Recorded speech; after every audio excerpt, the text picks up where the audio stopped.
Hello, I'm Eagle Gardens 1 on Instagram, and this is fucking Talking Shit with Eagle, episode 467. Got a special guest for you tonight. I'm looking forward to this. We've got another podcast, the Perfect Yeah, High Podcast. How you doing, my friend? man. Nice of you to join me. Sorry about the cancellation a few nights ago. I know they were looking for us a couple nights ago, but we are able to nail it down tonight. Glad to have it. Tell us how you're doing and where we can find you, my friend. Man, I'm doing great. And yeah, I am another podcast, but none of my podcasts have actually been aired yet. We've recorded a few of them. We're editing them. We've got to put Thai subtitles out on it, so it takes us a little bit of post-production work in order to do it in two languages. But it's the Perfect Thai podcast. We're talking a lot about the green rush here in Thailand, about how the cannabis industry is evolving here in Southeast Asia, here in Thailand. And you can find us on Instagram, the Perfect High Podcast, as well as Facebook, the Perfect High Podcast. We have a website coming out called theperfecthigh.tv. And, we're really focused on what's happening here in Southeast Asia. Southeast Asian cannabis scene has been blowing up over the course of the last few years, pretty much since like 2018. It's been brought into the legalization. We're definitely not as far in the game as you guys are in the United States and around the world, but it's an up and coming industry here in Thailand, and we're just want to be the voice for that industry, or one of the voices for that industry.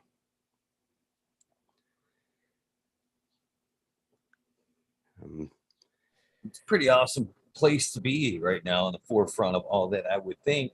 I mean, things are changing here over in the USA, but cultures are completely different over here as far as cannabis goes. I mean, what you guys got going there is a completely new thing for that country, right? It's a whole just the door crack it starting to crack open over there on the cannabis in general. I mean, it was very frowned upon over there with a lot of strict penalties before this opportunity, right?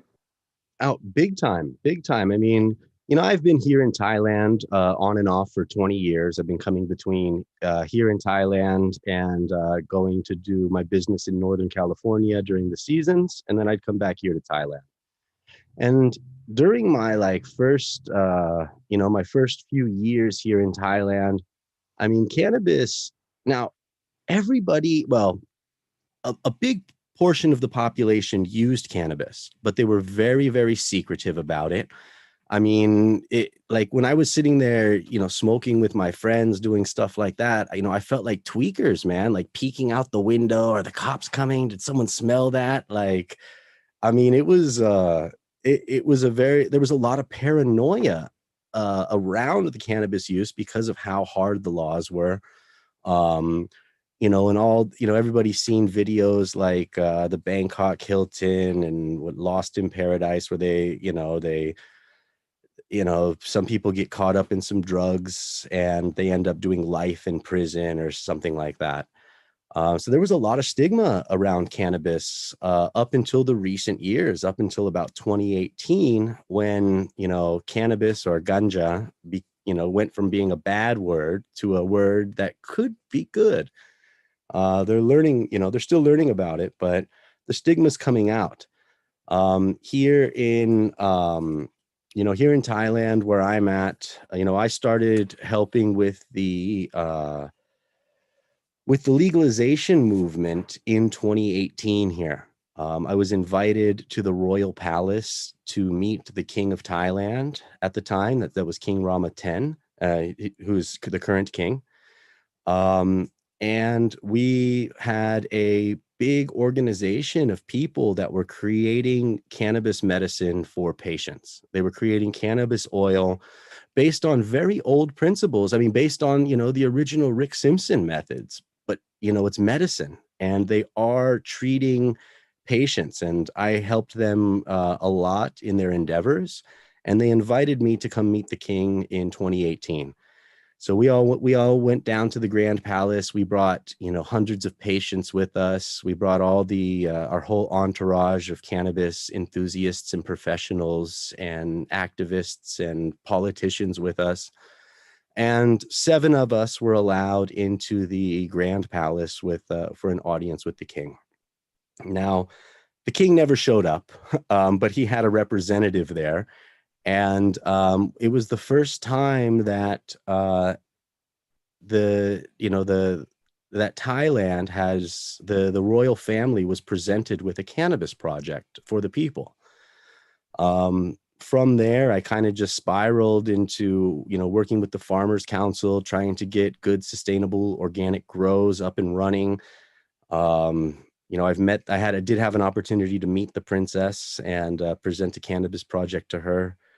Um, Sorry, I'm kind of going off on a tangent here, but just trying to give you a little bit about what's happening here in Thailand and what I've been doing.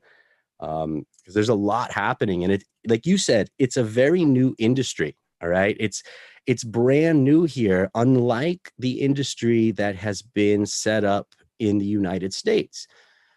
Coming from an underground industry or the traditional markets to the current markets. We had an industry in the cannabis with cannabis for years and years and years. A lot of the underground people are growing cannabis. They had a great understanding and a great knowledge of how the plant works, how the medicine works, and how it should be grown, administered, all of that.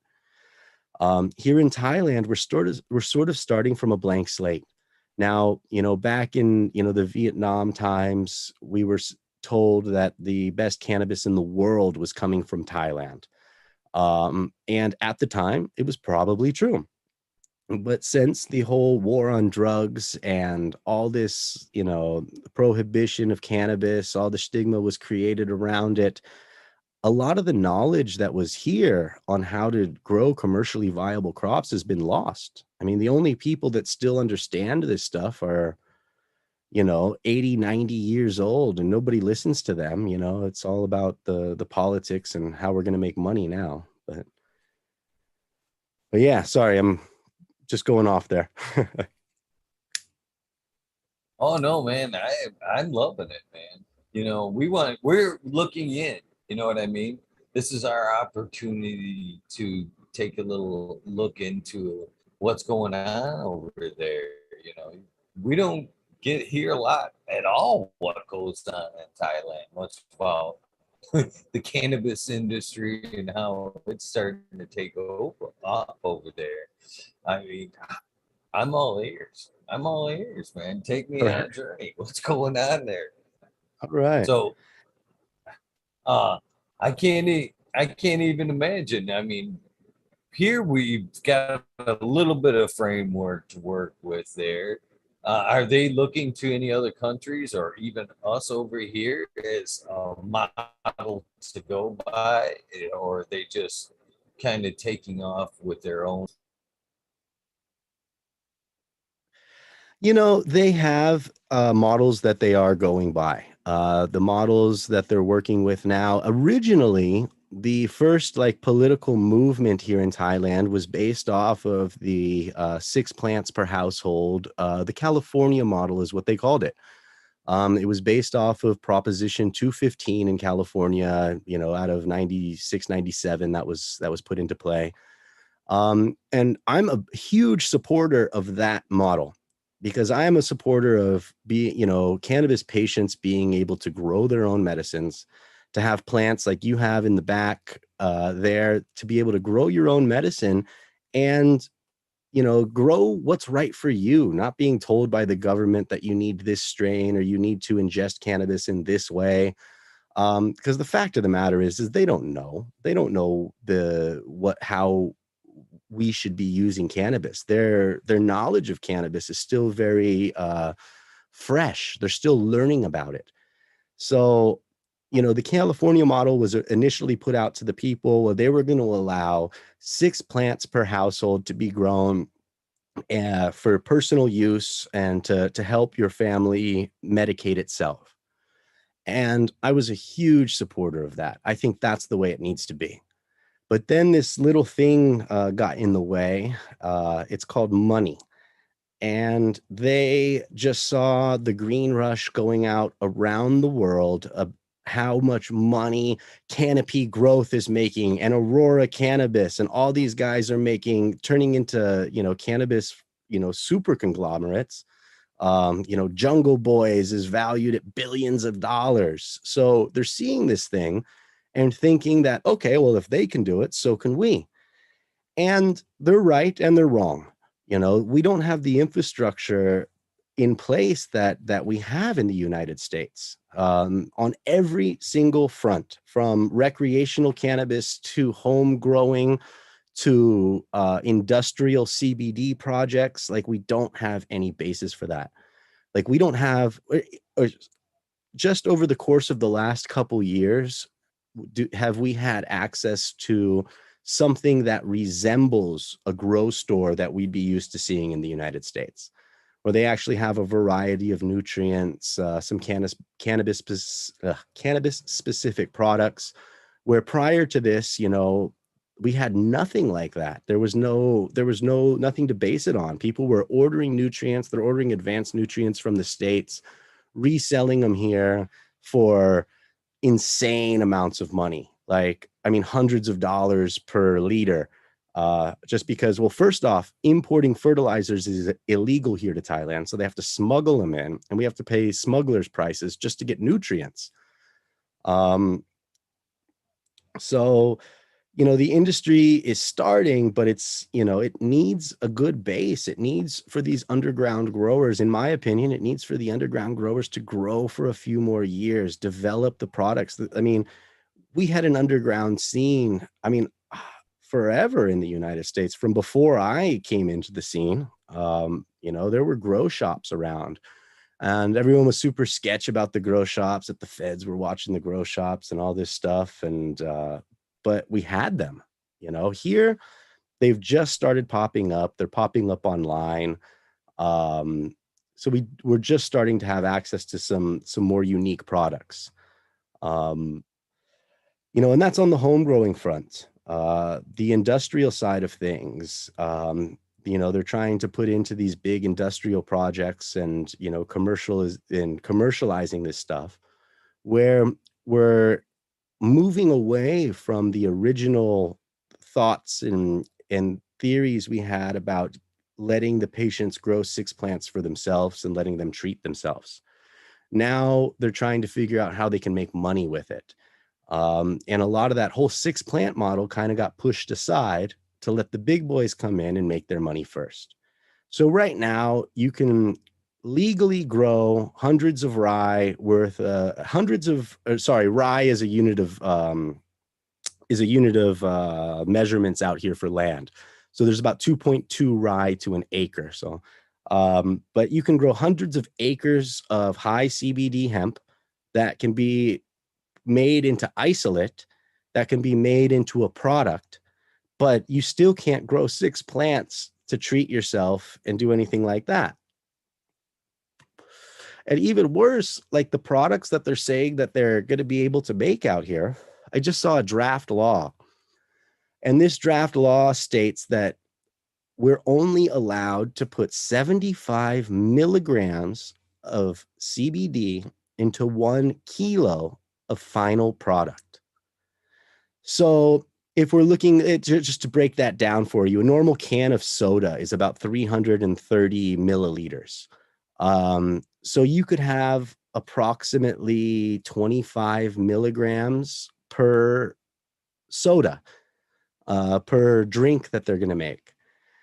And 25 milligrams of CBD or CBD isolate as it stands it's a nominal dose. It's a dose that has done more damage to the community than it has done benefit to the community.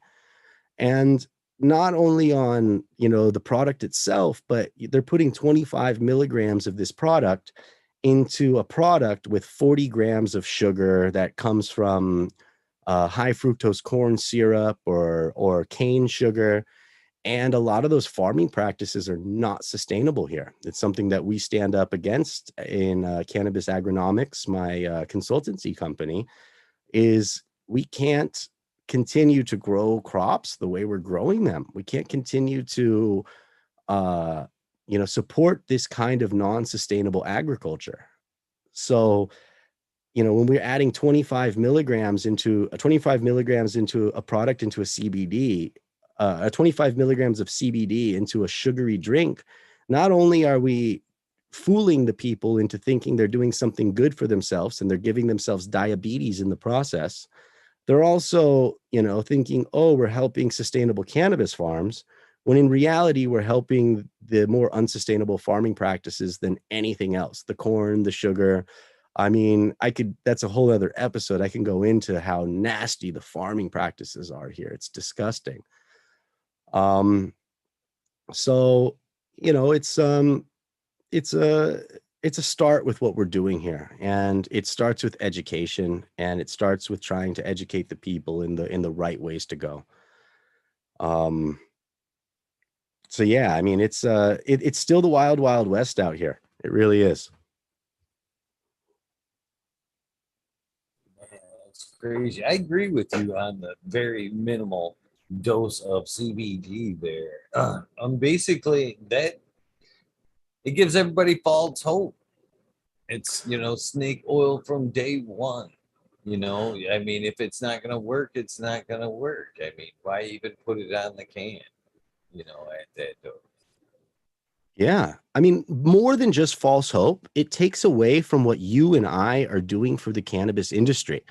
It makes what we're doing for the cannabis industry look like a joke, because all these people that don't have any sort of ideas of the cannabis industry, they don't understand the values and the passion that we have for this plant. They see a product, from a completely clean slate. They see a product that has cannabis in it, and over the course of time, that cannabis product ended up giving them bad effects. It ends up, giving them diabetes or giving them something like that.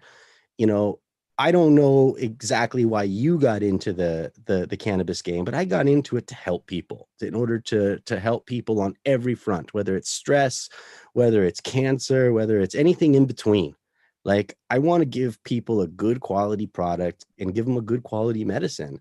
Like, when you start making all these fake products that are actually, doing more damage than they are good, you're taking away from everything that we are doing in the cannabis industry, and trying to move it forward for the betterment of humanity.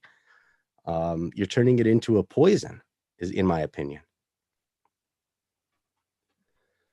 One of the biggest things I've seen in that aspect is that, and here in the States, I was right there as CBD came to the forefront here when it started showing up everywhere in your video stores, at the Yeah. gas station.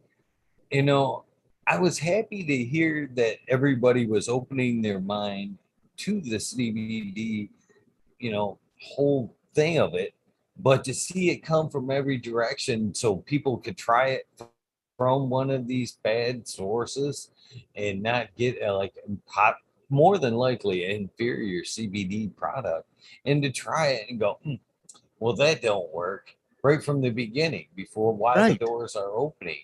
It seemed like that should have been the time to make sure that that's the good stuff's out there so everybody would take it seriously. And I just think it was a bad way to start the whole CBD thing here myself, but I believe in it. Myself, I've seen it firsthand where my with my daughter, help her. But in that same aspect, if I haven't been there to kind of make sure she's getting quality CBD, the snake salesmen are quick to be there to sell them some shit. She came home, I was getting her CBD oil in the cartridges from a Mhm. dependable source for her Yep. panic attacks and whatnot. She ran out. Oh, I heard I can go get some from Wild Bill's tobacco shop. She went in there. They sold her, I had gave her a 500 milligram cart. You know what I mean? She went in and bought a battery, refillable cartridges, and this thing of glycerine with Yeah. 500 milligrams in it. So, here, smoke this whole thing of oil, and you might get that one little thing that you're using for medicine. You know what I mean? How unhealthy could that possibly be? That's what I said to her. I'm like, I no. agree. Yeah, and we're seeing it out here more and more. There's these right now due to the fact that the public, and not just here in Thailand, but around the world, the general public, if you weren't raised in the cannabis scene, raised in the cannabis environment, you know, maybe you just don't know about dosage. You just think, okay, it has cannabis in it. It must be good because I'm hearing all this good stuff about cannabis. Now, we're even one step further removed from these products like that. Right now, 90% of the products that are on the market are not CBD products. They're not THC products. The wonderful government here in Thailand has told us that, and I've been involved in these projects for a while, and I tell you, it hurts, but we are allowed to grow high THC cannabis here for the Thai Traditional Medicine Department. But we need to donate 100% of the flower to Thai Traditional Medicine, not receiving any money for that. It all needs to be donated. But what we're allowed to do is use the leaves, the stalks, and the roots. And we're allowed to openly sell those on the market now, which is, I mean, it's like growing a banana orchard and telling the banana farmers, well, you got to give us all the bananas, but you can use the leaves. It's, I mean, it's ridiculous. It's absolutely ridiculous what they're allowing us to do with it. Again, it's a joke. So now you're seeing all these cannabis leaf products hit the market where, again, they're mixing them with very sugary drinks. They're mixing them with products that, like, they're making coffee with the cannabis leaves, but they're not actually putting cannabis leaf in the coffee. They're dipping cannabis leaf into the coffee and calling it a cannabis coffee and charging you, $2-3 more for the same product. I mean, what's being developed right now is not sustainable. They're giving people, placebo doses of cannabis, saying that, okay, there's a couple grams of cannabis leaf in here. There is things that we can do to make medicines out of these. I work closely with Thai traditional medicine, and I understand how they use the roots, the stalks, the stems, the leaves in different applications. But it's never just by itself. Like Thai traditional medicine, I'm not a practitioner myself, but one thing that I understand that they believe is that no one herb or no one substance works by itself. It needs to be combined with other things in order to actually get a benefit from that specific input for your medicine. So, we have access to this stuff, but it's not a real product. It's a joke. It's turning the industry into a joke by just creating these, superficial products like a cannabis tea with, again, 40 grams of sugar in it. And, some kid who's never used cannabis before, gets a sugar high and thinks he's high on weed. So we have a long way to go here, but that's what we're working towards, and that's what my company's trying to do, Cannabis Agronomics. We want to try to start this industry in a sustainable manner. We only deal with clients that understand and share our values in cultivation, extraction, the full industry. We don't really want to be making these shit products and get them out there and poison the people.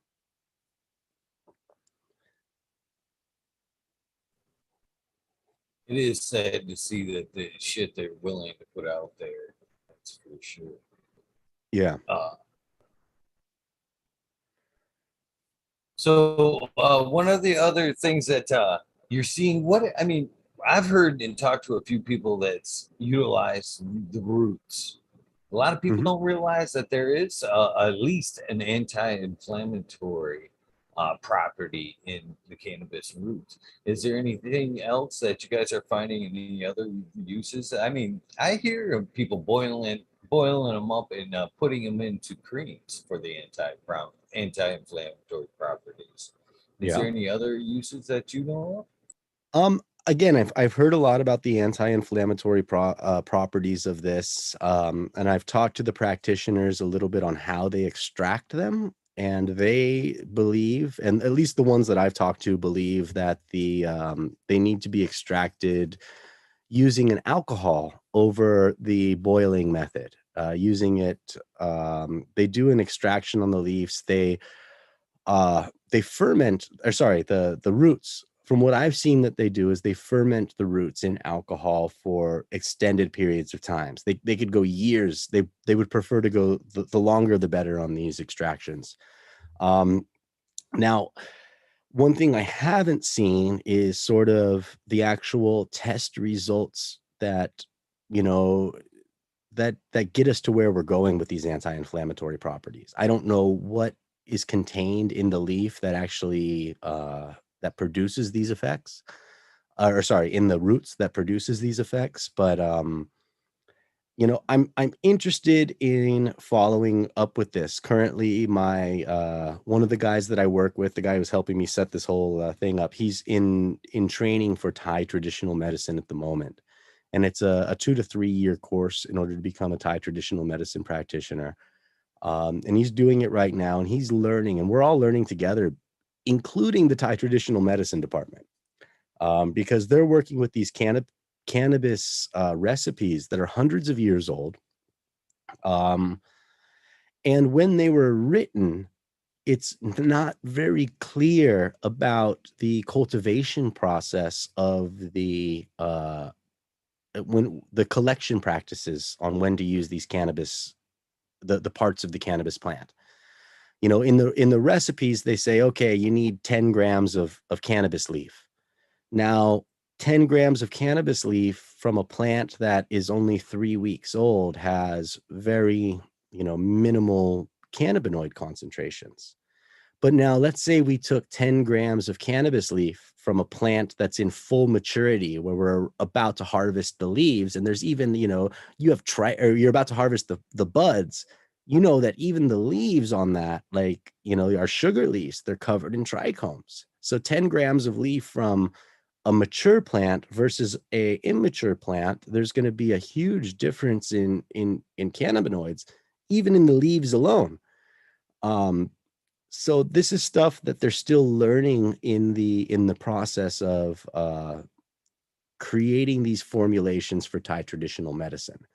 Now, currently, they have 16 different formulations for Thai traditional medicine. They're recipes that are 100 years old, going to treat anything from hemorrhoids to insomnia to all sorts of other things. To be perfectly honest with you, I'm learning about these things, but there's still a bit of a mystery to me on how it actually works. Because you need to have more of an understanding than just the cannabis plant. You need to have an understanding of the additional herbs and medicines that get mixed into it. So yeah, I mean, the roots and all that stuff, it has potential. I'm just still trying to learn, and I'm gonna have I have a Thai traditional medicine practitioner who's in his final year of school, who was born and raised in California. He's going to be coming into my podcast here in like the next 2 or 3 weeks, and we're going to go over some of these subjects, so that we can, hear it right from the horse's mouth, not me regurgitating a bunch of stuff that I loosely translated. I'll look forward to tuning into that and diving a little deeper into that. There is a lot of good stuff there, that's for sure. Yes.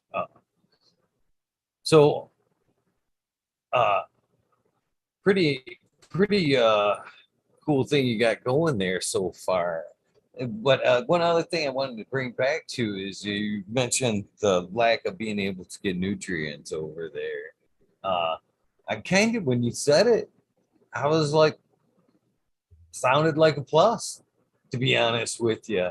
You know, Well, you watch other models go forward and fall back. I mean, look at what we've done here in the United States. Yeah, we've chased the cannabis grown in so many different ways, salts, cocos, but where are we coming back to? Soil and organics. You know what I Exactly. mean? So if you can't get the salts and the bullshit, why not just start from the good stuff? Skip falling back 2 years, 4 years, 6 years, starting off doing something, then falling back to organics. Why not start with the shit you've got now and, you know, build it Yeah. sustainable? That was my biggest learning curve going from sort of the underground scene here into the amount of nutrients that you need for the underground scene going into the commercial side of things. Now, I used to be a bottled nutrient grower. That's how I started, like running GH, spending all the money on the salts, on every brand new product that came through the grow store. I needed to have it. I tried it and all that, but coming out here, I didn't have access to any of this, and this is what pushed me into the organics sustainable side of it. Once I saw the results, like I'd been working organics in Northern California for a few years now. But I came in 2018 after running organics for a few years here. And again, still with our organic inputs in the States, I can go and talk to people at the grow stores, get my, booze blend, compost or something like that, and get these organic inputs. Here, it took me years and years and years to find the inputs that I need to use here. And I was forced to do it because I didn't have things, I needed to understand organics on a way better level if I was going to be successful here. So, I mean, it took me forever to find organic rice hulls, because you can't just use the normal rice hulls here. They spray the shit out of it. The corn husks that they use here, they're completely sprayed with glyphosate and all sorts of nasty shit. So, even when you're taking your inputs for your compost, you can't go to some of these sources because they're just completely nasty from the beginning. So it took us a long time to create the network that we have in organics here. Now, I was really lucky to start my first big organic grow here, which was it was about 2 or 3 acres. It was 2 or 3 acres completely filled. It was the very first outdoor grow here in Thailand. I headed up the project, and it was on an organic farm. Now, this farm has been organic for over 40 years. They raise chickens, they raise buffalo, they grow rice, they grow pomelo, they grow bamboo. They grow all sorts of stuff. And I just looked around the farm, and I went nuts. I was like, holy shit, there's our silica. There's our nitrogen. There's our phosphorus. There's everything we need in order to actually create a good, healthy organic grow. Now, we did about, let's just 2.5 acres of cannabis. I can get you some pictures over on that. It was a beautiful farm. We grew monsters. We grew fucking Christmas trees, 12, 15-foot plants, even bigger, 100% organically. And we were able to calculate our costs down to, this is our very first grow. We were able to grow for about 200 baht. At the time, that was about $6.50, $6 to $7 per kilo produced. That was the cost of growing our plants. And we didn't grow biomass. Like, I was not growing biomass. We grew very, very good quality buds. And I mean, it would be comparable to anything you would see coming out of the hills of Northern California in November. It was beautiful bud, and it was made at $6 to $7 per kilo. That right there, like that pissed off so many people when I proved that fact, because we still have, like, I took all the value out of the cannabis for the for the suits. They were like, oh shit, you just proved you can do it for that price. Now, how are we going to add value to cannabis? And I'm not trying to add value to cannabis here. I'm trying to take the value away because like we have patients here. Now, the average, like the cost of cannabis here in Thailand on the both markets, both fronts, the black market and the, what's being produced in the hospitals and stuff now, it's ridiculous. I mean, I don't know, like, back in the day, we used to joke around about the $5,000 pound. That was always like, oh yeah, growing $4,000 pounds, $5,000 pounds. The shit ain't happened since, the late 90s, early 2000s. But these out here, still the cost of a kilo on the black market is 300 and it's a little over $10,000 for a kilo of good quality cannabis. And not even like, I'm okay, I have to admit that the growers here have gotten so much better over the course of the last 2-3 years. Like I'm really seeing product that I'm like, okay, that's fucking impressive. But up until that point, I was like, these indoor growers are putting out product that doesn't even look like half decent outdoor from northern. They're selling, shit that we would let go in Northern California for like $300 to $500 a pound. That was going for $10,000 here. The quality has gotten better. Now I can admit that like some of these producers right now are making product that I am very happy and proud to smoke. But it took a long time. There's a group out here called T-Rex.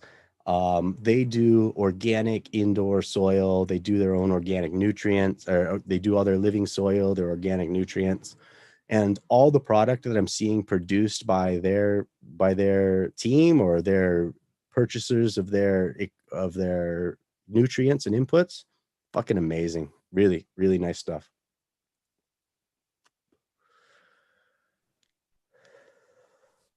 How hard is it to become a patient over there? And what is the medical cannabis like that you can get? Okay, that's a good question. Now the medical cannabis that's being provided here in the country, it all comes in the form of tinctures, most of it. So there's a couple companies here. There's GPO, which is like the government pharmaceutical organization. They started out making tinctures from confiscated brickweed that was being brought in from like Laos, Cambodia, Burma. They would confiscate all this brickweed. And their first like medicine that they put out for the people was made from this confiscated brickweed. I mean,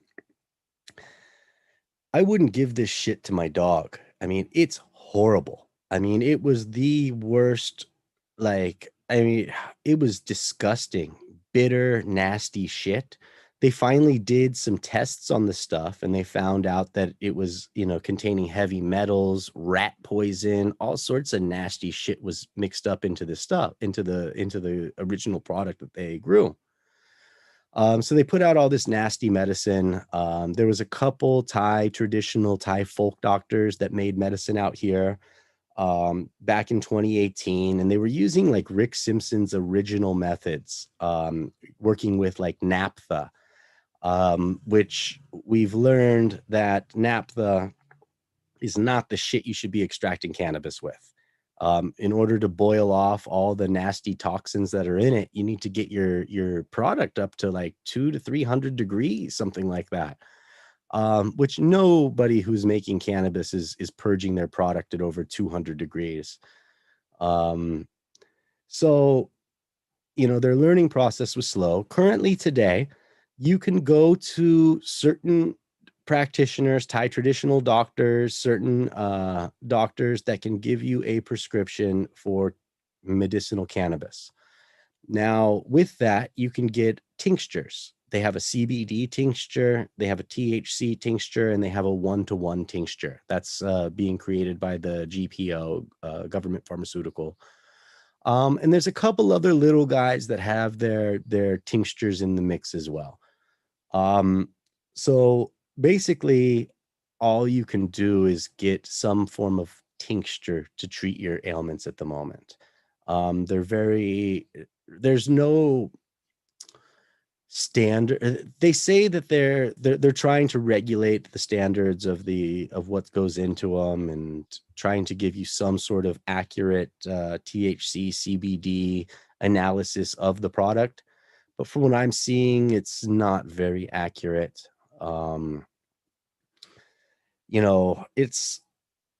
It's not very accurate. I mean, when this whole thing first started coming out, there was a lot of underground medication out there, and we didn't have the patients didn't have a way to accurately dose themselves. They didn't have a way to get good information on appropriate dosing, because as we all know, cannabis with first time or new users, we all know that cannabis can be extremely euphoric or dysphoric depending on the amount that you take. Even me now, if I'm going to take like 1,000 milligram edible, I'm fucked. Like, I'm not enjoying that process. I'm curled up in a ball on the couch. So these people that have never used cannabis before, they don't know anything about it. They get a bottle of this super concentrated oil that came in from Laos that was extracted from brickweed, and they're dosing their grandma who's 90 years old. She's got whatever ailments a 90-year-old has, and she's freaking out, going to the hospital. I mean, these guys, they sent so many people to the hospital. Like, when it first came out, like, there was a lot of bad news about cannabis because people were essentially overdosing on cannabis. And we all know that overdosing is possible on cannabis. Now, it's not necessarily dangerous, but yes, you can take too much of a dose and you can have a dysphoric experience. I think that's the extent of the bad effects you're going to have from it. But of these people that have never had this experience before, they all ended up or not all of them, but a lot of them ended up in the hospitals. And then we had to overcome a new set of stigma about, people getting hopped up on cannabis and just going crazy on cannabis. But we're learning.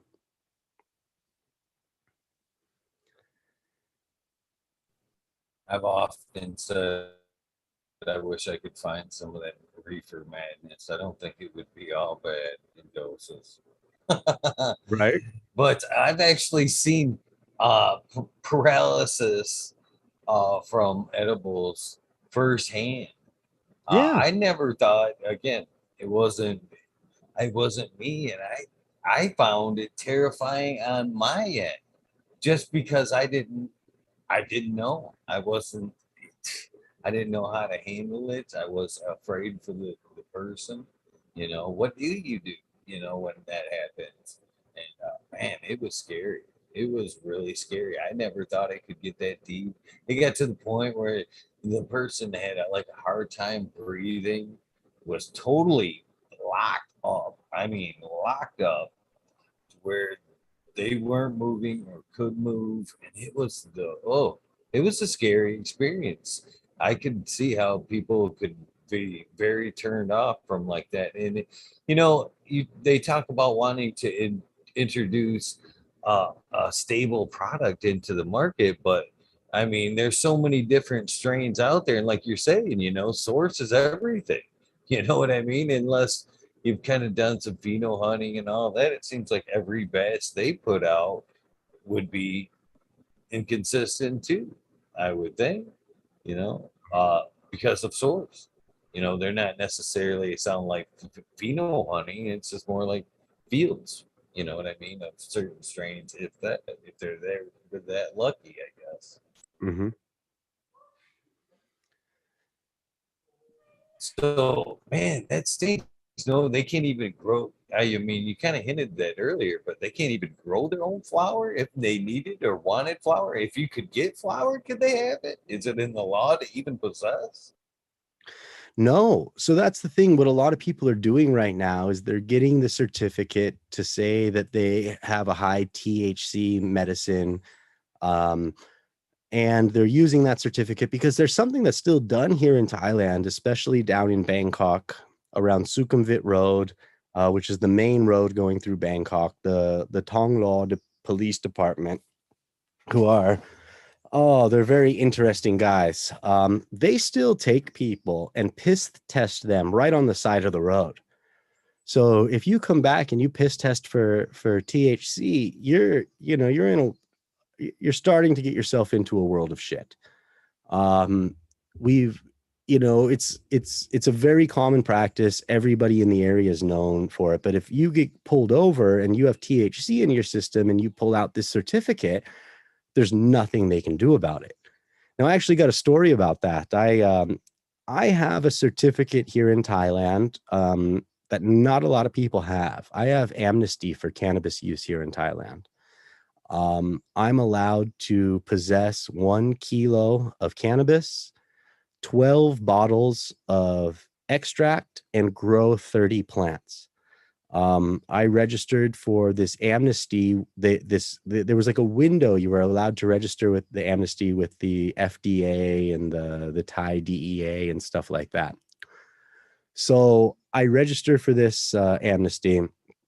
And you had to bring everything to the police station in order to register it. So you had to bring everything. You had to bring your weed, you had to bring your extract, and you had to bring proof that you were currently cultivating cannabis. So everybody thought it was a complete, it was like a trap. But on the very last day of the amnesty, I made it down to the office, the Thai FDA office. And, I brought in my kilo. I brought in all this stuff. I presented it to the FDA. They almost shit themselves. They were like, holy crap. Like, we've been doing this for over a month. Nobody's brought this much stuff in. Like, they saw pictures of my grow. They go, that's not a fucking grow for an individual. That's a grow for a whole community. But we presented everything there, and I presented it in a way that I could prove to them that it was for personal use. They gave me a certificate saying that I'm allowed to hold all these things. So immediately after that, I went on vacation with my family, went down to a beautiful little beach side town. And I figured since I'm allowed to carry a kilo, I might as well bring a kilo with me. And, I went down there, had a good vacation. On my way back up, I get stopped at a checkpoint that's specifically for drugs. Like, that's all they do at this checkpoint is look for drugs and piss test people. So they stop me. They say, okay, sir, get out of the car. We're going to have to test you. I look right at them and I go, what? Why do you have to test me? I'll tell you exactly what's in my piss. Like, you're going to find weed. And like, I said this right in front of like 10, 20 people that are all standing in line with a cup. I said it in fluent Thai, and like everybody just looked over like, what did he just say? And as I'm explaining this to the head police officer there, I hear him on the radio going, jackpot, jackpot. They found all my weed. And they had never seen any weed like this before in their life. It was some beautiful forbidden fruit, and it was purple and crystally. And like, even my kids were in the car. They told me they didn't even know what it was. They were just passing it back and forth, and they couldn't figure it out. So they bring the weed over and they go, and then I bring out the piece of paper. I said, listen, I have amnesty for all this. And the cops looked up at me and they said, thank you. Thank you so much for going through the trouble of actually going through all this stuff. You're the first Westerner that we've ever seen with this piece of paper. They brought all the weed, they put it on the table, and they took selfies with us. Like, yeah, we finally got it. Like, they let us go. All the cops, like, who found the weed were super disappointed because they were I'm sure they were looking for a little payment there. But yeah, they let us go, sent me on my way with my weed, and it was all good. Now, if that had happened, 2-3 years previous, I'd probably be in some trouble, a lot more trouble than I got in that day, at least. Somehow I seen the selfie thing coming. Yeah, absolutely. I'll send you the selfie, man. It was hilarious. Like, I could just see the cops over there just holding it up. Taking pictures with it. Oh. Well, speaking of cops taking pictures, now in 2019, I was brought in to do an event in Buriram, Thailand. It was called the Panram 420 Festival. And now at this 420 festival, we had 150,000 people come to this festival. It was a 3-day event. It was done at the Formula One tracks in Buriram. They've got some really nice F1 tracks over there. I was brought into this event, and they gave me the biggest event tent at the event. So I had this massive, massive tent, and I was basically introduced to this event 10 days before it started. They said, Ryan, we're giving you the biggest tent. I want you to do a big seminar about how to grow cannabis. Feel free to bring any plants and any bud that you have so that you can show it off as a sort of an exhibition. And I'm like, what? Like, none of that shit's legal. So I managed to find a few kilos of weed, a few hundred plants, and we put this on in 2019. We did an exhibition, and I showed the best weed that this country had ever seen at the time. I showed like amazing indoor, amazing outdoor. We had keef, we had hash, we had dabs, we had hundreds of plants in this thing. Now, in order to get this, now a very, very influential politician was the one that got this event off the ground. And again, I heard about it 10 days before. He goes, I heard through whatever, grapevine I had. He said he's sending police over to your house to pick everything up. So I had like 3 police vans show up at my house, and they're taking out my indoor. They're taking out like kilos and kilos of weed, and they brought everything to the event for me. And they brought everything to the event for me. I put it on display. And in that entire time, there were like a majority of the people that came there were law enforcement. So, there's all these cops, all these like DSI, which is like the Thai FBI agents. They're all like, I actually probably should apologize, because I educated these guys quite a bit on what cannabis is and whatnot. But I mean, I'm taking pictures with ministers. I'm taking pictures with all the cops, and all the cops, not one of them presented a bad view of cannabis to me. Not one of them. Like every single one of them were supportive of the of what needs to happen with cannabis. A lot of them privately admitted to me that they use cannabis. So it was a very big shock to me to see the view from our law enforcement agents that now I grew up with some family in law enforcement, and I could never see that sort of view coming from our law enforcement agents right off the bat. I don't know. It was just it was nice to see for me to see that all these cops were very pro cannabis, not pro busting cannabis.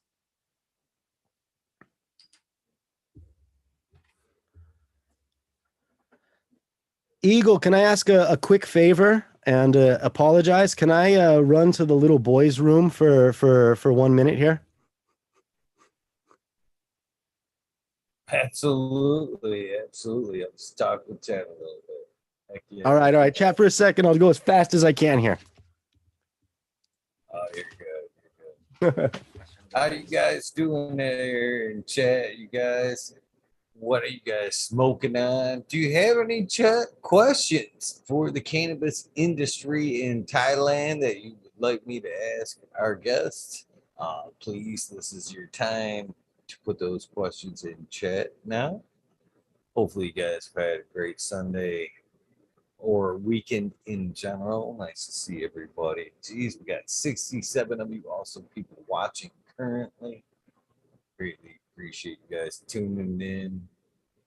If you guys have a guest you'd like to see on the show, please drop me a line.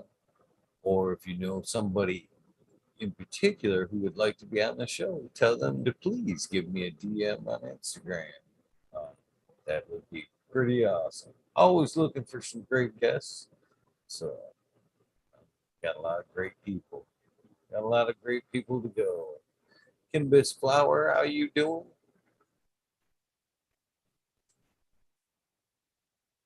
Nice. What's some good strains in Thailand? Who keeps the metric system down? I dig the questions.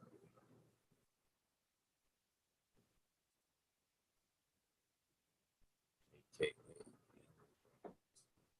Cherry gas. Oh, that's some good shit right there.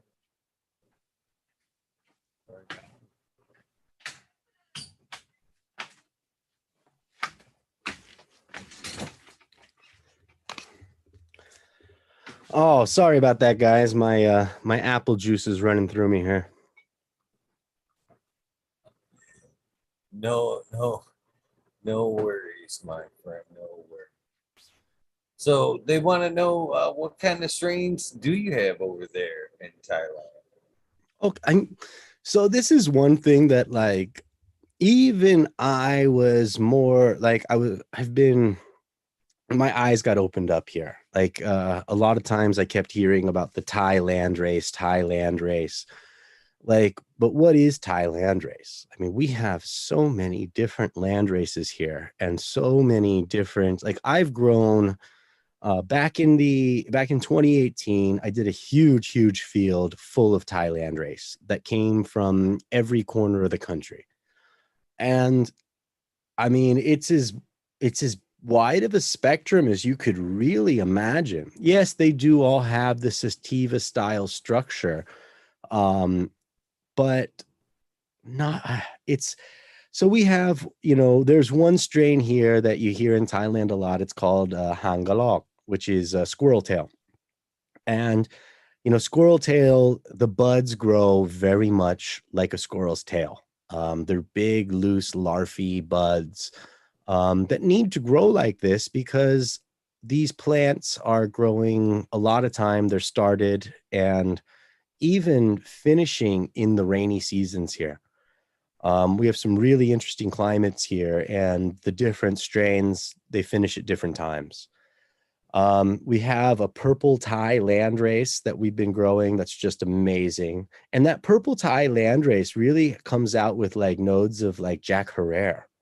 Like it's very interesting. It's the only one that I've found that comes out with that smell, that minty, jacky smell. A lot of the other stuff leans towards fruits. We have smells like green mango and papaya and I was just speaking with another grower here on the podcast, actually, and he says he has a strain that smells just like lychee, which is another tropical fruit. Um, Not all the strains have been named either, so it's really hard to like say what strains do you have because it's like I got strains from like 20 different old school growers that are up in the hills. So it's there's a lot of different strains. There's a lot of different things that mean Thai landrace. There's the highland strains, the lowland strains. Um, from what I found is a majority of these Thai strains are just lazy as hell. Like I love them and I hate them at the same time. I mean, because we're looking at 120 to 160-day flowering times on some of these plants. And it's very, very rare that you get a plant that goes to full maturity.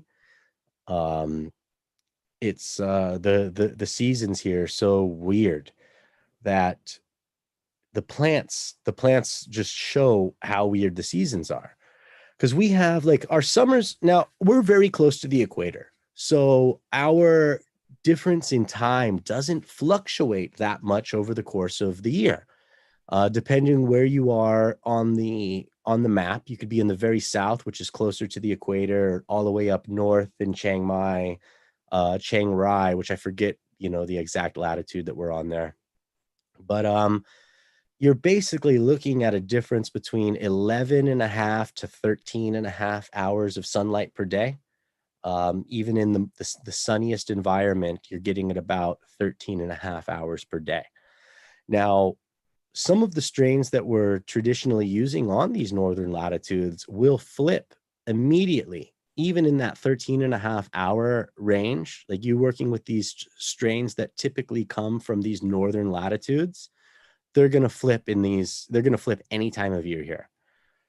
But what I found is the plants that are local here, they are so sensitive to a 1 to 2 minute per day change, opposed to the strains that are grown at the northern latitudes that, from one day to the next, we might have a few minutes. Here, you drop a few minutes of time, and I mean, I just, they're just so much more sensitive to it. They immediately start re-vegging.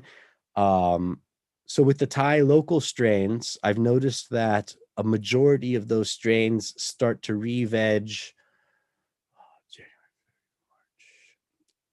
end of March, early April. You're going to start seeing re-veg on a natural light cycles out here. From the local Thai strains. Now, from strains I've grown Granddaddy Purple out here, and I put that out in the middle of the summer, and it flipped immediately.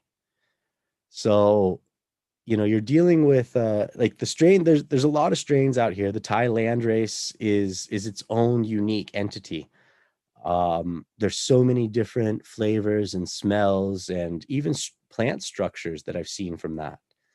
Now, I've also been working with a lot of foreign strains here as well, that I personally think that we have a better growing environment here for outdoor than we do in Northern California.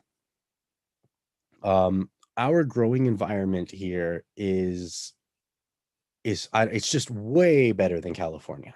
All right. Now, in Northern California, where I'm, that's where I earned my stripes in the fields, the outdoor fields. Typically, we're planting, we have very dry summers. We have if we're lucky, we have a early dry fall, but everybody's trying to get their plants out of the ground by mid-October or November, because, it's when those rains come through and you got to get out your leaf blowers and start blowing down your plants. Everybody's basically pulling by those times, whether they're ready or not. You're forced to by the environment. Now, here in Thailand, we have the exact opposite. Now, throughout the summer, from April to September is our rainy season. And it's very heavy in April. It's very heavy in September. And the mid times, it's pretty spotty. But April to September, early October, we get extremely, extremely heavy rains. Monsoon style rains that if you had an outdoor crop that's ready to, that was going to be harvested by the first week of October, it would be decimated in September. Good luck pulling that off. But if you were to start your plants, let's say you start your plants in a greenhouse in September under artificial light, we still have that rain. We still have a lot of humidity. We've got wonderful VPD. You start your plants in a greenhouse in September. As the light cycles are going, you need supplemental light, but you get your plants outside early to mid-October. You can actually get 2 harvests per year if you are running sort of a perpetual cycle. So as soon as you put those plants outside, you start another round in the greenhouse. You can get 2 harvests per year easily out of that. And it's the best climate you could possibly ask for. As we go into October, our light cycles are short, so they immediately flip in. No matter what plant you put out there, it's going to flip. And it's dry. It's dry as a fucking bone. From October to April, we don't get much rain. It gets dry. Like, I'm talking, like, there were times towards the end of the dry season there that I was at 0% humidity for a majority of the day. The humidity only came back at night. Our humidity is ranging from 0 to about 40%. The maximum you're getting is like 40 to 50% at, 3 a.m., 4 a.m. So it's all a very conducive environment for cannabis. It's dry. It's great for flowering. The buds that I pulled off of some of those fields outdoor were nicer than anything I had ever seen grown outdoor in the United States. So that's also a big misconception when people are thinking about Thailand. You know, their first idea of Thailand is it's this moist tropical jungle, and we need strains that can that can work with that moist tropical climate. But in reality, if you just, you know, grow during the seasons, you can grow anything out here. You're not going to get any like problems with mold or anything like that. Humidity is not an issue. Now, if you're trying to grow in the rainy season, it's also possible, but this is where you need to be, you know, this is where it really takes the skill. Because in the rainy season, yes, we do have longer light cycles, but it's raining. And the rain here typically comes like almost on like a regular basis. So it's still blocking out the sun. So you're still going to get plants. And that's why I like the Thai plants for the rainy season here. They grow larvae. They are kind of like they're used to the rainy season here. You can get plants to flower in the rainy season here. It's no fun. It's nasty, but you can get the Thai strains to work in this environment as well. But it just, I don't know. It's no fun. Grow in the dry seasons and you've got more than enough for the year, is my opinion. Probably good advice. Probably good advice. Can you get? Is there still a thing as the classic Thai stick there? Thai stick. Okay. Now, I've heard so many damn stories about Thai stick. I have been here for 20 years. I've never seen Thai stick. I've never seen Thai stick. I've seen a lot of different stuff that you know, it's like Thai weed that does come wrapped in this string, but it's not what I've seen. Like I've seen the pictures of them exporting the Thai stick. It's not that. Um, and I've heard a bunch of different stories too, and it's hard to know who to believe because, you know, out here in Thailand, you've got a bunch of people that just love to tell stories and love to hear their own voice. But I've heard stories of people telling me that Thai stick wasn't actually even grown in Thailand. It was grown in Nepal and Laos. It was sent to southern Laos, Vientiane or Vientiane, and it was processed and packaged by a Thai lady who in Vientiane took all this weed, created it into these sticks for export purposes, and that's where it got its name, Thai stick. Now, I don't know if that story's true. I've heard so many. I actually have friends online that their parents were involved in it. I've just never actually, you know, dug into there. I'd like to ask more questions about it, but you know, that was there. Then there was Nakhon Phanom, which was very well known for producing large amounts of cannabis during the Vietnam era and shipping it out through the, you know, the GIs were sending it back to the US. Um, so, I mean, I'm sure it's here. I just don't know what it is. Like, I don't know what Thai stick is, so it's hard for me to to comment on that. Like, that was a generation before me.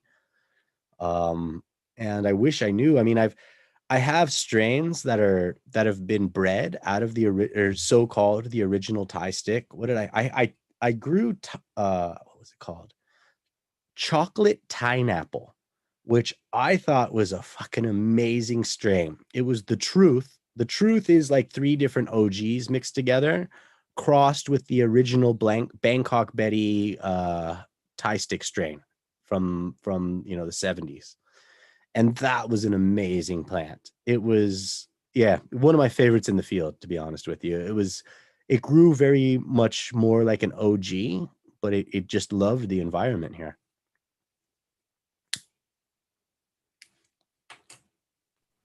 With that it being said, I mean, do you guys even have any wants to bring in strains from, you know, from abroad? I mean, it sounds like you guys it wouldn't even they wouldn't a lot of them wouldn't even work over there. Well, no, the thing is that everything will work here. Everything will work here during the right seasons. Between October and April, you know, you could be growing some Siberian ruderalis, man, and it's gonna fucking thrive. Um, it's It really is. It's all about timing with the strains. And I love the foreign strains here. I personally like being coming from a commercial farming background. I'm very much into production. Like we need to produce, and the Thai strains are so damn lazy. I love to smoke them. I hate to grow them because at 120 day, 160 day flowering period, like, damn, man, I'm too impatient. Like, I want a plant that I can get out, get out there and get back in a reasonably short period of time. Like an 8 to 10 week strain is perfect, you know, um, 7 to 10 week strain in there is where what I want to work with out here. And that's what I eventually want to start working with Thai strains. And then, I've already crossed so many of these Thai strains, but I'm trying to work on getting some Thai strains that are just a little bit faster, a little bit more responsive. Um, and that's what I'm trying to prove to these people as well, is they're very nationalist when it comes to their strains, which I totally understand. Their strains were some of the best in the world 30, 40, 50 years ago. Now, but when we bring it to the commercial side of things, you're only going to get one crop per year out of these plants. And though the environmental conditions aren't too much of a concern to me, like weather, wind, heat, that stuff, pests are.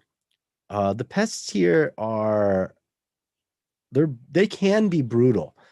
I've had, very positive and negative experiences here. I still haven't found anything here that's quite as decimating as the hemp russet mite.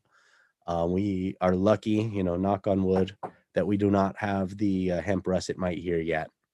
But some of the pests that we do find can be very aggressive. I'm also dealing with stuff that I've never been presented with some of these issues back in California, like dealing with termites. Like I've never had termites mess with my plants before. But yeah, termites and ants seem to be the most aggressive pest in the garden. We deal with aphids, we deal with thrips, we deal with red mites. Now, red mites are very similar to what we know as the two-spotted spider mite, but they're not. They're a red mite. A lot of times, they're with poultry. You see them a lot in chickens, red mites, and they do web up, but they don't web up the same way that like the two-spotted spider mite webs up. Like I've had indoor gardens where I knew that I had a spider mite problem, and I didn't think it was that bad. I come back a couple days later and it looks like fucking Halloween in there. I mean, it's just spider webs like over my entire garden. And I'm just like, oh shit, I fucked that up, didn't I?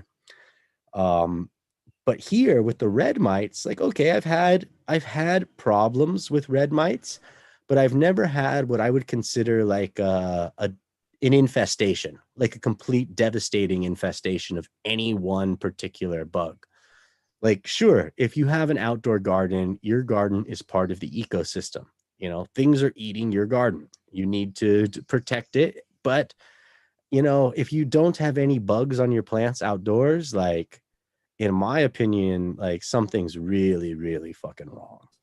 Like you're spraying some nasty shit um, or I don't know, or maybe you've got some, GMO stuff, but I don't know. I'd have to agree with that statement. I'd have to agree with that statement. Yeah, Yeah. when you said you had a problem with ants, aphids was my next go-to right there. As my little bug research, as I looked into that, the ants go after the aphids because the sugar they produce when Even, that they excrete onto the leaves. yeah, That's what draws even them. more so than What going I after the ants farm the aphids. The ants bring the aphids to the cannabis plants and farm the aphids and actually drink the fuck out of secretions here. that the aphids make. So, like, we're not the only farmers in that thing. The ants farm the aphids. It's a crazy, crazy thing, man. I've never heard that. I've never heard that, to be honest with you. That's fascinating. I've actually heard in other aspects of like ants working with fungus because they were like going back and feeding the fungus because the fungus was putting off something the ant was eating. So I seen it work in another way, but I've right? never heard of it. Of them farming. That's awesome. I've never heard that shit. Yeah.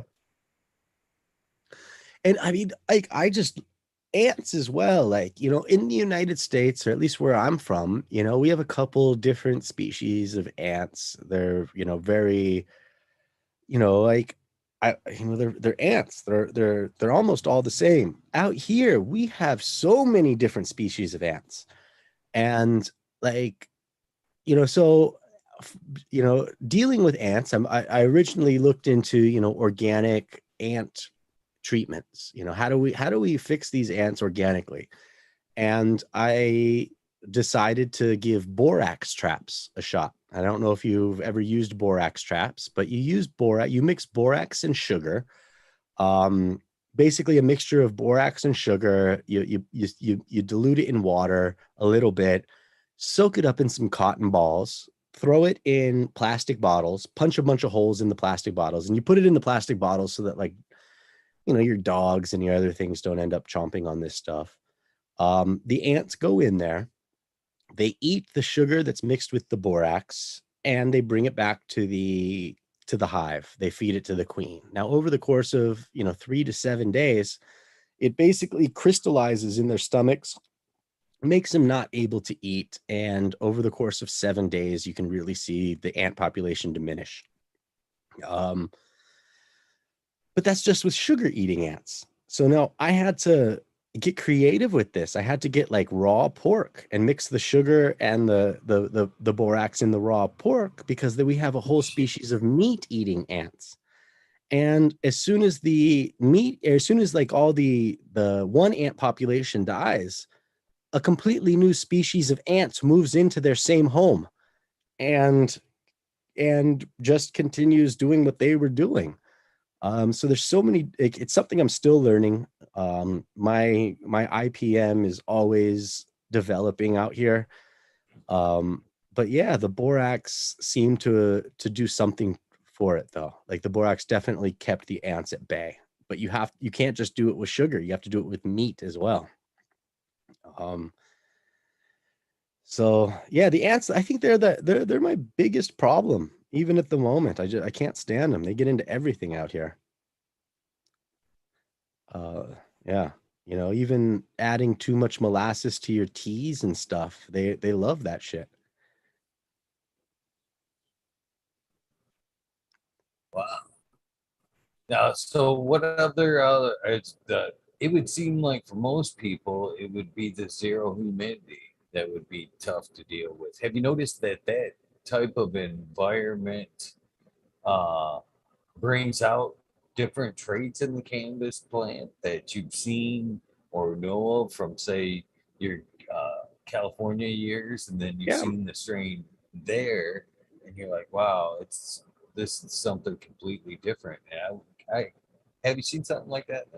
Yes, yes. Now I was mentioning that typically outdoors with very minimal infrastructure, you can get 2 crops per year. Now the way I like to do it is I get all my plants actually outdoor flowering about the middle of October, and I can harvest between the middle of December to the end of December. That crop right there is very, very comparable to what we would get out of like a dep in California, like a midsummer dep or early spring or late spring dep. We could get that sort of quality, which I think it's better than indoor. We just get really, really good stuff. The second crop, as we get back into the drier times and the heat starts to go up on the second crop. April is typically our hottest month of the year, one of the hottest months of the year in April. So the heat does go back up, and that's where we do start getting these strains that are typically very tight and dense, really foxtailing getting very fluffy, larfy, um, but still producing amazing, I mean, with the heat in the day, I mean, you walk out into that garden at 5 a.m., 6 a.m., and the terpenes that are coming off your garden is just like anywhere else, but over the course of the day, those terpenes, they burn off. And I mean, it smells great in the morning. And towards the end of the day, it does start losing some of its beautiful aromas, but I mean, it's definitely still there. One of the most beautiful plants, strain wise, that we grew out here, and then I bred, it was Atomical Haze from Greenhouse Genetics. Um, we grew Atomical Haze, and we grew Franco's Lemon Cheese. And those are Greenhouse Genetics. They're they're amazing strains. The Franco's Lemon Cheese, I think it would have done better in a colder environment. I don't know. I mean, it was just pure larf from beginning to end. It was just these giant, like baseball bat size buds, but you could just squeeze them down to nothing. There was no like substance in it. That was an interesting one, but the Atomical Haze, it was just such a wonderful plant out here. It was so resinous. I mean, it was the most resinous plant in the garden. We actually bred that out with a Chiang Rai male, and we created a new strain. We call it a Tropical Haze now. And from the mother, they had these neon pink hairs. I mean, neon pink, and that trait is still very prevalent in the F1s of the new strain that we've put on. We've only brought it to F1 at the moment, and we still need some work to get it going. But it's in the mix, and it's just a beautiful plant, beautiful. Sounds amazing. Sounds amazing. That's for sure. Is it legal to get seeds out of Thailand? No, no, they're very protective of their strains. They're very protective of their seeds. It's illegal to import the genetics. It's not necessarily illegal to import the genetics, but there's a lot of red tape around importing genetics at the moment. Even getting foreign genetics here, they're afraid, and rightly so. By bringing in a lot of foreign genetics, they're going to lose their Thai land race. And that's just what happens. You start bringing in, and that's happened around the world. Not through my personal experience, but I talked to a lot of these heads that frequented Morocco over the course of the last 30 years. And they spoke to me about how when they originally went to Morocco, it was the Moroccan hash. It had their smell, their taste. It was Moroccan. And, over the course of the last 20 years, that went from Moroccan to skunk, to a lot of the hash just smelled like skunk. A lot of it smelled like more of these newer strains. And if we start bringing in these genetics, we have something called the genetic drift. And this is something I've reached out to Oregon CBD. Oregon CBD, I really like those guys. I don't know if you've ever done anything with them. I don't really know them personally. I've reached out to them a few times, but they're very aware of this. And that's one of the reasons they've only made their triploid genetics available for the international markets. Which I really think that the triploids are essential into building the cannabis industry here in Thailand, for maybe not the cannabis industry, but the commercial hemp industry, the CBD markets, something that isn't traditionally mixed in with the Thai strains. We don't find a lot of CBD dominant Thai strains. And, Oregon CBD being, environmentally conscious and understanding that if we brought in a lot of regular seeds here and we planted thousands of acres of them, the Thai land race is going to change. It's going to change a lot faster than what we, work with on the normal genetic drift of just the way, genetics changing based on our environment, based on our traveling patterns, stuff like that. So it's interesting. And like the triploid genetics are something I'm super into. As a I wouldn't necessarily refer to myself as an established breeder. I'm more of a pollen chucker than anything else, and sort of see what happens. But these guys that are doing the science into breeding, man, these triploid genetics just blow me away. And I mean, I want them bad. What about autoflowers? Do they have a place over there? And moreover, you don't hear, I don't ever hear about them being talked about in the CBD realm. Uh, is there a place for them there? Huge place for them here. Now, there's a huge place for autoflowers here. Again, with the way that the autoflowers have developed over the course of the last 5-10 years, they've come a long way. Like me personally, I hated autoflowers for a long time. Autoflowers to me were lowrider that was flooding the market, coming from flooding the market in California. They had a bunch of lowrider that was ready early, and it was dog shit, man. Like like a lot of the older auto strains, I didn't like them for two different reasons. I felt that the autoflower strains, well, they when when I was when I had my hands on a lot more, or had access to autos and had access to doing a lot more fun things, I don't know. I didn't like the autoflowers. For one, it felt like, well, it was auto. It was like it didn't take much skill to grow. It was like, okay, you put it in the ground, you get your plant, and like it wasn't fun to me. Like it was like, okay, it just does its thing. I couldn't play God in the situation and make it do what I wanted it to do. Um, and I don't know this, and I'm talking probably 2014, 2015, 2016, where I was just really didn't think autoflowers were there. Autoflowers, like I've been following Shangro Los. I love that dude. Shaping Fire. I think like I follow him quite a bit, and he's a huge advocate for autoflowers. Like he's like more autoflower than he is anything else. And I started to understand autoflowers more, like understanding it for the patient.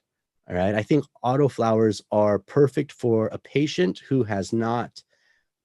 doesn't have the vast knowledge of growing cannabis, or maybe they don't even want the vast knowledge of growing cannabis. Maybe they just want to grow some cannabis to treat themselves and not have to become a cannabis professional in the meantime. I think autos are perfect for that. Now, on the commercial side with CBD, I think autos are going to be crucial here as well. Now, I've mentioned the seasons that are very obvious. They're very obvious to a cannabis professional when you can grow and when you can't grow outdoors here. It's not obvious to everybody, and a lot of people have been trying to grow in the rainy seasons. I've I'm currently consulting on a few big CBD projects at the moment. And some of these CBD projects that are in play, like they're working on land that has never been farmed before. They had to bring in rock crushers. They had to order rock crushers from Italy in order to prepare their soil, because their soil was solid fucking rock. I mean, solid rock. Like you couldn't dig. I went out there to originally get the soil samples and I brought a shovel. No, you needed a pick. You needed like a hoe with a metal, a metal hoe in order to get into that damn soil. It was so hard for me to just get the soil samples out of this dirt. The dirt is, I mean, the soil there is pretty much inert, which is a good thing and a bad thing. I mean, it's not laced with glyphosates and herbicides and pesticides and stuff like that. So it's a good, it's a good base to not have any of that shit in there. But it has, less than 1% of organic matter in there. A lot of stuff needs to be added to it. Now, this is where I think the autoflowers can really play in the role, in the whole scheme of things. Is now when we're starting out in areas like this that are very rocky, the soil isn't necessarily exactly what you need. It doesn't have the appropriate MPK and all your micros and macros. It's not there. The research that I've seen with autoflowers is that autoflowers really are a bit more, they're able to select the nutrients in which they need and which they want out of the soil a little bit more than a plant, than a photoperiod plant.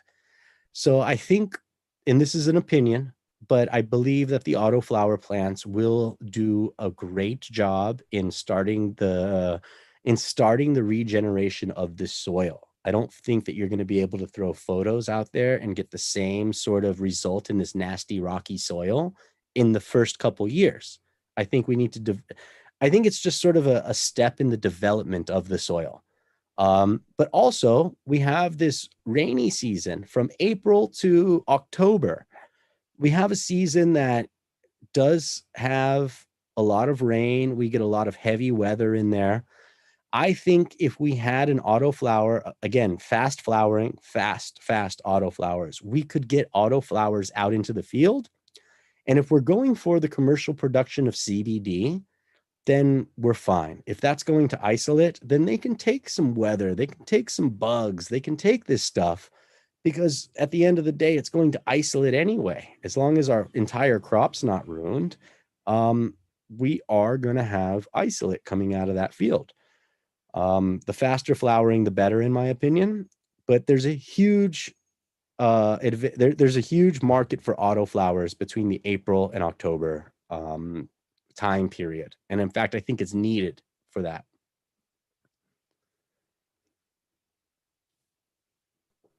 Great answer. Because that was going to be my one part of my next question. There is, what do you do with that rock pounded soil? You know what I mean? But first year of light feeding cannabis, like oh man, that's a great approach. I've never even thought of that. It's a good answer. Great answer. Yeah, but I mean, besides that, I mean, what is your next step to start prepping for cannabis there when you've got rock to begin with? Well, I mean, my initial consultation with these guys was to forget about this season and let's do cover crops. Let's put some stuff out into this field. Let's add tons and tons of biomass to that soil through cover crops. They have something out here called sun hemp, which is not real hemp. It's a wonderful plant that just adds so much biomass, organic matter to your soil in a period of like 120 days. You can get a full harvest of sun hemp. So you grow out this sun hemp, you lay it all down, and then you grow a new cover crop. So we can do sun hemp. We can do all sorts of a variety of all sorts of stuff, beans and clovers and all sorts of things that can add certain aspects of what we need to growing cannabis into that soil. Unfortunately, like with the way that the current farming practices are going, like we need a big movement for regenerative farming. Like these places that are rocks are one thing, but then there's also like thousands and thousands, millions of acres in this country that have been using, our traditional farming methods from, the 40s, 50s, 60s, just dumping shitloads of chemical fertilizers onto the land. They have decimated the farming land here. Like I'm talking to the point where like you're in this beautiful lush jungle and let's say it's not grow season, nothing grows on the fields that are there. Like you get some nasty ass weeds and I mean it's just dead soil. Like there's nothing there sequestering carbon, there's nothing there alive in these fields.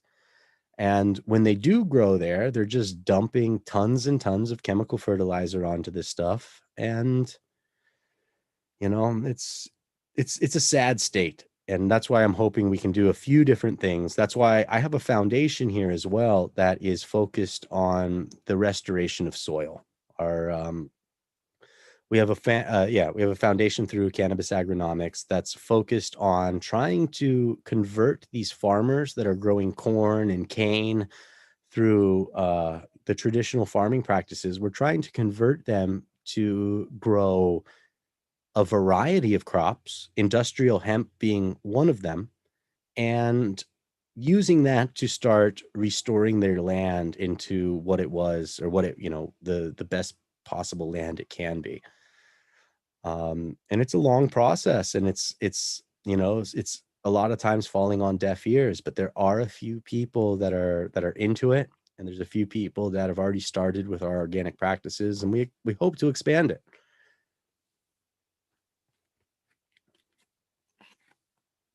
That's awesome. That's awesome. You mentioned CBD isolate.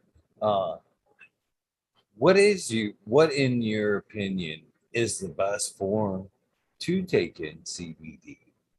And before you kind of answer, let me throw this out there, because this is my experience and one of the reasons why I asked with the isolate. Um, it seems to be like different forms for different ailments. The isolate isn't always necessarily the go-to.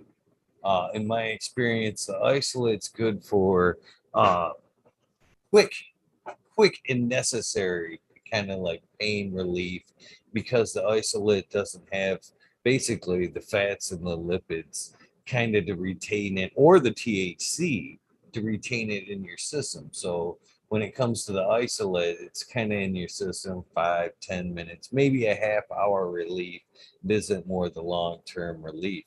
So is there one method that you suggest for the CBD, or is it, by ailment kind of?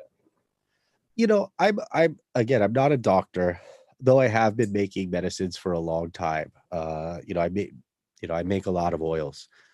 I mean, in my opinion, is a full spectrum oil is the best across the board. Now, if that's taken from a CBD dominant plant that has a very low amount of THC to begin with, then I personally feel that the best way to ingest it is in its natural form. The less processing, the better, in my opinion.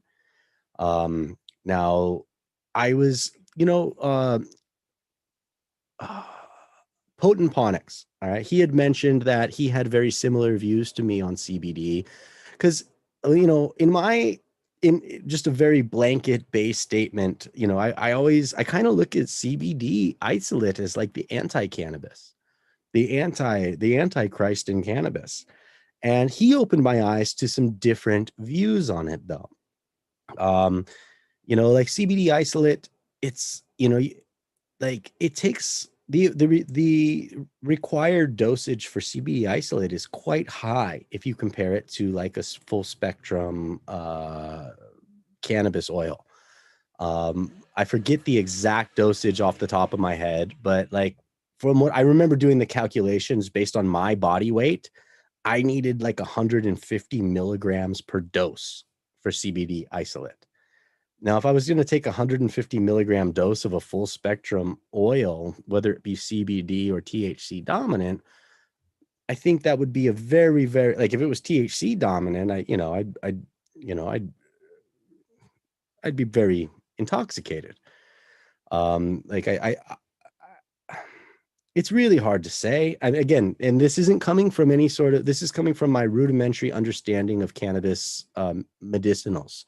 I come from the Rick Simpson method, which is more the shotgun method opposed to the sniper method, where people are trying to pick the specific cannabinoid for the specific ailment. Again, I feel that a broad spectrum or a full spectrum of cannabinoids from a plant, even with the medicines I make we talk about broad spectrum and full spectrum. I make multiple spectrum cannabinoid medicines. A cannabinoid, a medicine that I've made for years and years here. It's called, well, I don't even know if I'm allowed to say the name. It doesn't matter. I make a certain cannabis medicine here that's it's fully organic. I grow 13 different strains, and I do full solventless extraction. in order to make these medicines. So I call it multiple spectrum. It's even better than a broad spectrum, better than a full spectrum. You know, I got 13 different strains in one medicine, and you know, it's all done organic. I produce it with rosin, keef, and bubble hash, and MCT oil as the carrier. Um, and you know, just the more the merrier sort of mentality is my opinion. All right, like again, I'm not a doctor. The what something that Potent said to me is that he currently creates a product. He wasn't trying to rep it. He didn't even tell me what the product was, but he's seeing like great results from truck drivers. Like, you know, the truck drivers were using this medicine and seeing great results. And like, it kind of opened my eyes. Like, it's like, okay, it's still necessary to have the isolates because we still live in sort of, well, I mean, for truck drivers, how can you, you know, like, I think truck drivers should be able to use all sorts of cannabis.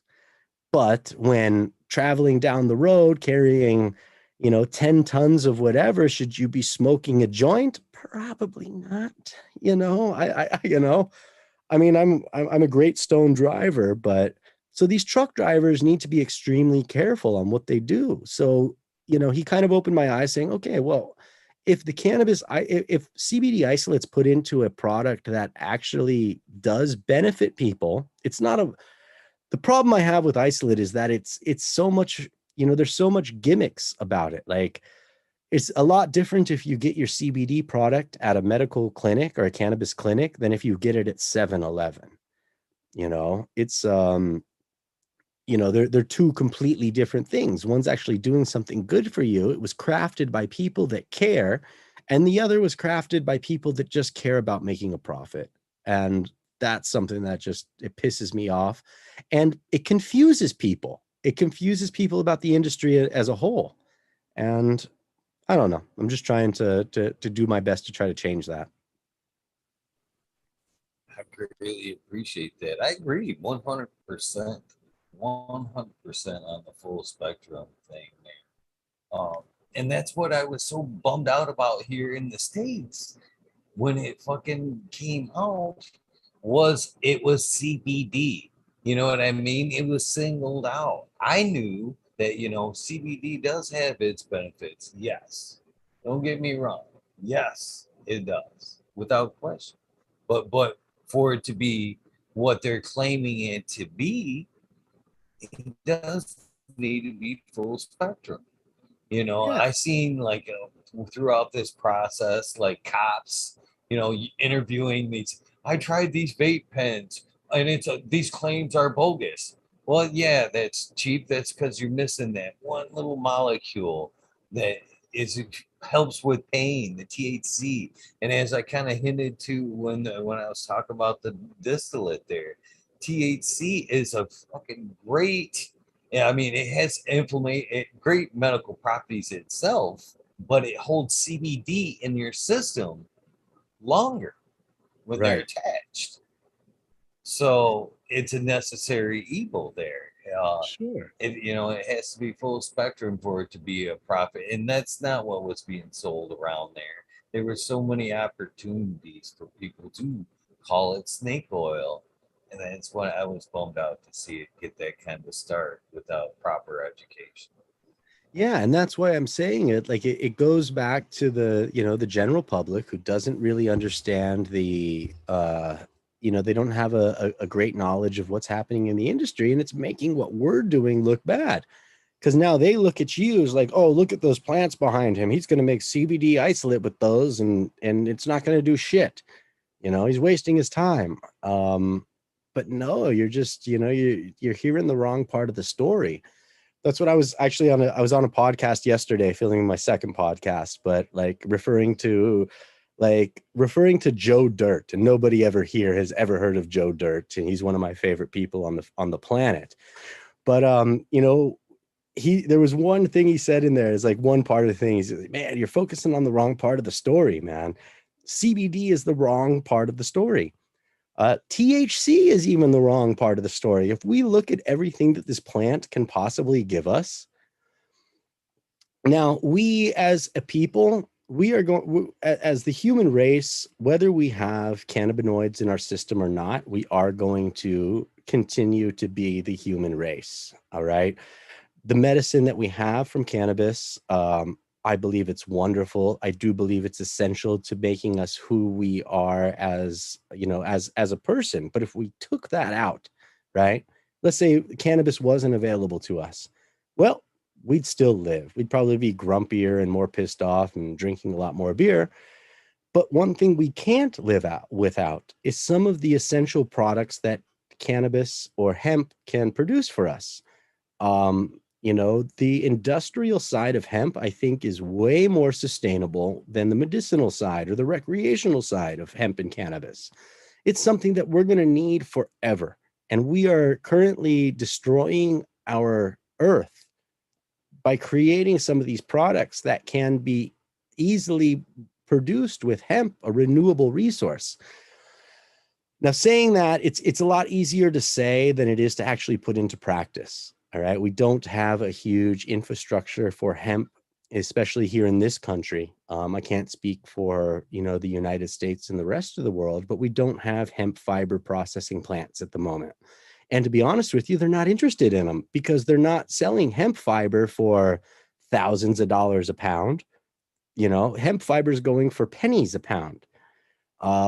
So them not being financially motivated by it is a huge effect, like is a huge problem with the industry, because I feel that the industry can thrive here creating sustainable renewable products and having THC and CBD be a byproduct of that.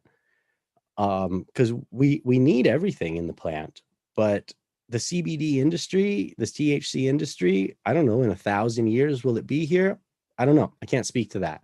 But I guarantee you, we're still going to need building materials. We're still going to need plastics, batteries that they're talking about producing out of this stuff. There's a lot of, it's a renewable resource. I mean, paper alone. Um, there's so many things that can happen with it. And again, I think we're focusing on the wrong part of the story. I think the THC and the CBD should almost be a byproduct of what we're doing, because as a world, as a whole, we need daily use supplies, I think, more than we need, you know, medicine. But just my opinion, I could be wrong. Shoot anymore, at least the way the markets are working here in the States. Why can't we have both, to be honest with you? Absolutely. Well, well, this is what I'm kind of getting to. There's a waste product nonetheless, even with a cannabis crop as medicine as a THC crop here. The market, as it goes on more and more, are being pushed towards extracts. Early harvest, less man hours, turn it right into extracts. Well, after you've pulled your extracts from the material, there's a waste product there. How come us as farmers aren't taking that waste product and having that put into fiber for paper, clothes, or whatever? The strands are still there, or is it not as good as them? Right. But I mean, that all goes down to financial motivation. I think, you know, I mean, I was a farmer in Northern California for the commercial markets my entire life. I've been growing since I was 13 years old. I did my first successful indoor harvest at 13 years old. Um, and growing up with that, like I've always been financially motivated by cannabis. I mean, I can't before extracts were really a thing. In fact, I did my first BHO extraction in 1999. Like 1999, I was blasting in my garage, like right next to my water heater, not knowing anything about like how I could be fucking blow myself up with this. But, um, you know, I was motivated by that. But I mean, before, even after that, like I can't tell you how many fucking tons of trim that I just threw off the side of the hill because I thought it was fucking bullshit. I'm not wasting my time with trim. Tons of trim. I'm telling you, if I would have extracted all of that, I'd be, I'd be sitting in a lot nicer studio than I am today. Like, I mean, those, like, I threw that shit away. I threw fucking tons of leaf away. The stalks, the roots, they all just went right off the side of the hill. And I mean, I kick myself in the ass today to understand what that stuff could have done, even just on composting and making strain specific EMs and stuff like that. Like I wasted so much money doing that because I didn't see a value in it. And I mean, I was very much financially motivated for a long time in the cannabis market. Like, how much money can I make off that pound? Fuck no, I'm not growing anything except for OG or sour diesel because that's the only shit that makes money. Like, it was all financial motivation up until, the last 5 years, really. I started to open. I mean, if you would have, like, even I was one of the biggest, like, skeptics on cannabis for the longest time. Like me, I mean, I person who's been involved in cannabis their entire life. I had a bunch of fucking hippies coming up to me telling me that cannabis cures cancer. And I'm sitting there in the cannabis field going, fuck off. Come on. It cures cancer. Okay. Right. Yeah. It cures cancer. Right. And like, I was a huge skeptic in this until I started, like, understanding it was, I don't know, more than just an industry for me. I mean, it was my life. It still is. It always has been. But we evolve in our understandings of the plant, and we are involved in our understandings of any industry that we are in. But I was a huge, like, skeptic. Like, it does cancer. Okay, yeah. Here, take 60 grams of this oil. Tell me if your cancer's gone. Fucking a month later, 2 months later, they come back and their cancer's gone. And I'm sitting there going, what the fuck? Are you kidding me? Like, firsthand working with this, being a huge skeptic into providing oil for people through, like, I've been contacted through, organizations like Phoenix Tears, and been providing oil to patients since like 2016. And I've been working with, like, real cancer patients, like, patients. I mean, one of the most two very, very interesting cancer patients that I've dealt with. And I did not treat them myself. I provided the oil for them to do their own treatments based on the doctors and information that they had acquired. But I had a 3-year-old boy and a 22-year-old man. Both of them had a glioblastoma, which is a tumor or a cancer in the brain. Both of these cases, I had them at the exact same time. And this is a 3-year-old boy whose mother is on Phoenix Tears. She's working on the Rick Simpson methods. And according to her research, she decided to give her son 3 grams a day of THC, high THC extract. 3 grams a day. Now, when she decided this, the doctors had told her that her son had 6 weeks to live. Now, this lady is a nurse at a hospital. Her doctor said he had 6 weeks to live. He was 3 years old at the time, and she started him on 3 grams a day. Now, I couldn't take 3 grams a day, let alone a 3-year-old kid taking 3 grams a day. Anyways, he started on this regimen. He's 7 years old now. And the brain cancers shrunk to, like, almost disappeared in him. They shrunk he had 2 cancers. They shrunk 90+%. Another patient I dealt with in his early 20s on a similar regimen of 1 gram per day. This kid went from, when I first met him, he was in a bed. His parents contacted me, and he was just moaning and screaming in a bed. Over the course of 6 weeks of using this oil, I go over to his house to bring over another regimen, and he opens the door. He goes, "Hey, are you Baba?" I'm like, "Yeah." And he goes, Man, thank you so much. I'm like, are you Sean? He's like, yeah. I was like, holy shit. Like, you're a person now. You went from a screaming zombie in the bed to a completely functional human being. I sat there and I talked to him for hours that day. And his brain cancer, his glioblastomas completely disappeared. He went back to his own country where cannabis is very, very strictly regulated, where he can't use cannabis in this country that he was in. And now he's living a perfectly functioning life as a normal human being, going from this deathbed to that. Now I have other patients on the other hand that are like in their hundreds. I have a lady right now who is 107 years old, and she's been using my oil for 4 or 5 years now. And her entire family like credits me to her being alive today. So I understood that it had a medicinal properties before. I understood that it had medicinal properties. I just didn't understand how much.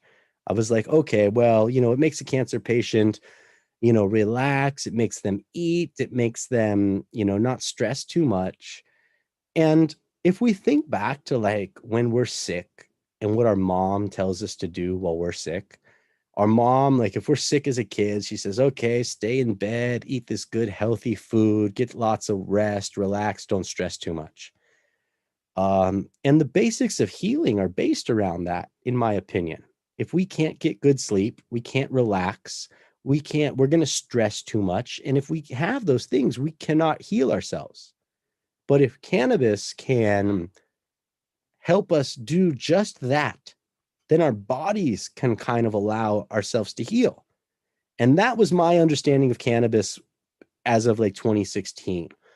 Now I understand there's a little bit more to it than that, but I still use that as a very good base explanation on what cannabis can do for patients. Because again, I'm not a doctor and I don't like giving medical advice to people, especially people that are on their deathbed. I don't, that's a huge responsibility in dealing with a medical patient who's about to die. And all that my only medical advice and my only claims that come out of my own mouth are that cannabis will improve the quality of life if used appropriately. Outside of that, look to these other doctors because, that's all I can give you from my medical expertise.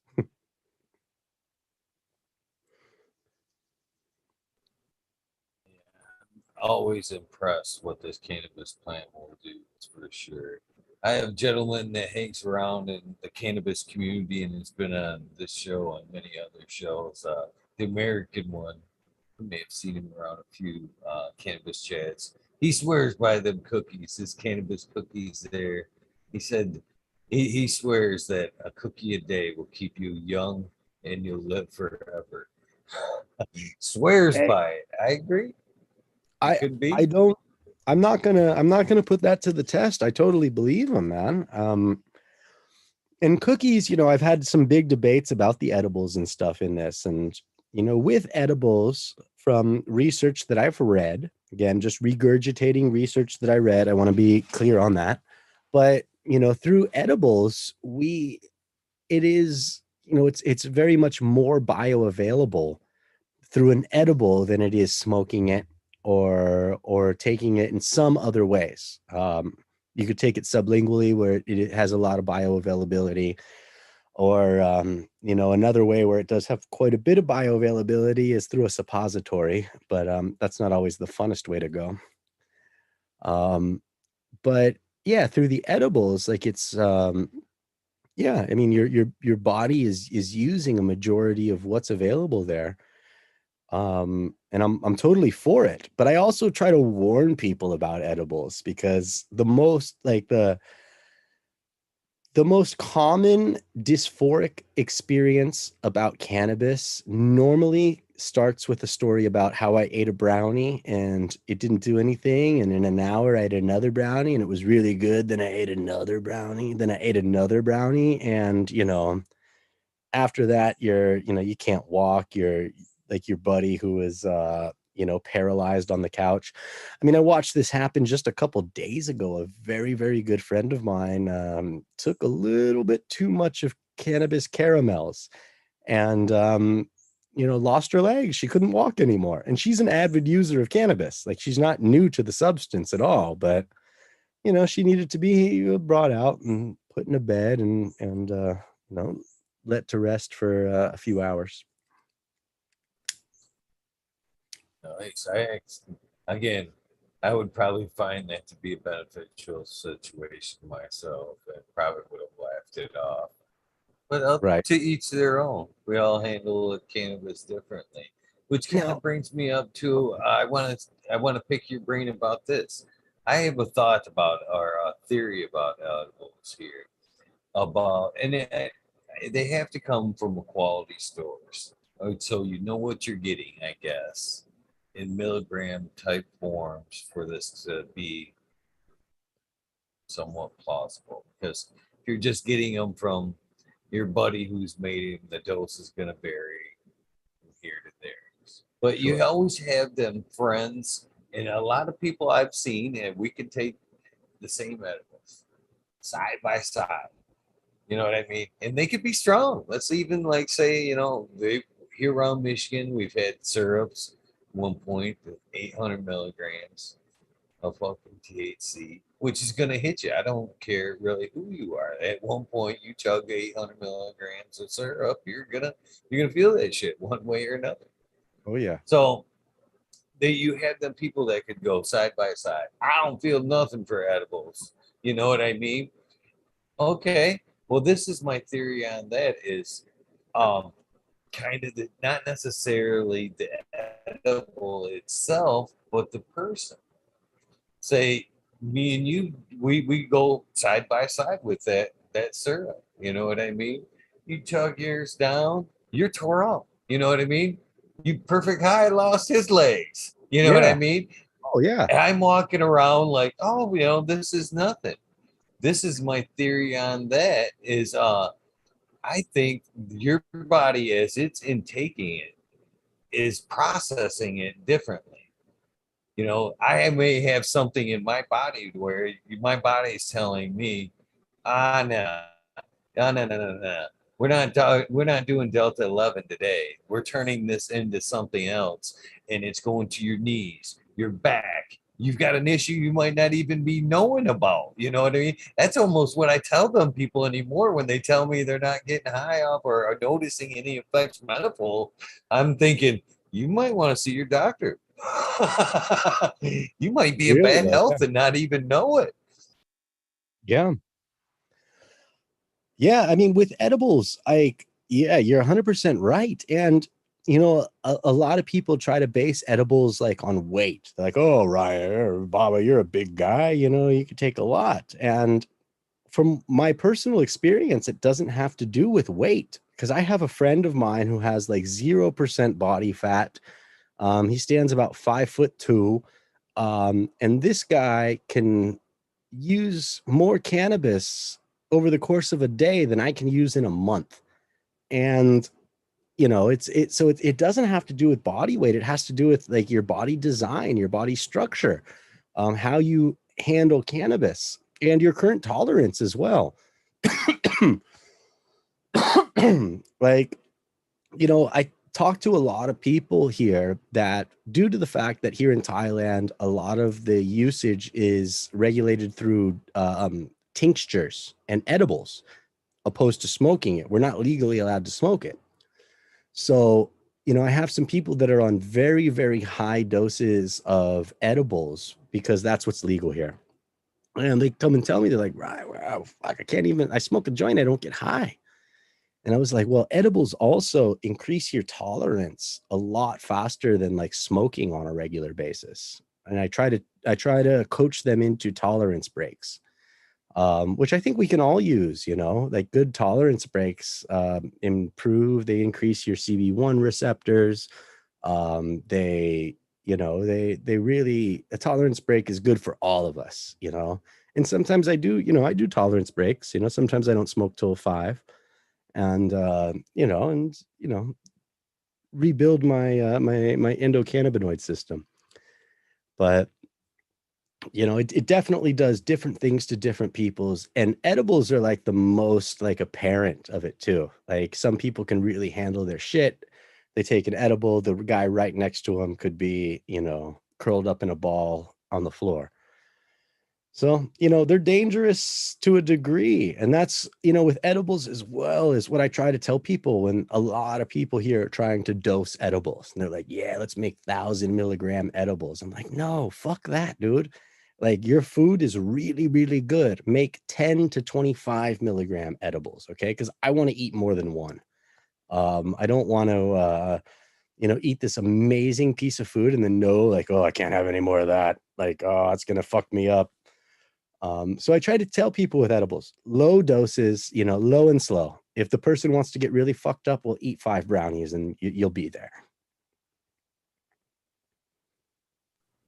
It's a funny thing there. It's almost a double-edged sword with the edibles like that, especially the THC versions, because man, I know some local vendors here that make some just they chef quality, you know, cakes and whatever, and they're pretty well dosed, you know, a couple 100 milligrams per. But man, a lot of the edibles are so delicious, man. You find yourself back in, you Yeah, know, wanting to or not. You're like, man, this shit's just so good, man. I can't stay out.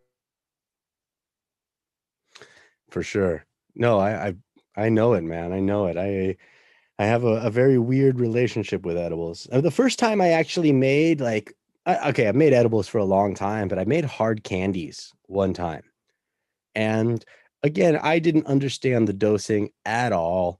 I had just blasted like 140 grams of some stuff that like it was just a little too dark to put on the market. So I put 140 grams into 2 batches of hard candies.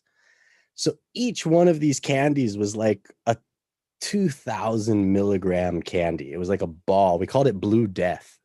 And I mean, anybody that I know, hardcore cannabis users, anybody that I took that took that was you were out of the game for 2 days.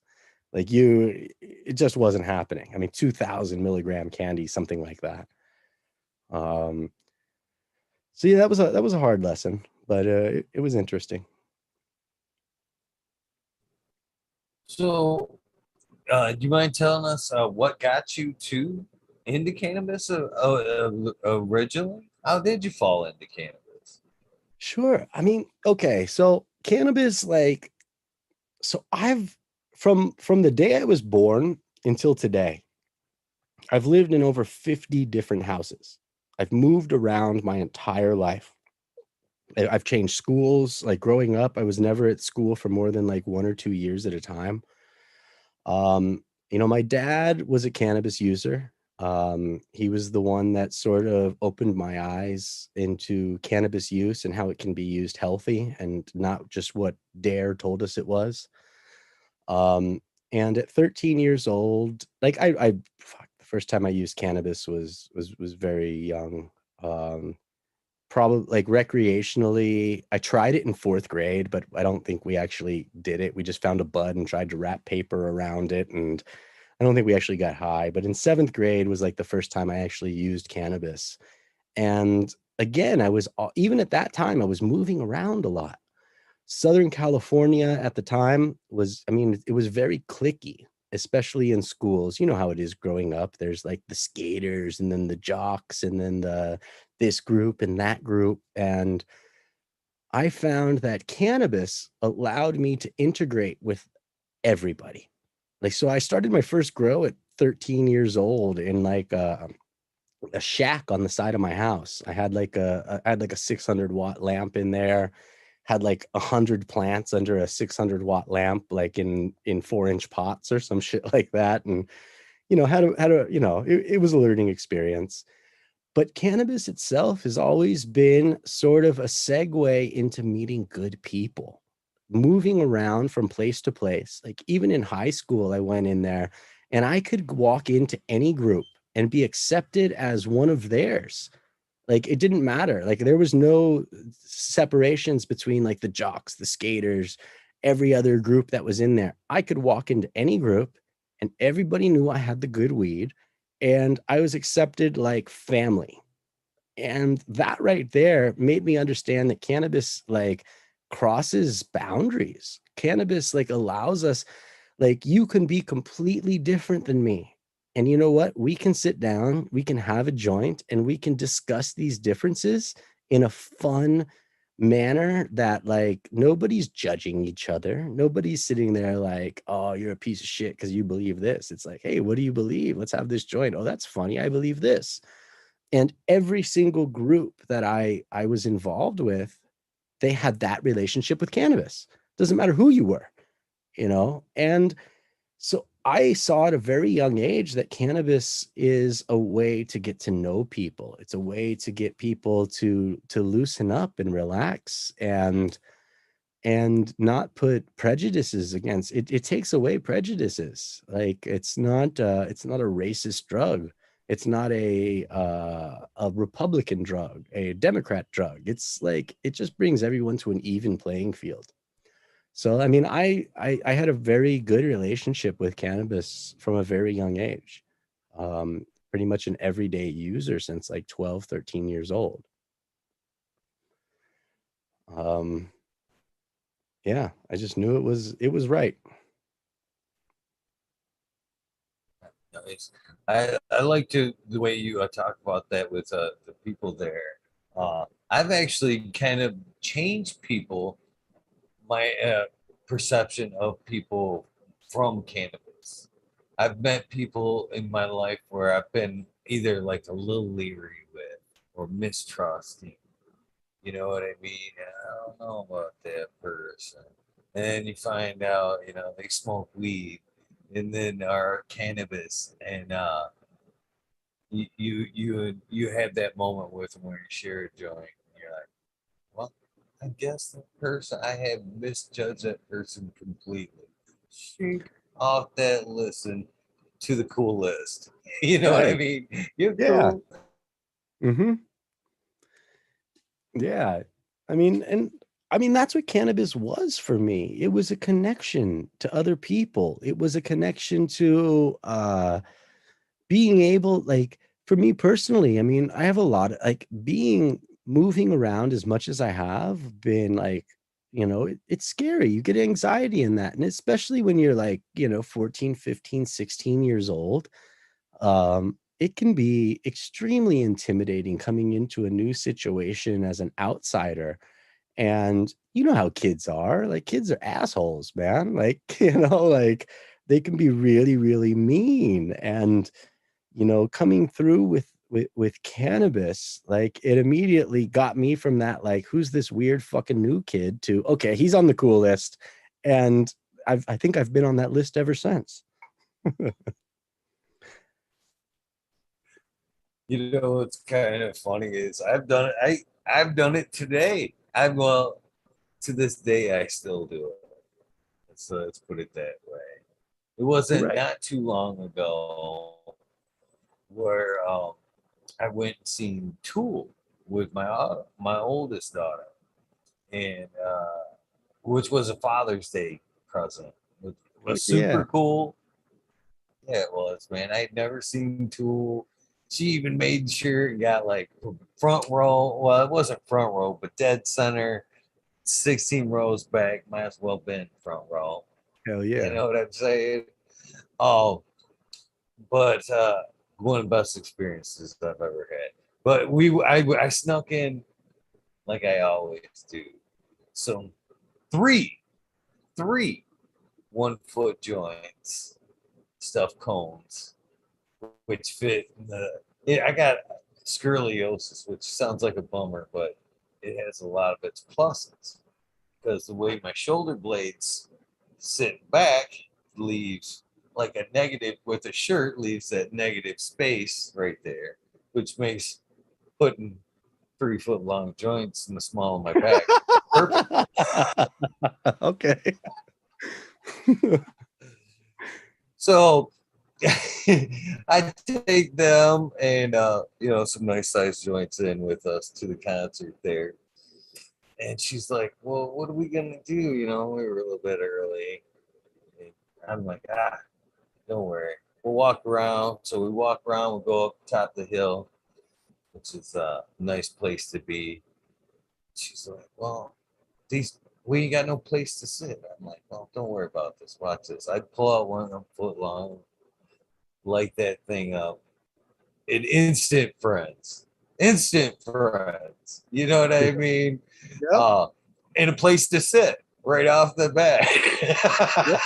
So cannabis, yeah, opens up doors and can make instant friends.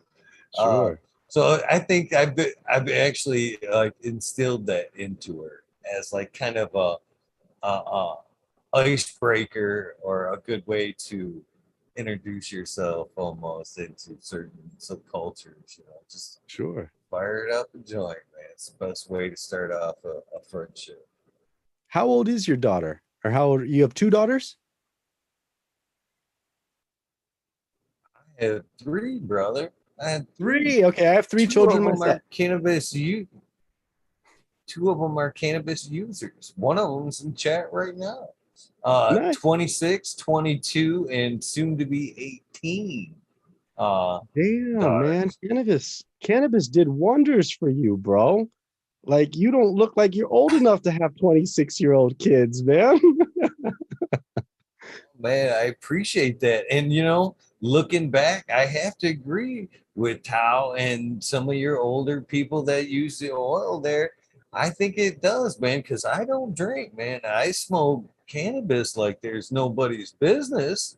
But I look back at some of the people I went to school with that went down the other route, drinkers and whatnot. And I tell you what, we don't look like we're in the same class of, the same graduating class. I mean to say, you know what I Yeah. mean? It's funny. I contribute it all to smoking weed versus a life of drinking and whatnot. So thank you very much. I agree with cannabis. Yeah, right on, man. Yeah, I have three children. My son is 9 years old. My middle daughter is 7, and my youngest daughter's 3. And you can even find them. They're on my podcast talking about breeding cannabis, and they have their little experiences with cannabis. But my daughter has a little segment on there talking about mating your cannabis plants, and it's kind of funny. And they're not cannabis users, obviously. They're still very young, but I've never kept cannabis away from them. I'm very open with my kids about almost every subject. I have pictures of my daughter when she's like just able to walking through my gardens, and my son at like 2, 3 years old, like helping me weigh pounds. Like I remember him just being there, like, I'm like, no, yeah, like 454 isn't enough. You got to put in 458. All right. 460, make these 460. Like my 3-year-old son was weighing pounds for me, and so they've been around cannabis. They have a good understanding of cannabis. Still to this day, they haven't said, "Hey, Dad, let's smoke a joint." And I'll give them a few more years on that one. But I'm trying to be open with my children about it. Like I don't try to hide what it is. I don't sit there and like, smoke joints and blow it in their face or anything. But children are the future. And I feel that like a big part of the stigma that we have in cannabis now is kids learning at a very young age that it's a bad, horrible drug. So I don't know. I'm just been very open with my kids about cannabis from the beginning. Man, I'm super stoked that we're in such a place now that it could be passed on. You know what I mean? From one generation to another. I mean, think about that from the stigma that we grew up with to the possibility of building a cannabis farm one way or another and being able to teach and pass it on to your next generation. Imagine the day when you drive along, a country road and you see 100-year, cannabis farm sign in the front yard, much like you do 100-year traditional farming sign in a yard. Yep. That's what an awesome phase that we're in right now. That would be so awesome to build, put your stakes in the ground right now. Boom, and be, something that can be passed on for a long time if they wanted to. That's pretty Hell awesome. yeah. I'm I glad to mean, see you push. Your kids are interested. That's I mean, if awesome. you talk to them, if you ask them today what they want to be when they grow up, they say they want to be a cannabis farmer. They want to grow ganja. And like that's going to be some of the merch I'm making for my podcast. I'm going to make a whole like line of like children's clothes, like little baby onesies that say future cannabis farmer and little kid shirts like when I grow up, I'm going to grow weed. That's definitely going to be merch we're putting together. That's pretty cool. That's really Hey, cool. Eagle, I'm sorry, man. Like I said, this apple juice is running through me again. I really apologize, but I got to hit the head, man. What you gotta do, brother? What you gotta Sorry do? about that, man. Give me 2 minutes. We're good. Really good. Cheers, chat. How you guys doing? I see Pixel Monkey in chat. Much respect to you, good sir. Always an honor to see you in chat. Jay Allen, it was nice meeting you a few weeks ago up in Luzerne, Michigan. Trinity Farms, nice to see you. Phone Times Fall. How you doing? Hillbilly Herb, nice to see you as well. Of course, as I mentioned, my beautiful daughter Lexi. Hi. How you doing, sweetie? Hopefully you are enjoying the show as well. Skunk Ape Works, Glassworks, how you doing? Nice to see you hanging out as well. Chad Westport, tons of respect for you. Mr. Johnny Canessy, how you doing, my friend? I'm glad to see you have been enjoying the show as well. Yes, this has been a great episode. I'm very much enjoying this. You guys have any questions at this point for myself or the guests? Please hit them in the chat right about now. What are you guys smoking now? Tell me that. How was your weekend? I want to know. Mama Law 710. Cheers to you. Ross Joe, how you doing? Obviously, looks like you smoke with some honey oil. All right. Dabs up, my friends. Dabs up. Mr. Robert, Mr. Green Fingers, motherfucking Thomas. I don't know how I messed it up. Sorry, Green Fingers. Cheers to you. Top Floor Genetics. How you doing? JMA182. Always a pleasure. Nice to see some new names in chat. I should add you. I've got a second. 2 shout outs. Oh.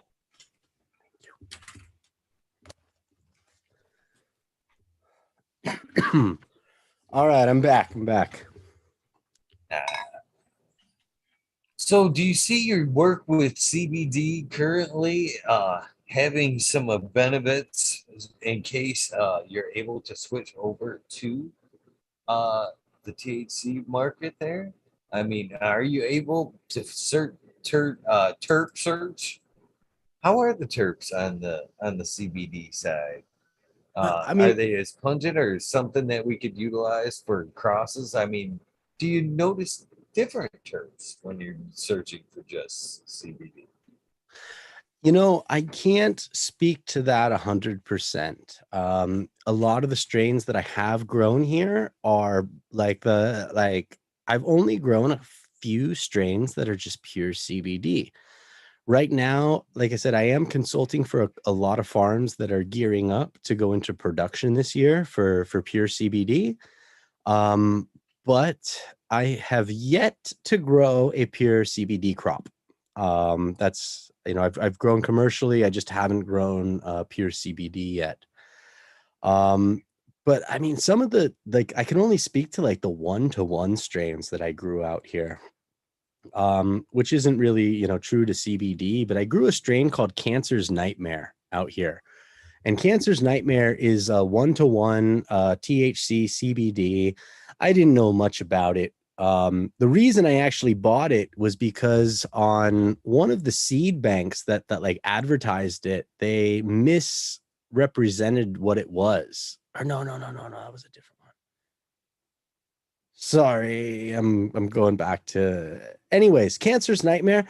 I don't exactly remember how I got it in my hand. I just knew it was a 1-to-1 THC CBD. I grew it. It was one of my favorite strains in the field. It again a very fast flowering plant. It was one of the first ones that were my CBD plants were the first ones that were done. I grew 707 CBD and then Cancer's Nightmare in large quantities. Both 1-to-1s, both very fast flowering plants. The 707 CBD was done in 45 days of flowering. But the Cancer's Nightmare was a little bit after that, probably 55, 60 days. It smelled like Skittles. Like it had that really like candy, fruity, metally smell. Smelled exactly like Skittles. Big, fat, dense buds on the thing. So it's there. I mean, the terpenes are there, but on the other end of things, now we're also dealing with, outdoor crops here that are going to be grown. Some of them are going to be grown in the cool season, which they will retain their terpenes.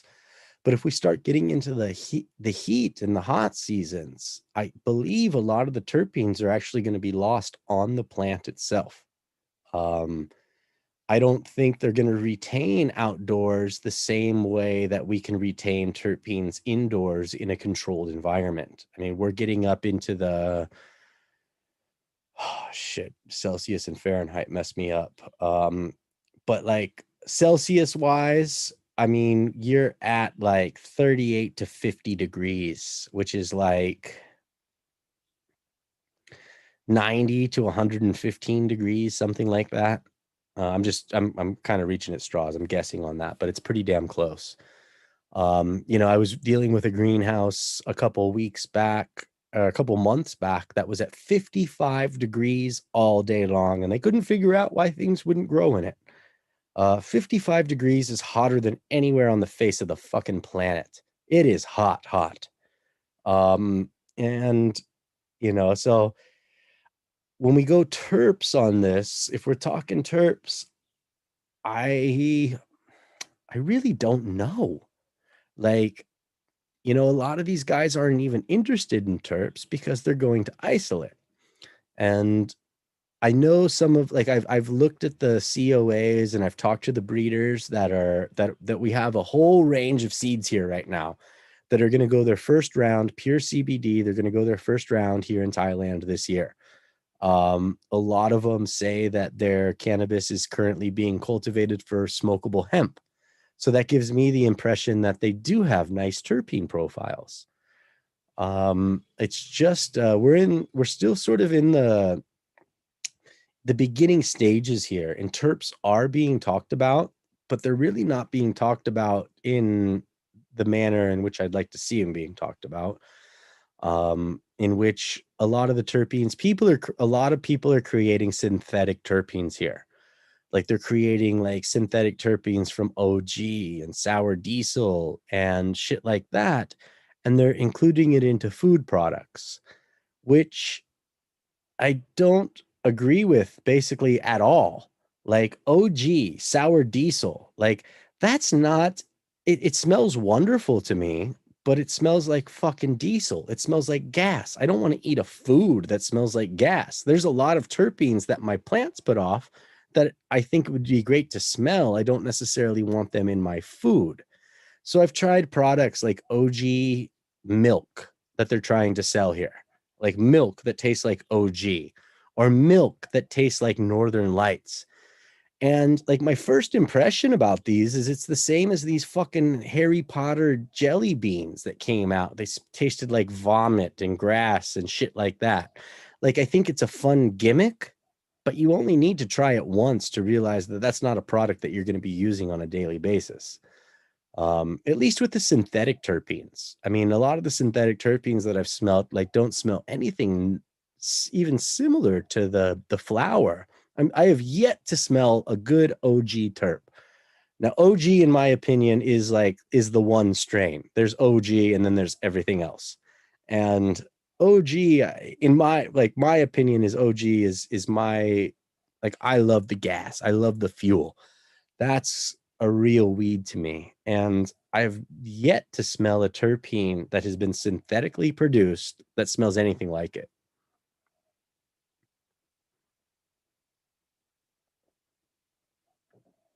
Yeah, I can actually sympathize with that. When I had my experience with trying to introduce my middle daughter to CBD, actually CBD, quick side note, I've talked about it a lot of times, uh, helped her for her PTSD, anxiety attacks from an accident versus the medication she was taking.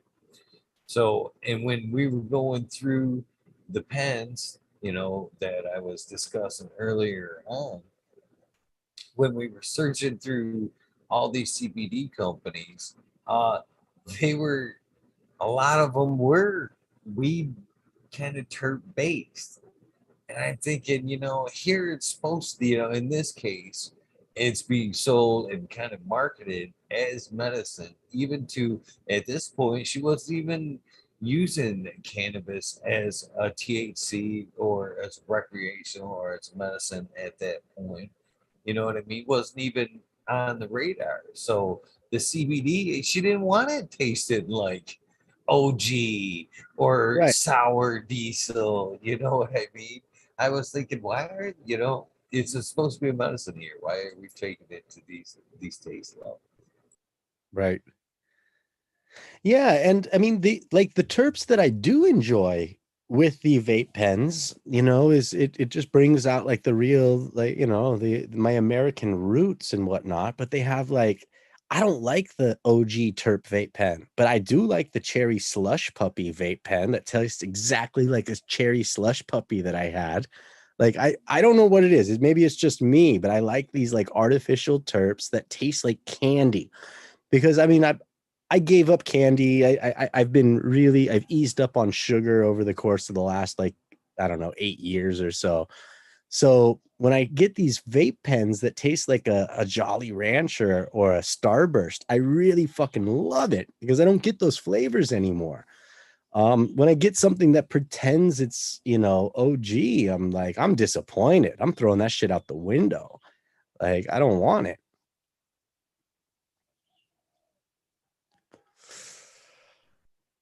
Let's see that, I guess. Let's see. So, what was the first thing that you did grow? Tell me about the first grow. Like the first grow here in Thailand or my first grow? Your first grow. I mean, your Man, first grow, the Californian, I bet. it was laughable even in California now. I was 13 years old. Um, I grew bag seed, man. Like we had like a bunch of bag seed. 13, yeah, 13 years old. We had a bunch of bag seed. I didn't know anything about the plants. I knew that cannabis had two light cycles. One was 12 hours, one was 18 hours. I didn't know what they did. So I started my plants on 12 hours and then flipped them to 18 hours. Like I did like what 3 weeks and my plants started budding and then I flipped them to and I ended up re-vegging them. But it was a bunch of bag seed. It was I couldn't even tell you the strain. I mean, shit, I don't even know if we knew strains back then. It was either like chronic or mex. Like it was there wasn't like a whole lot of knowledge about strains. I had them all in like 4 or 6 inch pots. Like I said, I must have had like 100 under a 600-watt lamp. And after putting all my plants into re-veg, one of my friends explained light cycles to me. So like 4 months into this process where I have no buds, one of my friends explained that you need to, 12 hours was the light cycle to induce flowering. I grew out all these plants. Um, they were fucking horrible. They were disgusting. Um, at that time,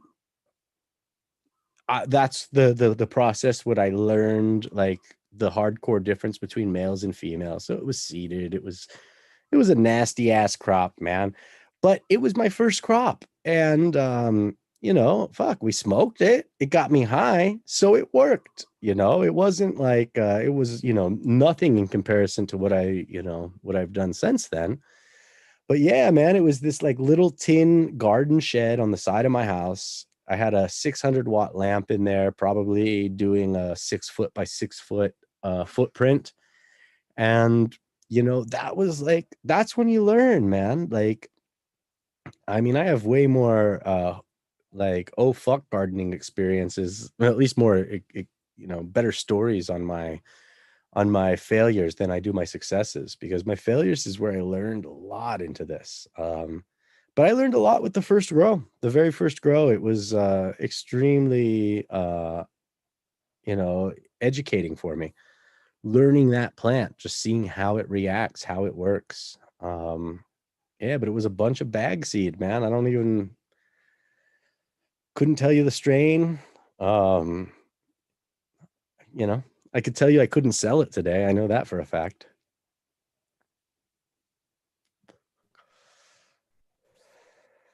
So what ultimately led you to Thailand?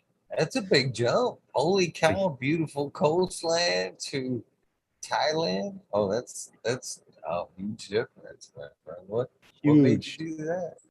So, I ended up, through high school at 15 years old. I had a girlfriend at 15 years old, and we were together from 15 till I was 20. So about 5 years, 25% of my life at the time, which, 5 years doesn't sound like a whole lot of time now, but back then it was a huge portion of my adult life. It was my entire, basically, adolescence and adult life. And we broke up in California, and whatever, heartbroken, devastated as I was, at the time, I was really into ropes courses. I went to a school, backing up a little bit, I went to a school called the Jefferson Wilderness School. And the Wilderness School wasn't a normal academic program. I spent a lot of my time in the backcountry building ropes courses, running camps, living in the woods. And that's how I got introduced to cannabis, actually, or introduced to expanding my knowledge in cannabis, at least. But I don't know. I broke up with my girlfriend, man. I was doing these ropes courses, and my teacher at the time, who's still my teacher and like role model today, like this guy still comes out to every farm that I ever do. He flies here to Thailand to come see my farms. This guy, I knew that he worked in Thailand. Like I knew he did ropes courses in Thailand. I had met some of his team in Thailand, and I called him up drunk one night, like, man, yeah, dude, I just want to go to Thailand, told him. I don't even remember the conversation, to be honest with you. Um, he calls me back 2 days later, and he's like, yeah, hey, I got you, you're ready to go. I got you tickets. You're leaving for Thailand in 2 weeks. I'm like, what? 2 weeks? Thailand? Like, did I talk to you about this? And he's like, yeah, you talked to me about it. I got you fucking tickets. You better get on the fucking airplane. So, in from a drunken conversation with somebody, 3 weeks later, I was on a plane to Thailand in order to build and run ropes courses, which are like zip lines. I have a lot of experience in that. I built some of the biggest ropes courses and zip lines in the world, in the redwoods in California. So I came over here as a safety advisor on a ropes course, um, and fell in love with the place. Like I ended up building ropes courses, running them here for years, starting up my own ropes courses. I worked at wakeboard and water ski schools that had that stuff attached to it. Like I kind of got introduced to like a completely different lifestyle out here that I fucking love it. Like like if you ever have an opportunity to get out here, get here, man. Get here. Because like Thailand really does offer some things that we just don't have access to in the United States. Uh, I I don't even know where to start with that, but it's um it's a lot different working, it's a lot different here in Thailand than it is working in the normal, than in California.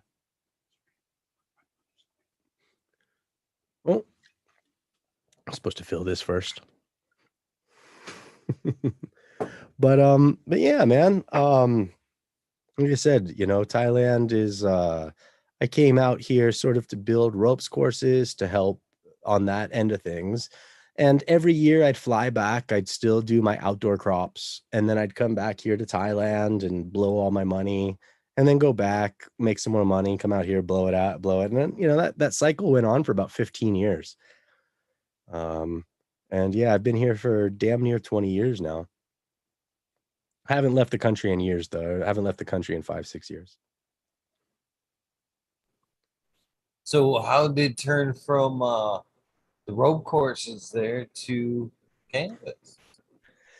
Yeah, That's got to see, be, especially in a like that type of country, that's got to be a pretty risky. Aha, you know what I mean? I'm gonna go in this direction. Uh, I'm sure people went, "You're fucking crazy." yeah, everybody said that I was fucking crazy. So cannabis started the legalization process here in like 2018. And I was very familiar with all the groups that were creating, that were making medicine for patients. I was very involved with these groups from previous. I came back to Thailand in 2016, and again, I came back over the basically the same reasons. I divorced from my ex-wife. I took my 2 children. We moved back to Thailand. She stayed in the United States. And I'm sure there's another episode probably in many years to tell you why I left the United States. There was some shit hit the fan with my farms. Um, Law enforcement was involved. The mafia was involved. All sorts of crazy shit like that.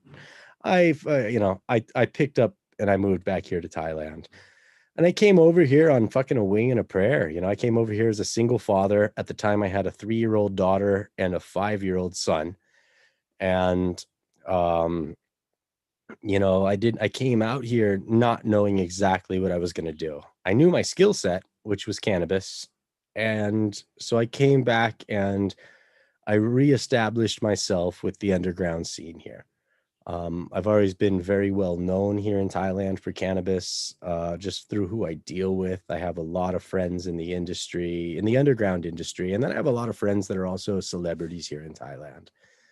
And I sort of reestablished myself as an authority on cannabis here in 2016 through certain practices. From there, it started going legal. And a lot of these groups were like, Ryan, come on, man. Like, you gotta come out with us. You gotta like spread your knowledge to the people. And in my head, I'm like, oh, hell no. Like, I'm here like living in the underground. If I stick my head up right now, like it's gonna get cut off. I'll never be able to return to the underground.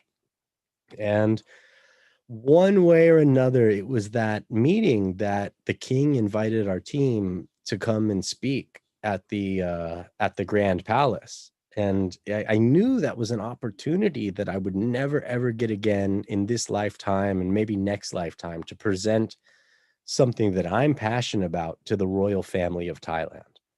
And I'm like, okay, well, fucking here goes nothing. And then I went out and like literally overnight, I became like the Jorge Cervantes of Thailand. Like I became the authority on cannabis in the country overnight.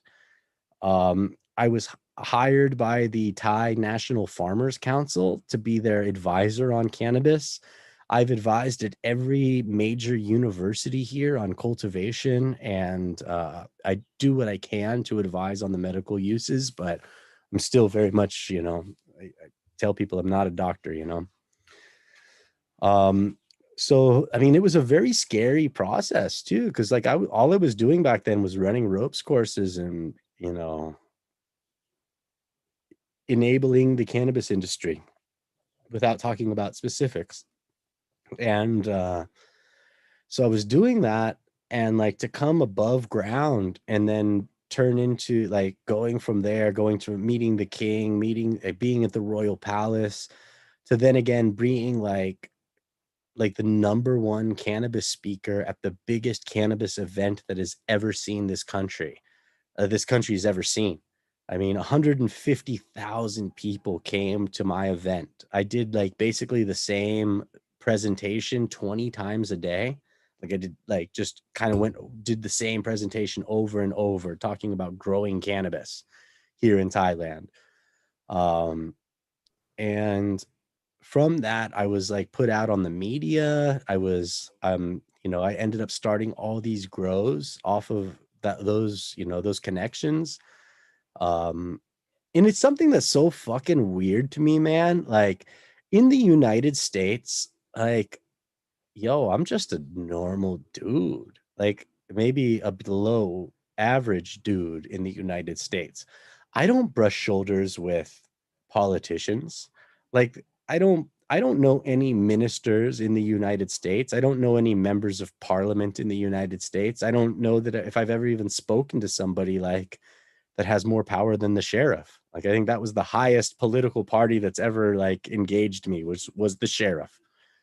Um but now I'm sitting here talking like I personally know, like I know the deputy prime minister, the minister of health.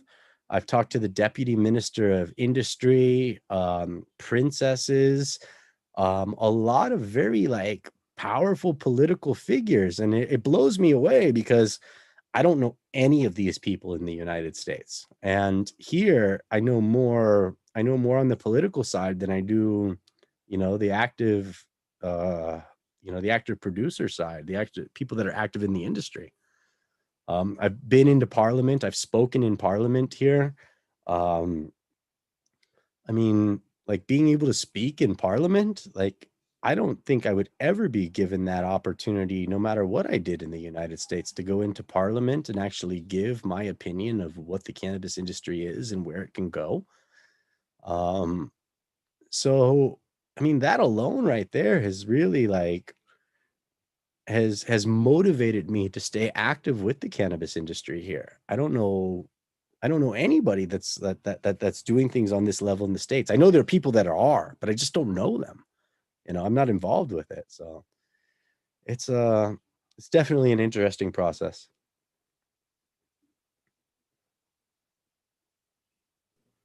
I can't help but wonder. This would be a question out of left field for you.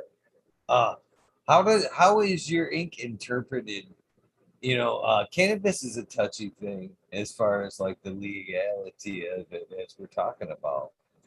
At one point, it was kind of a shunned culture, but does your ink play into that? Are you ever well, you said you've talked to a lot of influential people there. Are you ever felt the need to cover up, make sure all the ink's covered up? How is ink Yeah. interpreted over there? In different countries, you know, they don't take that very well still. Well, I mean, everything about me is very intimidating to the Thai people, like down to my beard. Like my beard, the Thais don't typically grow facial hair like I do. And it's often looked at, people that do grow facial hair are looked at as criminals. Um, but there's also the other side of that. There's like the older Thai guy side that like really they appreciate the beard. They give me respect for it. The tattoos, on the other hand, when I do go to like when I'm in, I don't know. Sometimes I put on, like, if I'm really nervous about it, I don't know, if I get like stoned and I'm freaking paranoid about it or something, I will put on a long sleeve shirt. But like like the tattoos that I do have are not so like they're not like prison tattoos or anything. I think that it's overlooked, like the ink that I have. I think it is overlooked. I don't feel that I'm looked down upon because I have tattoos. Um But there is like, I mean, I'm definitely only taken with a grain of salt here. Like they do respect what I say to a degree, but at the end of the day, I'm still a foreigner here in this country. And being a foreigner here with no official, like I don't have a degree. I don't have a PhD in botany or horticulture, and I'm not a doctor. So, I mean, that's definitely taken into consideration when I get into a lot of these meetings. And I feel that I have to prove myself a little bit more. And I have to be, I feel like I need to be very American and aggressive in some of these meetings because, like, I'm not going to take shit from this guy who does have all the degrees. Okay, wonderful. You've got a doctorate in agriculture. You've got all this shit that really is relevant, but do you have cannabis experience? Have you ever grown a cannabis plant? All right. Um, I know that these people have the ability to learn what I'm laying down, but like there's a lot of ego that we need to get over here. And these guys they have an education that they've spent a lot of time on, but I'm coming in talking very specifically about one crop. I'm not trying to tell you how to grow anything else. I'm trying to tell you about one crop, how it grows, how it works. And I find that it's not necessarily like the tattoos or the appearance or anything. It's the again, it's the egos that we have to get over. These people that do have a very high education, they've been educated all over the world. They come back to their area, and it's hard for them to listen to someone like me who maybe doesn't have the same degree of education they have, but I've got 30 years of cannabis experience behind me. And I'm not trying to tell you how to run your medical department. I'm trying to tell you the best way to grow the plant so that you can have, good active cannabinoids. You can grow the plant in a successful manner. You don't lose your crop. I'm not trying to reinvent the wheel here. I'm just trying to teach them that the wheel already exists and this is how it rolls.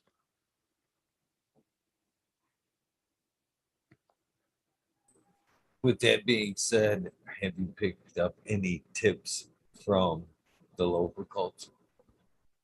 Tips from the local culture, of course, man. They have taught, and this is something that like completely trips me out because I go out into these farms and I'm dealing with these farmers on the on the farming aspect of things. I've learned so much, and I'm dealing with these farmers who are so shy.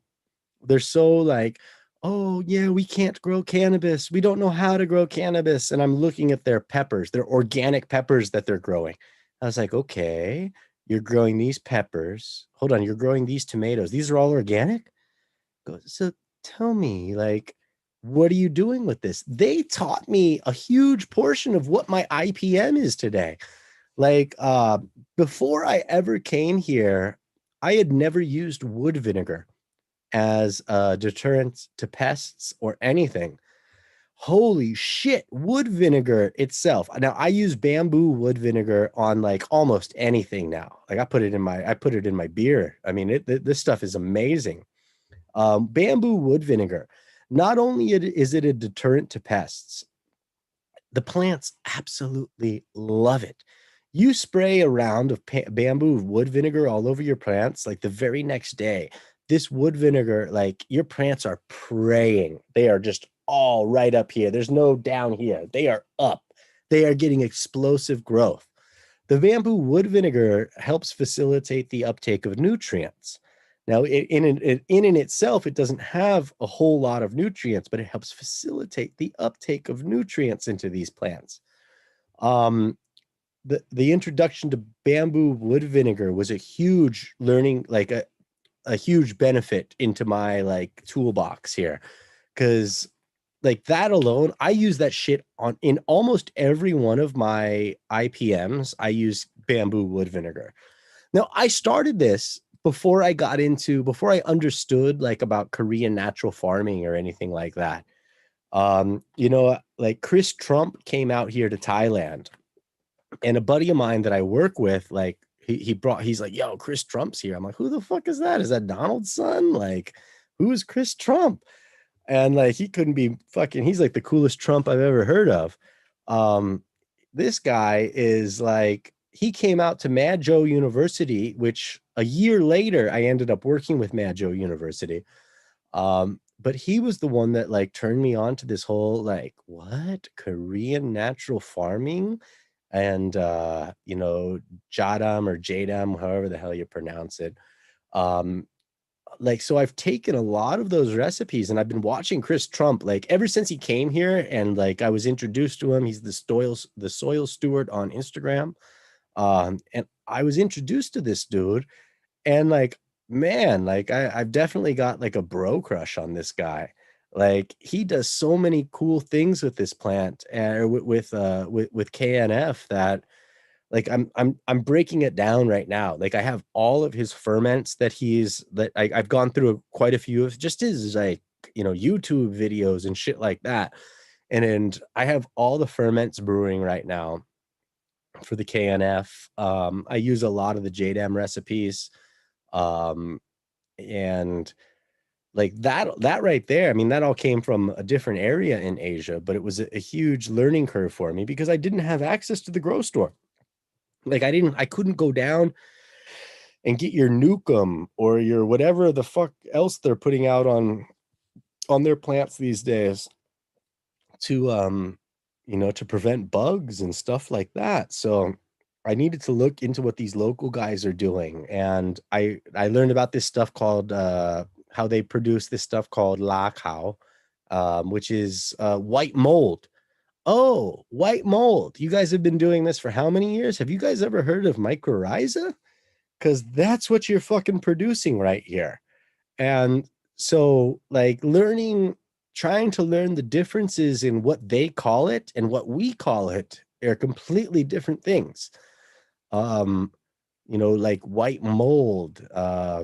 You know, I do speak the language almost fluently. And a lot of times, like, you really have to look into the translation of what they're saying, and look further than that, even like try to understand what they're saying in some of their stuff. So the wood vinegar, the bamboo wood vinegar, the naturally produced mycorrhiza, like how they're producing their mycorrhiza in bulk. You don't need to go down and buy like a bag of great white for, I don't know. Great white here is fucking expensive, man. Great white here is like, it's like $200 for like a thing that's like the size of this glass. Um, so, you know, okay, let's produce our own stuff. And I find that every time that we're producing our own like indigenous inputs, they outperform the stuff that we import tenfold. Like the stuff here maybe just doesn't know how to digest or work with some of these inputs. Like we're, you know, bringing in seaweed from Norway, which, okay, I admit that the Norwegian seaweed is probably the best on the face of the earth, and it probably outperforms even the stuff here. But I don't think that we need to get like, it doesn't make sense to me. Like, how much fuel did we use to bring over seaweed from Norway in order so that we can use it in the soil here in Thailand? There's other stuff here that can do the exact same thing. It's just we need to learn about it more. And the farmers are teaching me. I find it so funny. Like the farmers, they bring me in and they call me professor and doctor and all this stuff. And like in the back of my head, I'm like, bro, I know how to grow one crop. I know how to grow it very well. I can grow it to the best of my ability, but you guys could grow 50 different crops. And like, you're calling me professor? No, I need to call you professor. Like, you're teaching me more than I'm teaching you. The only thing I'm doing for them is giving them the confidence it takes in order to put those practices into action. Because losing face is a huge thing here in Thailand. Like, even if like they would rather not attempt it if they have a fear of failing than actually attempt it and fail and learn from that. So I'm just enabling these people, giving them confidence to take what they already know and put it into action with cannabis because they've never done that. Yeah. So these guys are teaching me so much, so much. That's awesome. That's awesome. Uh, how how do you actually make a wood vinegar? It's funny that you brought that up because we were talking about the aphid and the ants, how to get rid of the ants, I put white vinegar in in the chat there, but that's not bamboo wood vinegar. I mean, how do you go through the process of making something like that? And one other thing I wanted to say in the Oriental countries like, across the world, vinegars are like sacred, right? The some Yes. in some spot. Yeah, Chris taught me that. But yeah, the wood vinegars. All right, bamboo wood vinegar. Wood vinegar is all produced pretty much the same way. You have these, like, we were lucky enough to have these giant kilns in which we take all the bamboo. Now, it can be done on my scale, which is like these big brick, adobe brick kilns, in which you take all the bamboo, you put it into this kiln, light it on fire, seal it up, and basically it creates two amazing products. It creates the wood vinegar. Now, the wood vinegar is gone through the smoke. The actual direct translation of wood vinegar here in Thailand is namsom kwan mai, which is vinegar that's made from the smoke of wood. And so what we do is on top of these big kilns, we have a chimney. And the chimney is very long. Like, it doesn't just go straight up. It kind of goes off to the side and goes long, and it has a steady incline.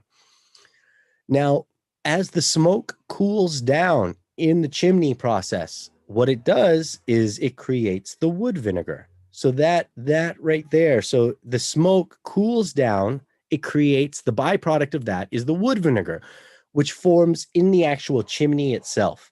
And then from that, we've got in the chimney, there's a little tube that comes down and it goes into this giant, like 2,000-liter tank. And every single time we run it, the wood vinegar slowly drips into that tank. Now, on the other end of that, now that's a byproduct. All right. We also, from this, what we have is bamboo charcoal.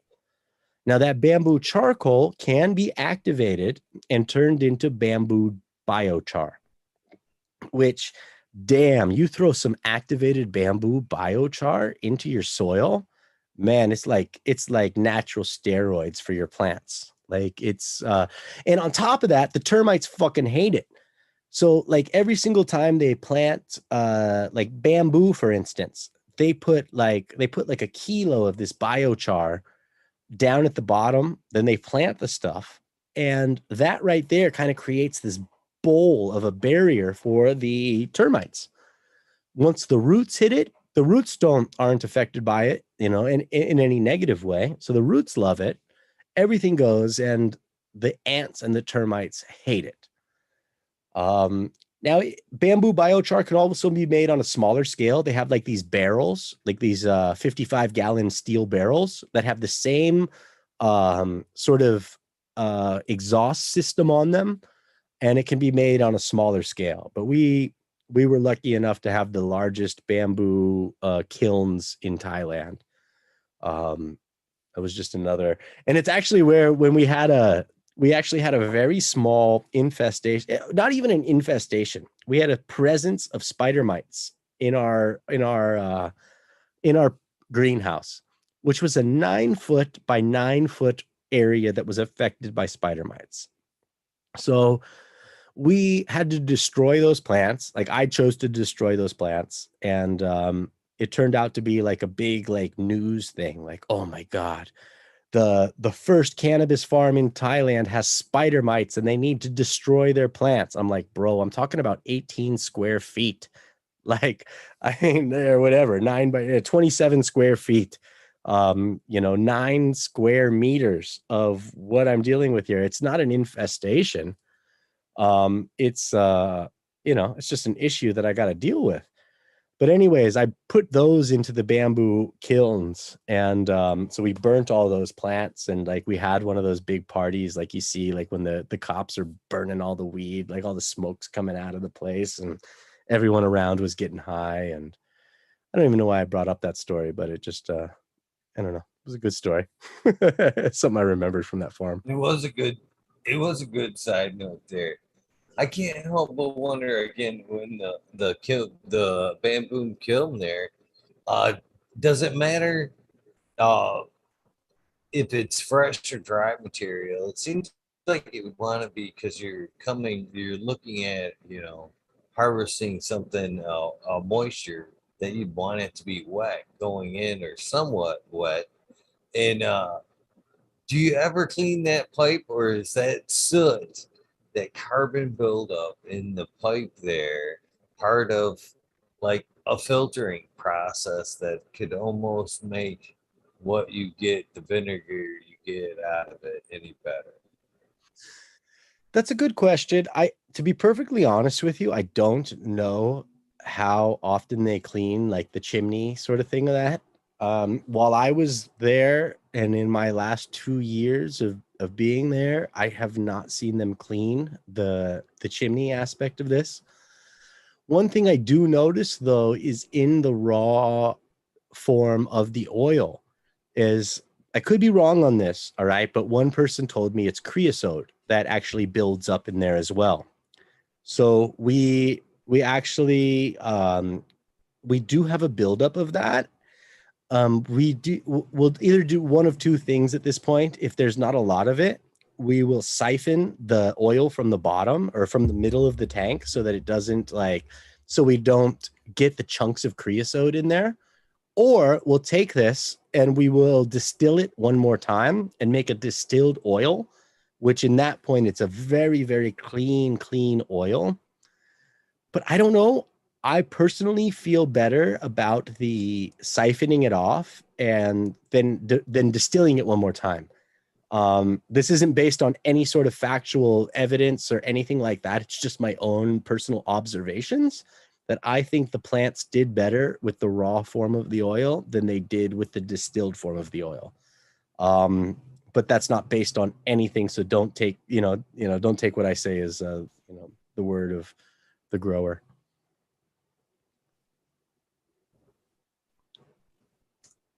It's awesome that you can, move halfway around the world and learn a lot of those great techniques firsthand. Uh, Pretty cool, pretty cool adventure, my friend. Yeah. Yeah, it's definitely a very cool adventure, man. It hasn't been easy, and it kind of built itself up because I've only ever taken two things seriously here in Thailand, and that's, Thailand and cannabis, or two things in my life. Like I was very passionate about learning the Thai language, to learn about the culture. And in that process, it's sort of like, and also being a cannabis farmer at the same time, like I learned a lot about, like, through roundabout sort of ways, I learned a lot about how we could grow cannabis here in this country. Learned a lot about how they use power, about how they use their their inputs in order to be able to produce cannabis here. It was a huge learning process, and I'm always learning. I have one of like the most intricate IPMs available in this country, if not the world at this point. I have 7 different IPM products that are applied regularly to the crop, um, all coming from different essential oils that are locally found, wood vinegars, wetting agents that we're able to make here organically through the local resources. We have a lot of different stuff in order to treat our pests, and something that we'll never stop learning.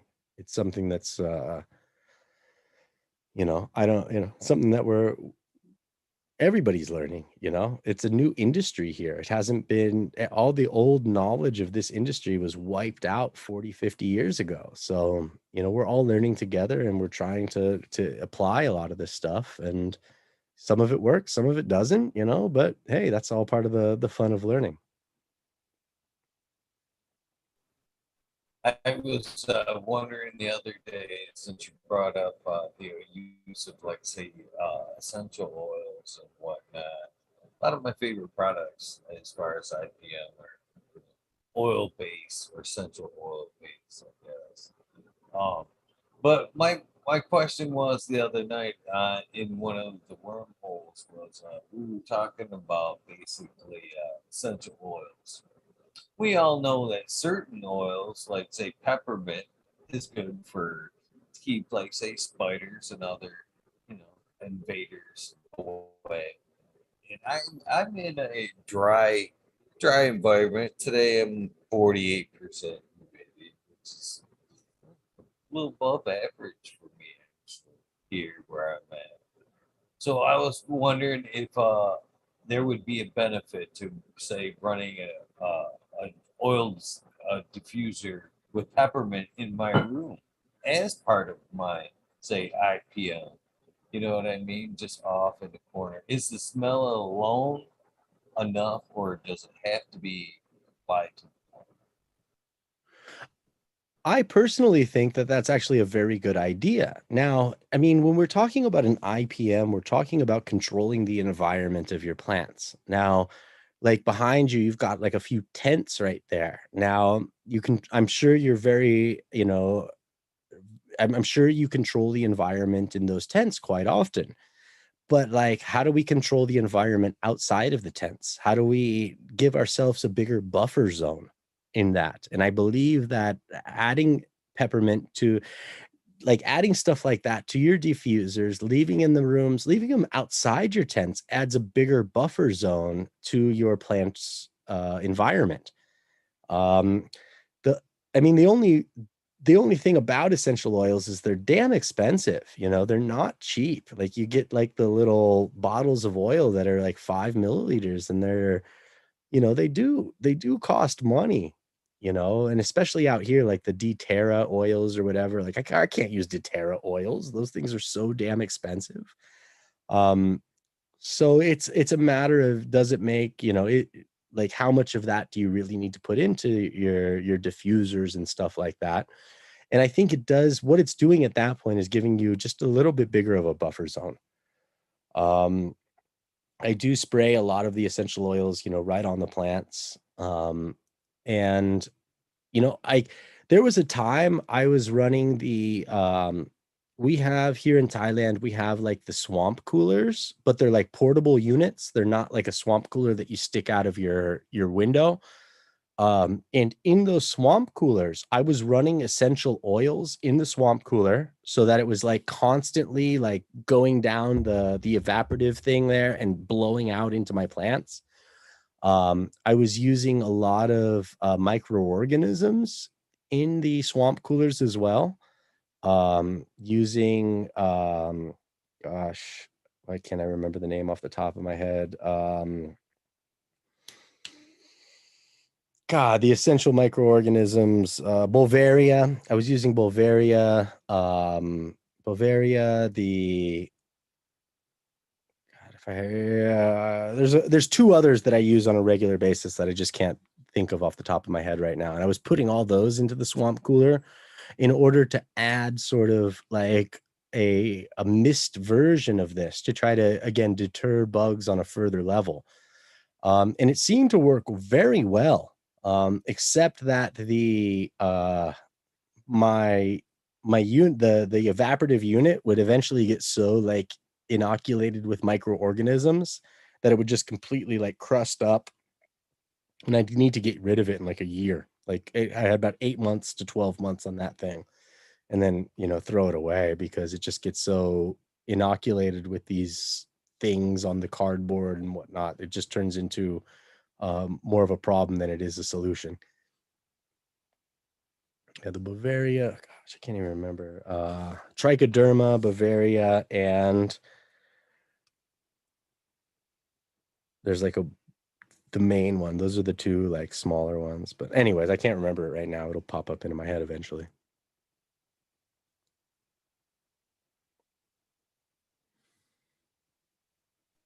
What strains are you currently growing over there?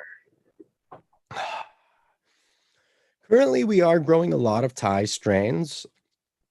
I happen to know of, I have to say this in sort of a roundabout sort of way. I know of a grow that some guy is doing that is currently growing all like they are growing Freak Show, which is a really cool strain. Like they're growing a lot of the freaks, like they're growing like the Freak Show, the ABC, the Australian Bastard cannabis there, and some crosses like they're growing a lot of fuely strains, like Top Fuel from Top Dog Genetics is being grown right now.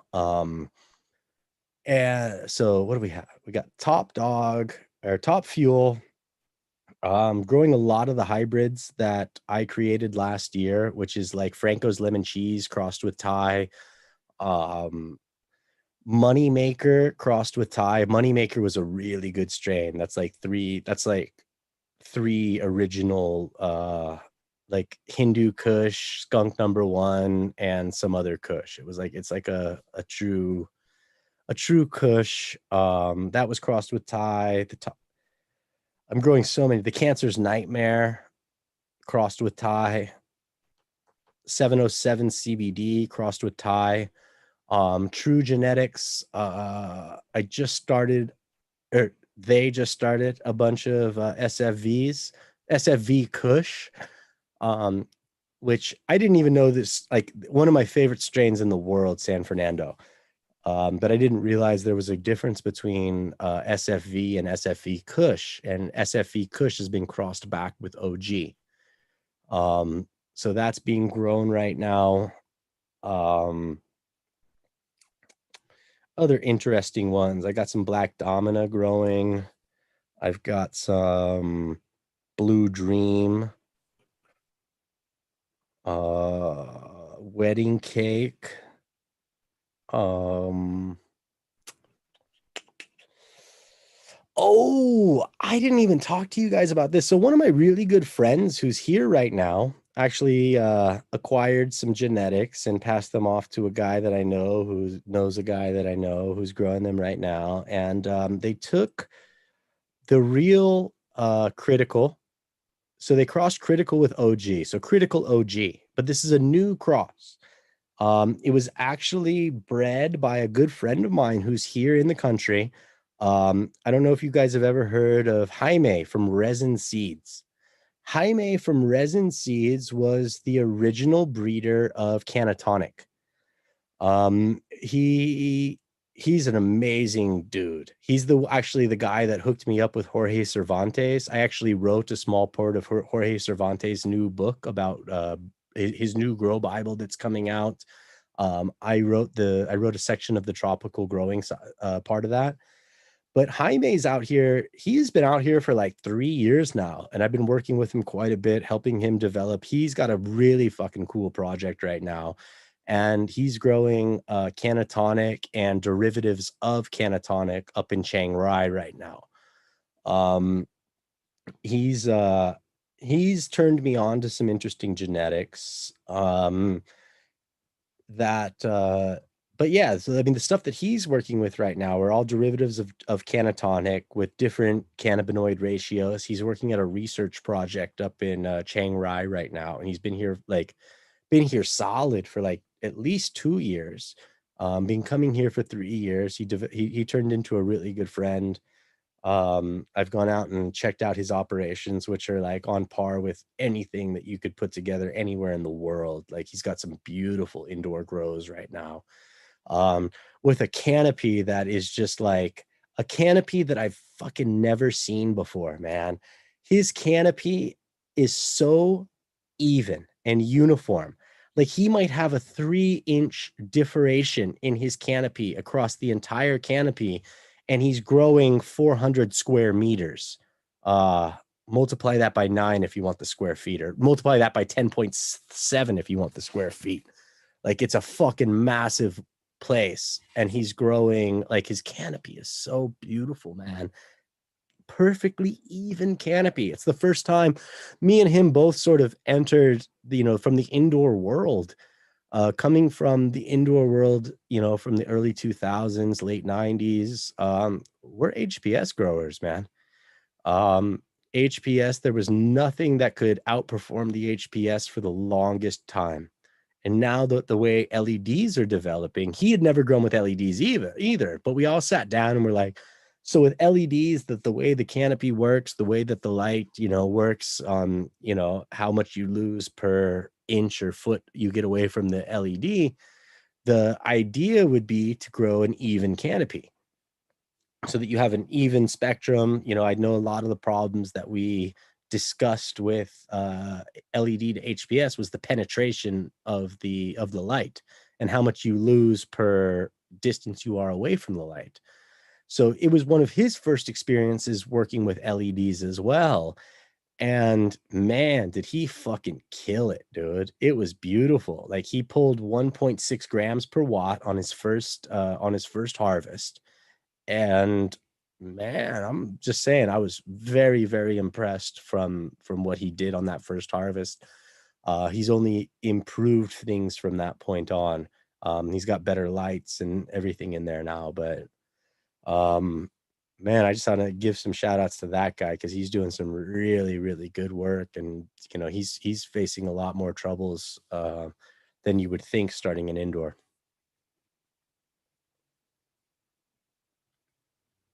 You can only imagine. Can only imagine starting a large scale indoor. I love the LEDs. By the way, they're gonna be what takes cannabis to the next level, or help take us to the next level. Yes, I agree 100%, man. Like I'm just coming from my world of HPS when the Gavita came out, the double-ended HPS, double-ended 1,000-watt HPS. That was the shit. And what did that come out in, like 2011, something like that? I don't know, but at the time there wasn't an LED that could stand up to it. And LEDs have really only came like made the, in my opinion, it seems like you test lights and do all that stuff and you've done it for a while. But in my opinion, LEDs really made their name over the course of the last 5 years. Before that, I think there was just too much, there's too many people scared to switch over. Most producers were commercial cannabis farmers. And if they could hit 1 gram per watt with an HPS, well, then why the fuck do they need to change? It produced great cannabis. And I was the biggest advocate of HPS over LEDs for a long, long time. Only in the last like 3 to 4 years, I'm like, okay, I admit defeat. All right, fucking LEDs really can outperform HPS on every front. So hey, it is what it is. Like that's part of the process of learning and keeping going. I mean, I still run HPSs because they're a lot cheaper. They've gotten so much cheaper now that LEDs proved itself. Like, so I ordered direct from China and I can get a true 1,000-watt LED, like a true 1,000-watt LED, which they're out there. They're not, I think typically people are using like the 6s, 630, 660s. A true 1,000-watt from China from the factory cost me $650. That's from the factory. So if you guys are buying that over there, you're probably in the $2,000 range once it hits the retail market. My double-ended HPS, I can buy that for $100 with the bulb. Same quality as what Gavita does. So, if you look at towards like initial expenses, and damn it, just what I feel comfortable with. I know it's the wrong thing to do. Like I should just buy the LEDs, but fuck, I've worked with HBSs my whole life. Go to what I know, go to what I'm comfortable with. And so I'm sticking with them for the time being. Once I get a good influx of cash, I might buy some of those nice LEDs.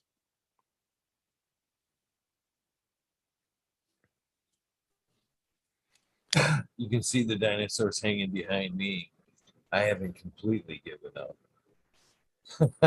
Right, right. I'm there with you. There's still something that's working for me as well until I see something that's a lot better, which they are getting pretty damn good. I again, I got some new lights that are just kind of passed to me as far as just to get my opinion on.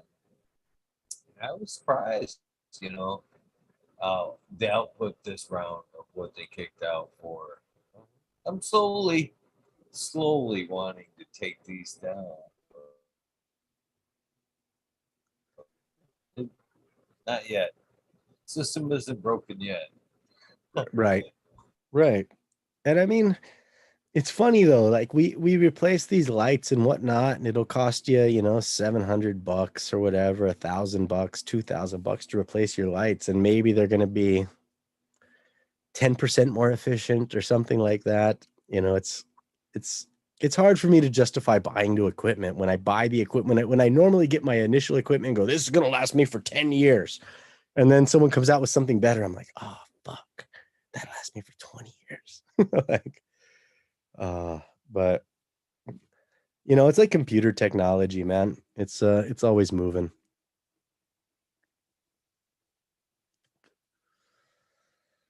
So you spoke of Thai legends from the past. Are there any new Thai legends? I mean, breeding continues, everything goes on. Is there something that might have equaled an old rival or surpassed as far as cannabis legends goes over there?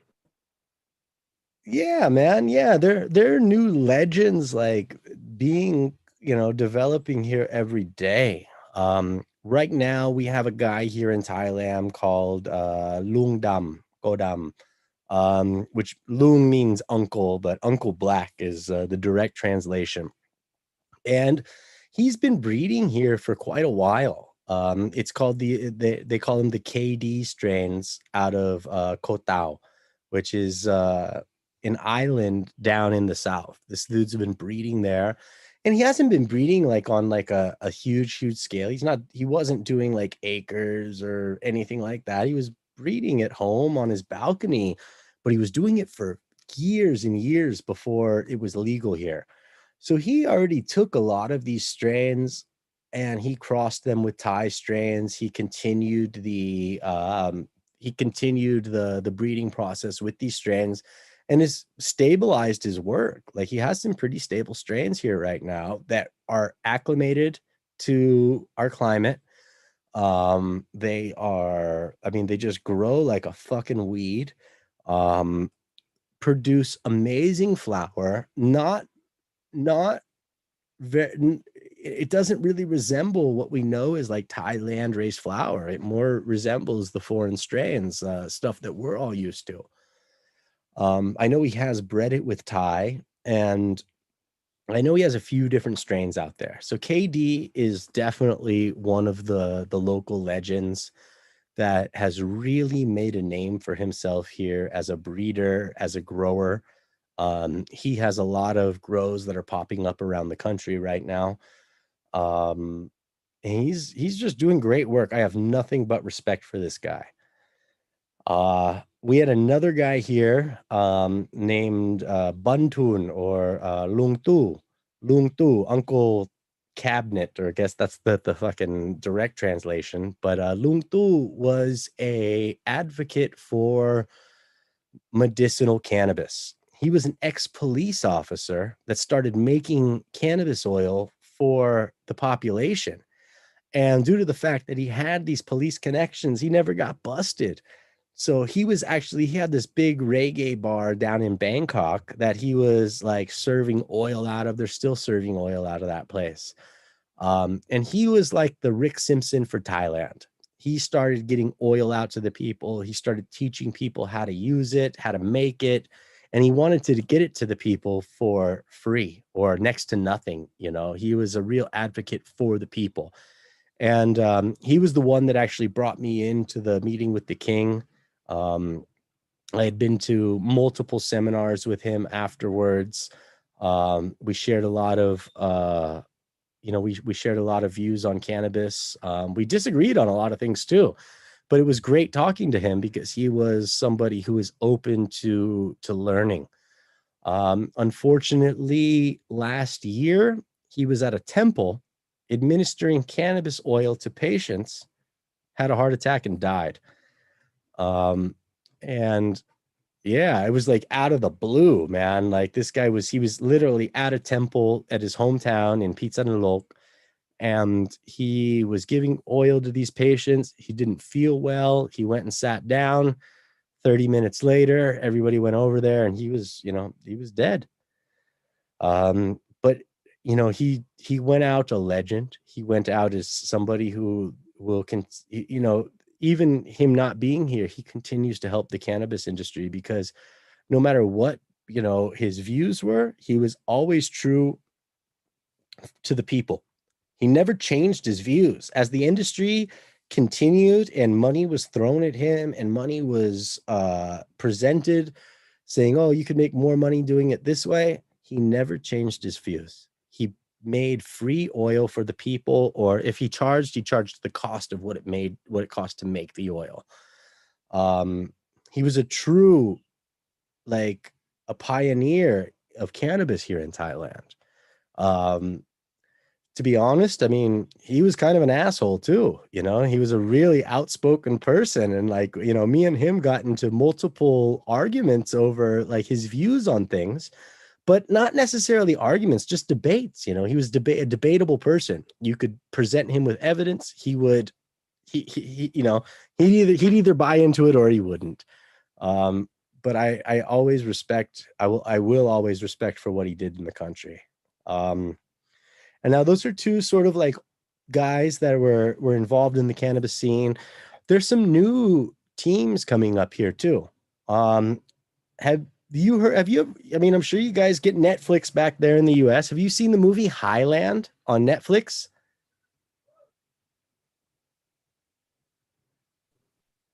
I'm sure it's out there. I don't watch a whole lot of Okay. movies, Netflix, none of that shit.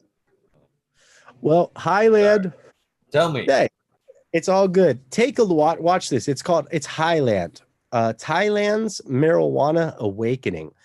It was a video that was put out in 2017. It's a docu-series, a three-episode docu-series talking about how cannabis is developing in Thailand.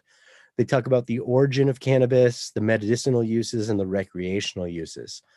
Now, since that video came out, Highland has blown up and they are the true authority on what's happening in cannabis in the country right now.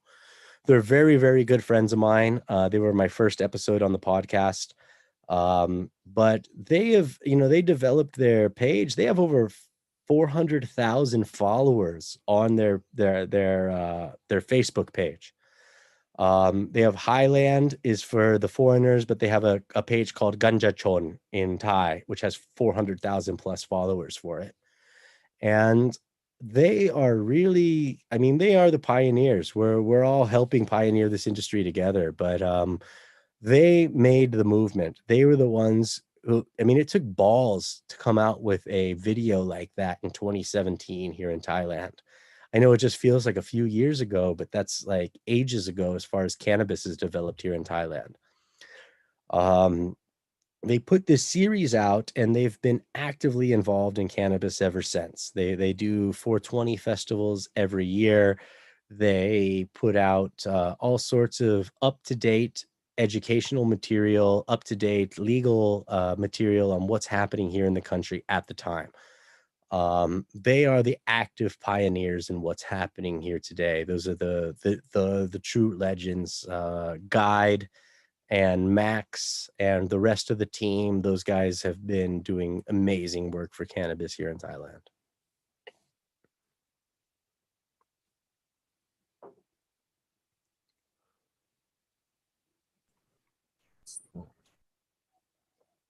I'm excited to see what comes in the next few years over there.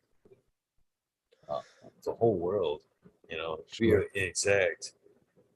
Me myself, man, I'm terrified of recreational here. You kind of hit it on the situation there where they've already kind of taken away the home grow until they can get things figured out. Big money will never let things get figured out to where uh, I think the home grow will ever be let back in. It's just the way it Yeah. is. And I think that's what's going to happen here. I heard you mention the Jungle Boys here. Jungle Boys have done some great things here, but they ain't got Marlboro money. You know what I mean? And that's Right. who's lobbying for recreational right now. It's, the big pharma, it's the losers. It's the Yeah. losers in cannabis right now that are hedging in recreational cannabis for tomorrow. And as much as we've got our foot into the door now, like I said, Jungle Boys have made a great name and stuff, but can they take on like Marlboro on that type level, or Coors or the pharma industry kind of money when they get their claws set in? Oh man, I am terrified of recreational weed here in the United States, man. Yeah, I'm very adamant on that aspect. Once that big money gets in, ooh, wait, yeah, your thoughts on that? I mean, will it ever change over there? I mean, does a small guy ever have a chance to grow his own? I really hope so. I want to believe that they will. I don't know if that's just me just wanting to believe it, because we over here the difference in classes are much further split than they are back in the United States, for instance. Like, you talk about Marlboro money. Here, like we have the Thai tobacco monopoly. That's the name of the company that runs the cannabis industry here, the Thai tobacco monopoly. Like monopoly has been used as like that's a bad word in the United States. Uh, but that's written on every pack of cigarettes here, the Thai tobacco monopoly. Um, so like things here are way more controlled by families and big money than they are controlled in the United States. And that's what I'm extremely afraid of. And I'm not even afraid of it on the recreational aspect of things. I'm more afraid of it on the commercial production of CBD aspect because we don't have the Jungle Boys here. Okay. If the Jungle Boys got Marlboro money, like we don't have anybody with that sort of like expertise going into it. We've got a bunch of people that are used to making money on taking advantage of farmers, taking advantage of the small people, and they're going to continue to take advantage of them. I mean, in a perfect world, I don't want to see the commercialization of cannabis happen here, but I can't get around it. And I can't ignore that I'm probably the best person in the country in order to bring people there. But I don't want to see it that way. I want to see home growers able to grow their own cannabis, whatever strain you feel that's right for you, grow it, smoke it, use it, however you want to do it, do it. On the other end of things, like we've got these very, very big companies here that are, I mean, they have more money than I understand. Um, those guys will control the industry. I don't know on what level, I don't know on what aspect. I'm hoping that they, contact me so that if they are going to do these giant CBD projects, well, they have a corporate responsibility. They have a social responsibility in order to not poison their people anymore, in order to do this on the, an appropriate manner. That's something that I can help them with. I can help them do this so that it's done in a sustainable way. Um, because there's no way that they're going to allow the small guys to be dominant in this. The small guys will stay the minority. They will stay, they're going to just be pieced it out one little bit at a time. Right now, the small guys, they can grow cannabis, but they have to donate it to the government, or they have to donate 50% of it to the government. And I'm not cool with either one of those. Like, I'm not donating, like, I donated 3 tons of cannabis last year. 3 tons of cannabis I donated to the Thai government last year. I paid for it.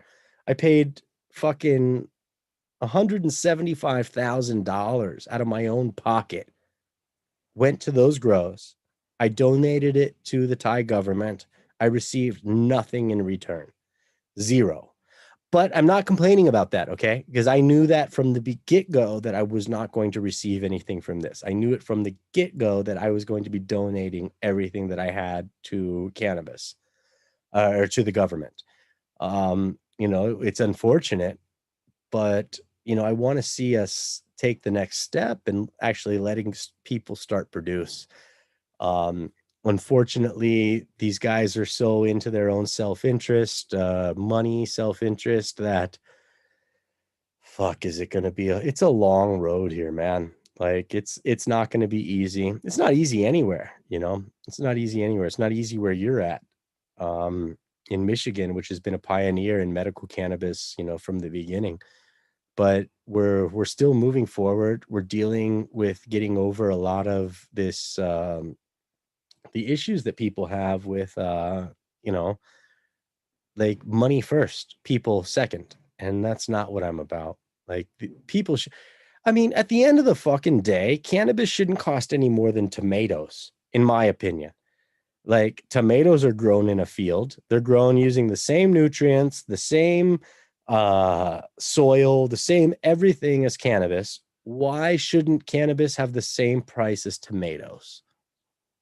I mean, it's not that, it like what's different?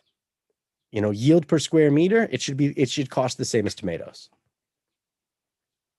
But just my opinion. It would be nice. It'd be nice, but man, at that point, I'll be just gardening for my own personal use. I will definitely be gardening for myself at that point. My Yeah, own. But it's yes, sorry.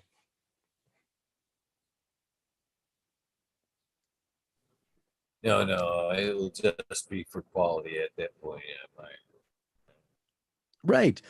But then again, like we talk about quality, and I think there will always be a connoisseur market, depending on, like, yes, tomatoes shouldn't cost like or cannabis shouldn't cost any more than tomatoes that are grown in a field.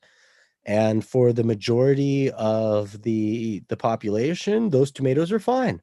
But there will always be a premium and connoisseur market.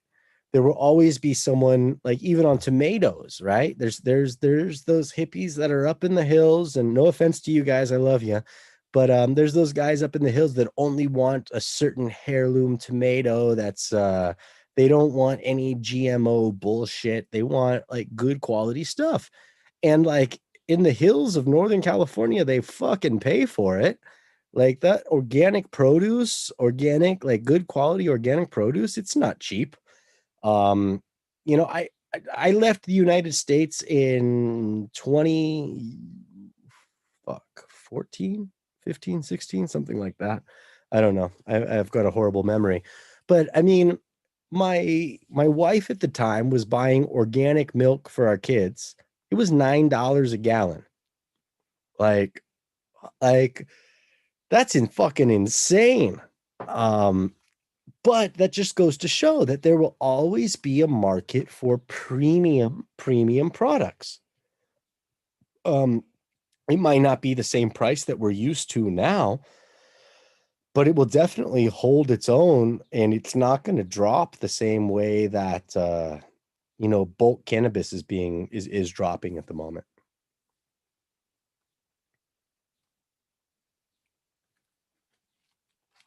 they were asking in chat about your YouTube. Is your podcast going to be airing on your YouTube channel? And what is the YouTube channel? Oh, that's a good question. I have a media boss that takes care of all of this stuff for me. So I know that we are hooked up with a podcast broadcasting app called Lipson. I don't know much about it. I know that we are definitely going to be on YouTube. We have a Facebook channel. We have a Instagram, and that's the Perfect High Podcast. I'm sure that it's going to be the same on YouTube. But due to the fact that we're still editing our first episode, We haven't actually put any real content out there. We just put like little teasers and stuff out on there. So we don't have any real YouTube videos yet. I do expect this, our first episode to be done within the next week. And that's actually going to be with the Highland team, the team that was one of those pioneers that came in and showed their, showed the size of their sack by putting out the episode or the docuseries on Netflix that they did. So just stay tuned. We're gonna put all that stuff out on Facebook and YouTube. I just don't know exactly how it's going. That's not my expertise. Right on, right on. Well, I'm guessing they may have enjoyed the flow of the conversation. Well, Right on. seeing how it says podcast, they're already looking. So, Right on. Right on.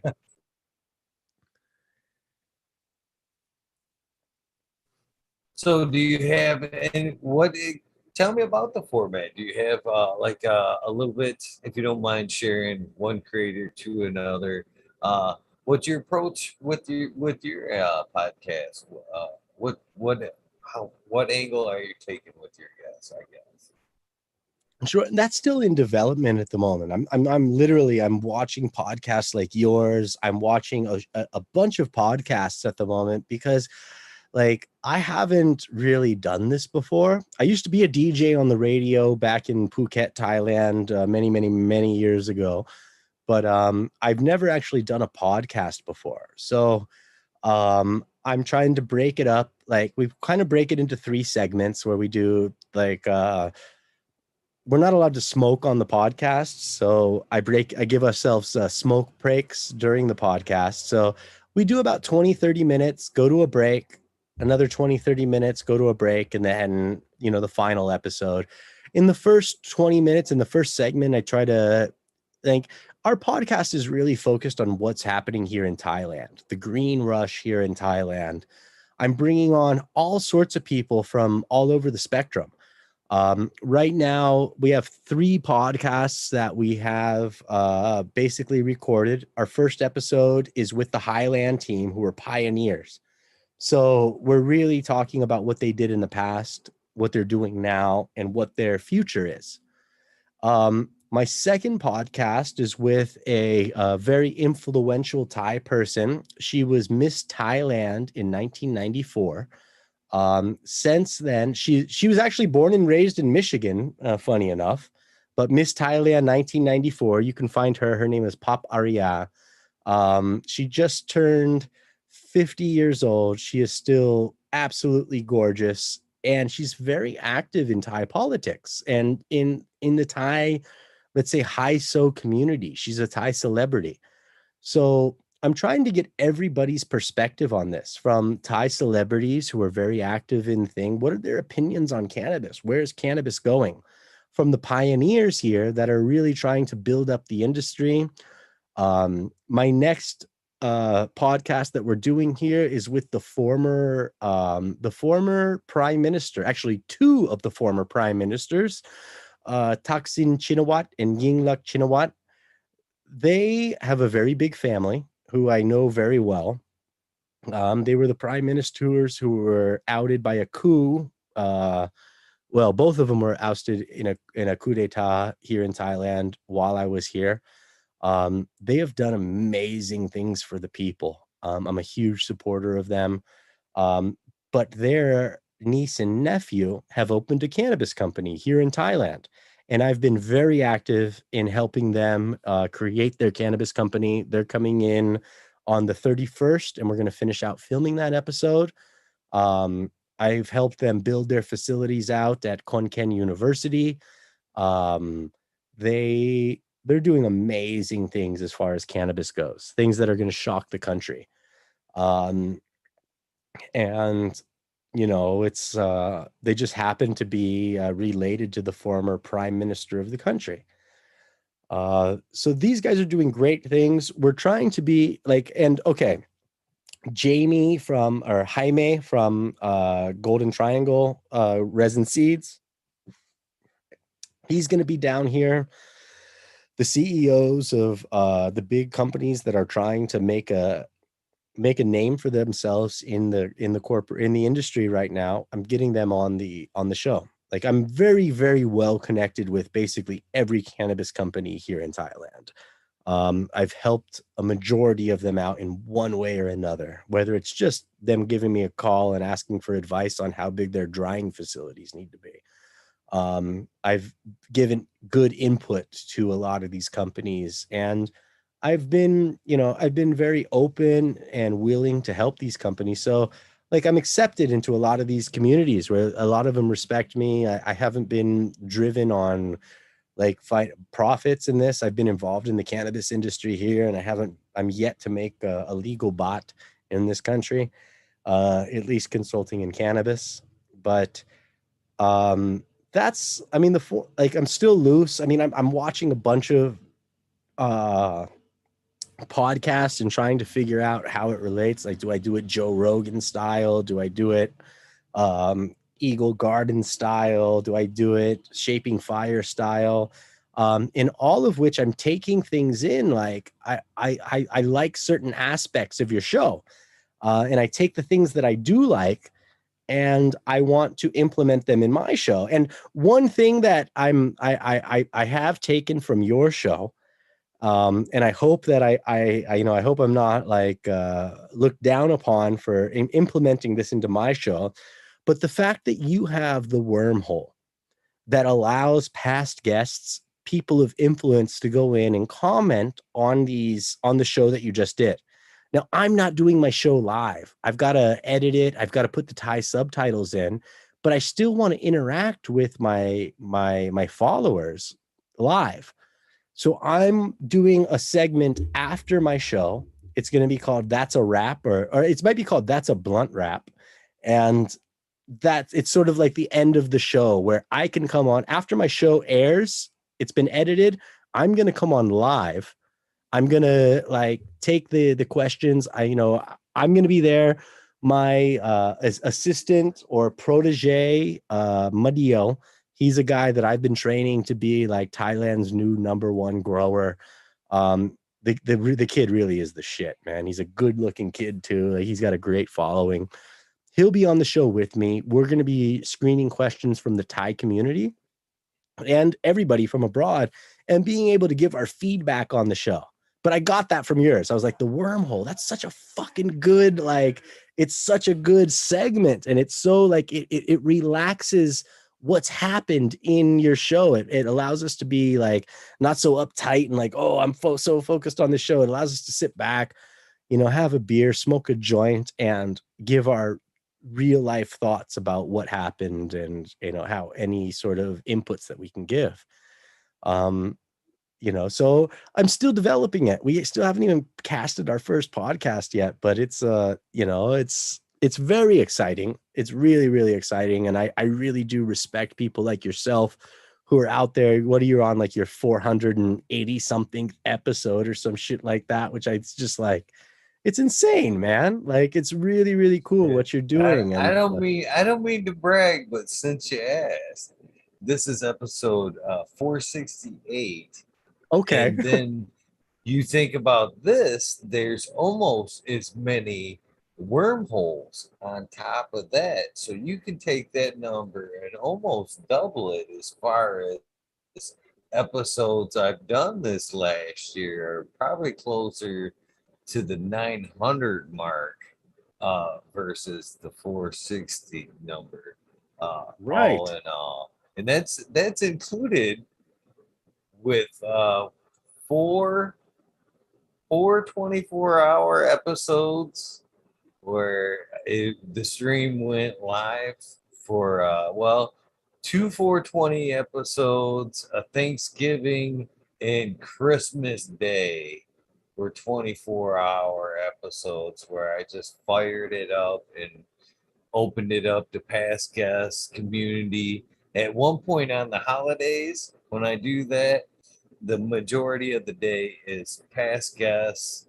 and guests, and then there's a open time slot that's like 6 hours to where I throw the key out to the chat and open it up to basically the public to kind of come on, say hello, happy Thanksgiving, give some shout outs, smoke some weed with the panel, and then, but I, yeah, I'm proud of I am very proud of a lot of things I've done in my life. This project right here, and to have people like yourself say they take anything from this, and that's fucking awesome, man. That's a huge compliment. Thank you. Thank Man, you. no, you're For real. doing it, man. You're absolutely doing it. I so respect what you're doing and creating the community, creating the vibes behind cannabis. Because it's not just you giving your opinion and leaving it at that. You leave this open for the entire world to come back in and comment and be like an open forum into what's happening. Like you might have, like whether your guest was good, whether he was bullshit, whatever, people are going to comment on this stuff and people are going to give their real live opinions on this. And that's what I want. I don't want it just to be like, okay, this is Baba's opinion and this is it. I do want that sort of feedback thing. And you, like I said, you've created a community here that is like, it's very, very impressive. I hope to achieve what you have with your podcast with this, here in Thailand. And I'd like to support you on whatever you're doing too. I don't know, like you might get some interesting projects that come up that might work well for Thailand. And, and I don't know, you never know what the future is going to be. More well to work both ways there as far as anything, guests, collabs, all that good stuff. So, yeah, let's see where it goes. It's a big world, small world, really. Yeah, These really. days. Yeah. Yeah. Yeah, it's Well, that that includes you now. The wormhole, past guests that you've opened up your link to the wormhole as far as thank, that goes. thank you very much. Looking forward to getting you back. And I don't know if you know that's. I'm sure you've got how that works. Once you've done the spotlight, don't look well, and you don't have to look for me to go. Hey, you want to come back on tonight? That's completely on random on whoever wants to pop on. So it's all on the want to. You guys Right. get bored, you want to talk, you want to hang out, fire up the Zoom, pop in. And you're more than welcome. So, Man, I appreciate it. and And I'll definitely be back. so you guys may have wondered, we have seen Ryan Perfect Podcast one other time. He was on the wormhole prior, and now that he's actually done his episode, I will take that episode back off private. I had to seal up the back door, Ryan. I had to seal up the back door. There was a breach. There was a Right. breach, man. I snuck on, man. I snuck on. I'm sorry about that. I didn't realize. But now you're more than welcome. But now you're more than welcome. I appreciate that you did take the time to come hang out. Yeah. It's cool. Yeah, It's man. cool. I didn't want to. I like I said, I have the utmost respect for you and what you're doing here, and I apologize for jumping on the way I did. I didn't realize. I don't think anybody realized it was nobody's fault. But yeah, man, I'm glad I'm accepted. I'm part of the wormhole team now. That's funny because that's out of all the shit that I let fly. That is the one rule. It's been, there's been a couple small breaches before, and boy, and the breaches have been on my end. There's been one or two people that slipped on, but in the chat's always quick to call them out. When did Cass do her episode? When did this person do their episode? Well, there's in certain cases, like say Cass, she helped me get probably about 10, 15 guests. She kind of earned slightly a backdoor, but Right. that's what I love about chat is they're quick to call me on that shit. And that is the only rule. You know, that's what I'm saying. It's basically you had to do the spotlight to move on. So I had to, covering the rule, I guess. Sure. I got to check out Captain 420's episode then. Yeah, it's there. It's It's there. there. I'll check it out, man. I'll check it out. It was interesting meeting up with Captain 420, who's actually the person that introduced me to you as a person. I knew your presence, but I didn't know you as a person until then. And interesting cat out here. I think he just got on an airplane this morning, and now he's your problem. He's out of Thailand. So he should be back. I have yet to meet Captain firsthand. So I guess I'll be meeting him on the 27th. There's an event here in Michigan. That's one thing about Michigan, man. We have a lot of events, or try to have a lot of events. So I'm looking forward to going down. What is it? Friday and Saturday, hanging out Nice. with a bunch of good people. How It's are one the of the things is. Okay, you had a question. Sorry, how are the things with events there right now? Okay, because I'm coming over here. I live in a fucking bubble in Chiang Mai. Like, I don't understand what's happening with COVID-19 and stuff over there. Right now, Bangkok is pretty much on a semi-lockdown. Here in Chiang Mai, nothing has really changed. You're not legally allowed to order beer at a restaurant, and that's probably the only like significant change as far as events goes. But like events are happening. Are you guys do you have to be vaccinated for an event? Like how does that work? Not I'm as of sorry to ask. I yet. hate to bring up this subject too. I'm just curious. No, not as of yet. We haven't got to that state. The last few events have been, oh man, the last one was fucking amazing, dude. I mean, seriously, it was up here in northern Michigan, at a campground, bunch of fucking vendors. You could camp there.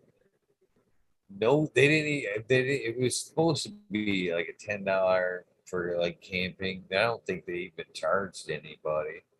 Fucking hung out. Bring your own cannabis. Buy your own cannabis. A lot of us from the chats showed up and just pretty much like we're gonna do. But I'm not gonna lie to you here, like we're gonna do this weekend. This isn't our event, but I guarantee there will probably be at least 30 of us that band together and stake our claim. You know what I mean? At the event and just throw down and like, hey, this is our circle here. You know what I mean?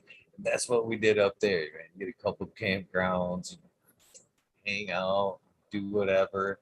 It was 2 good days, man. If you look back, I didn't do the show that weekend, but what was going on at the campground was so fucking cool. It was so hard not. I told the guy, I'm like, hey man, I hope you don't mind, but I'm just gonna start the show up and I'm gonna put the fucking camera on you and cheers.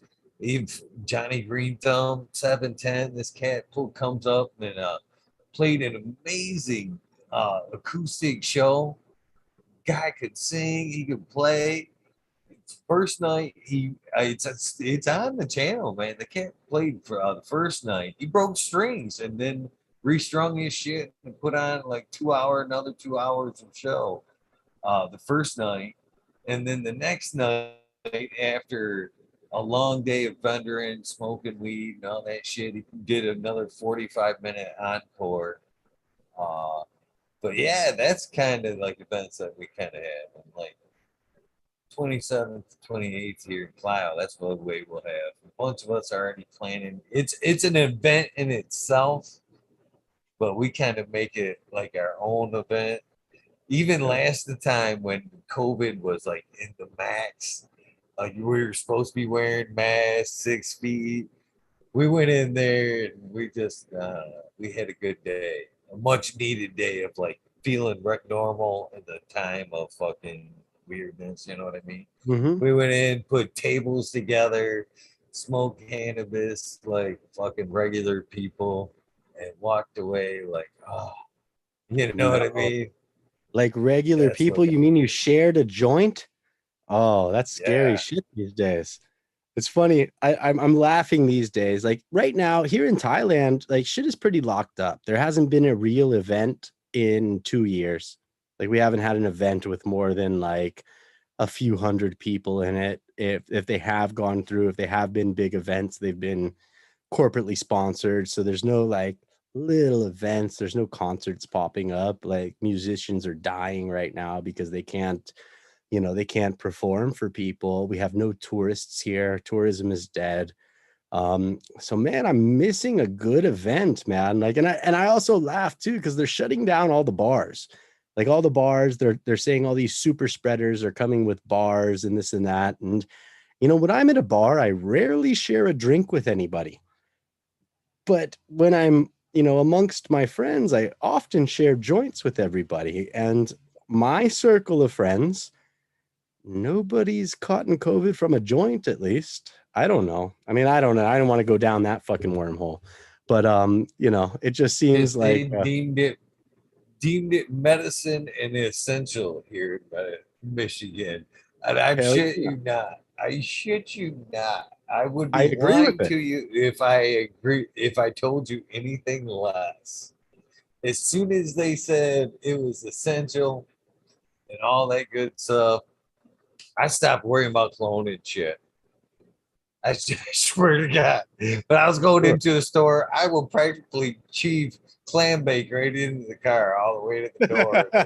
If somebody's saying something, it's like, yeah, it's like COVID medicine, whatever. It's Oh man. all good. It's all good. Yeah.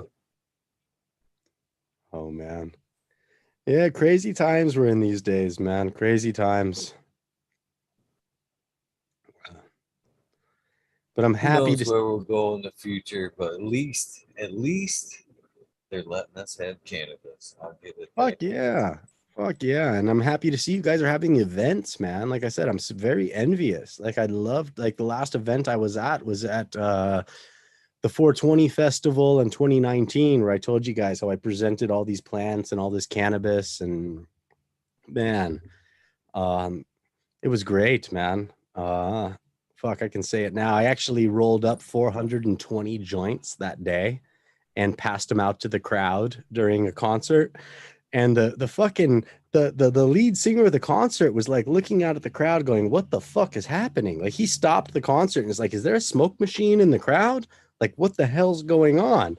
Like because I mean I put out 420 joints on this day, just passed them out to everybody.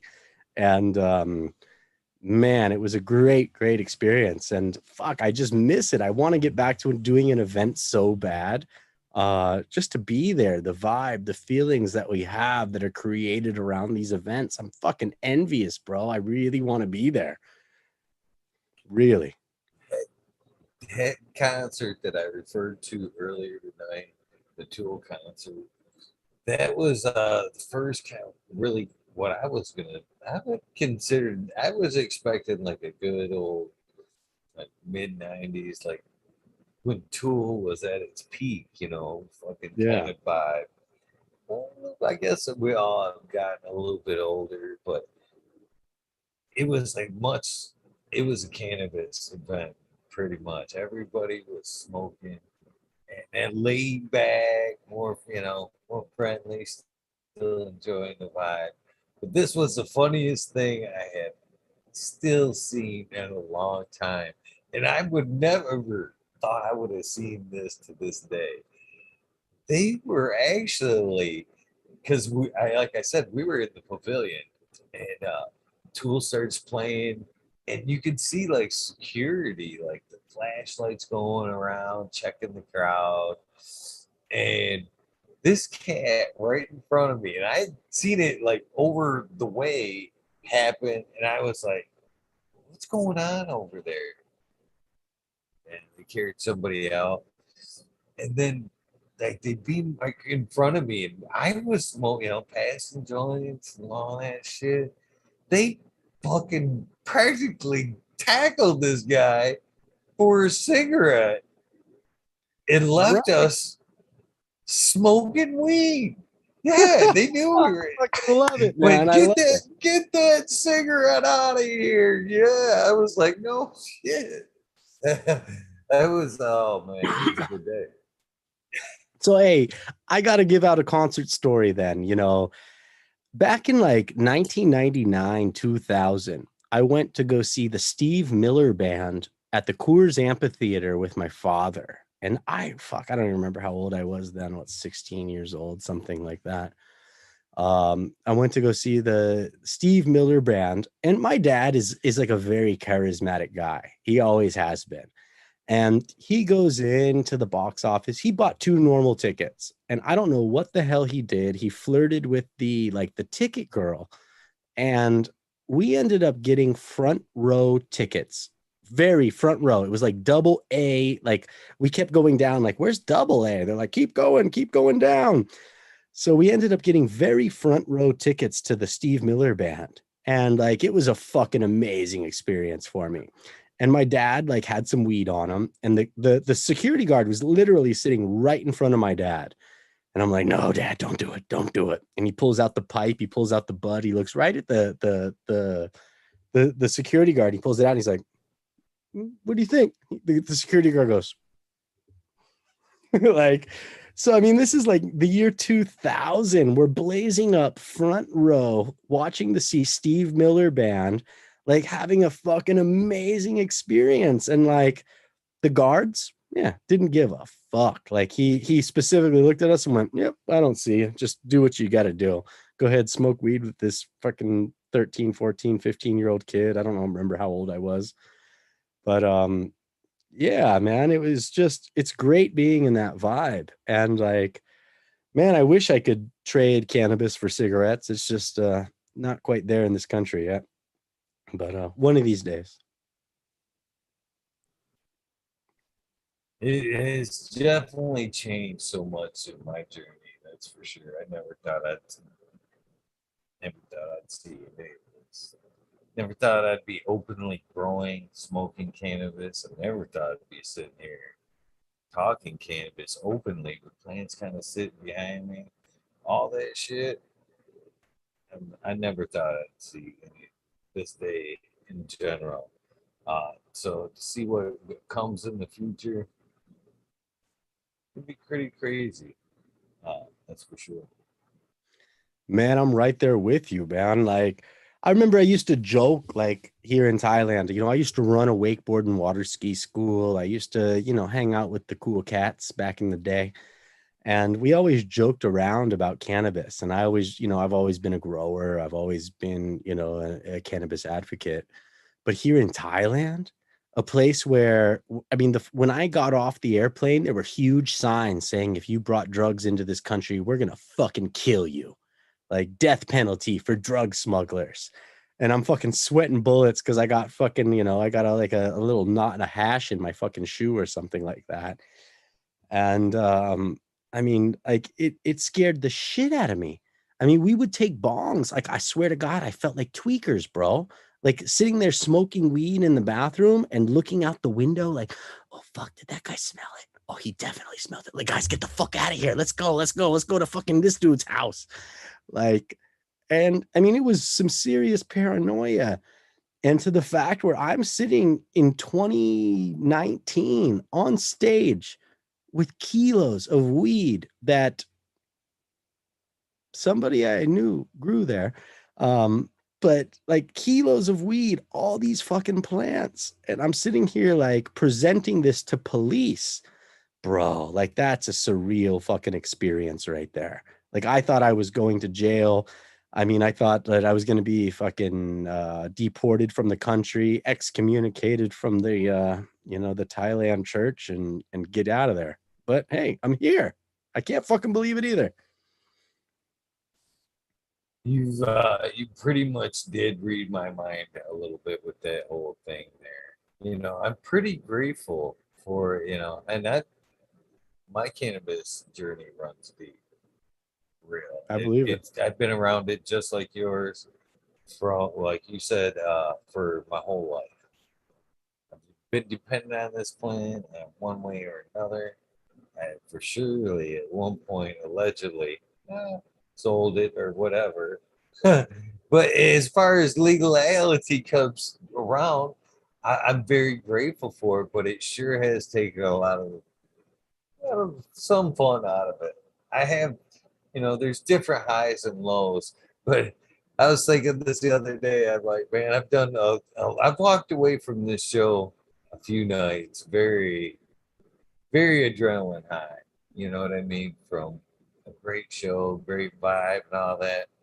But I've had a few great feelings on the successful runs too. Yeah. That's with the quite a rush. All of it.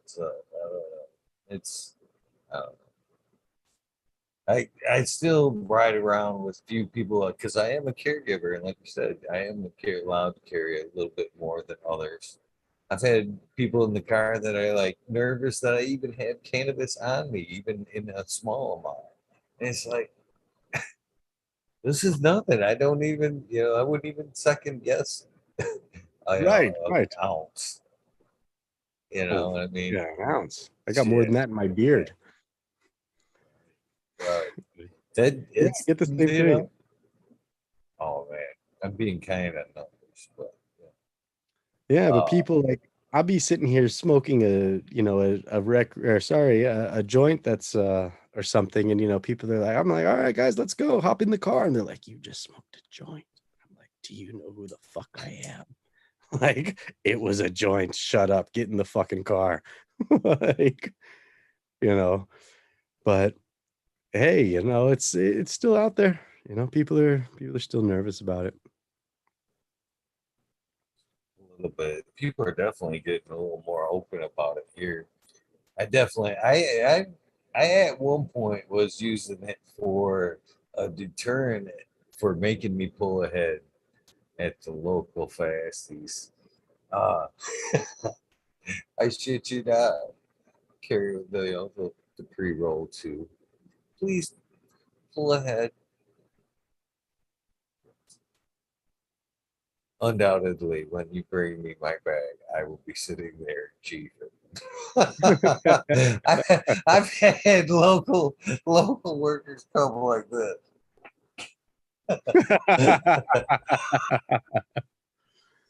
Oh Next shit. time, have it. Next time, have it ready, please. Sure, man. Yeah. Eagle man, I gotta take another piss, bro. We got some time Well, or we're at 4:03. If you can hold it for a second, might as well just go ahead and grab your sound bite, and we'll wrap it up for the night, man. yeah. Think we can do that? You know what I'm looking for as far as the sound bite goes? Have you caught one, or have you just caught the wormholes? Go. I think I've caught it, but let me know. Let me know. What do I gotta do? And I still gotta take a piss before. Basically, all right, go take your piss then. Go take Sorry, your bro. piss. Sorry. It'll be a better sound bite. It will be. That's what I'm getting at here. There we go. How you guys doing? Hopefully you guys have dig this episode. James Weaver, Aldridge 25. What about Bob Hillbilly Herb? Yeah, still got 66 of you guys watching at 4:04 in the morning. You guys are pretty awesome. Looking forward to hanging out with you guys. Of course, as you probably did know, there's no wormhole tonight, but we will have one tomorrow, 2 a.m. Eastern Standard Time. Come back and jump in for that.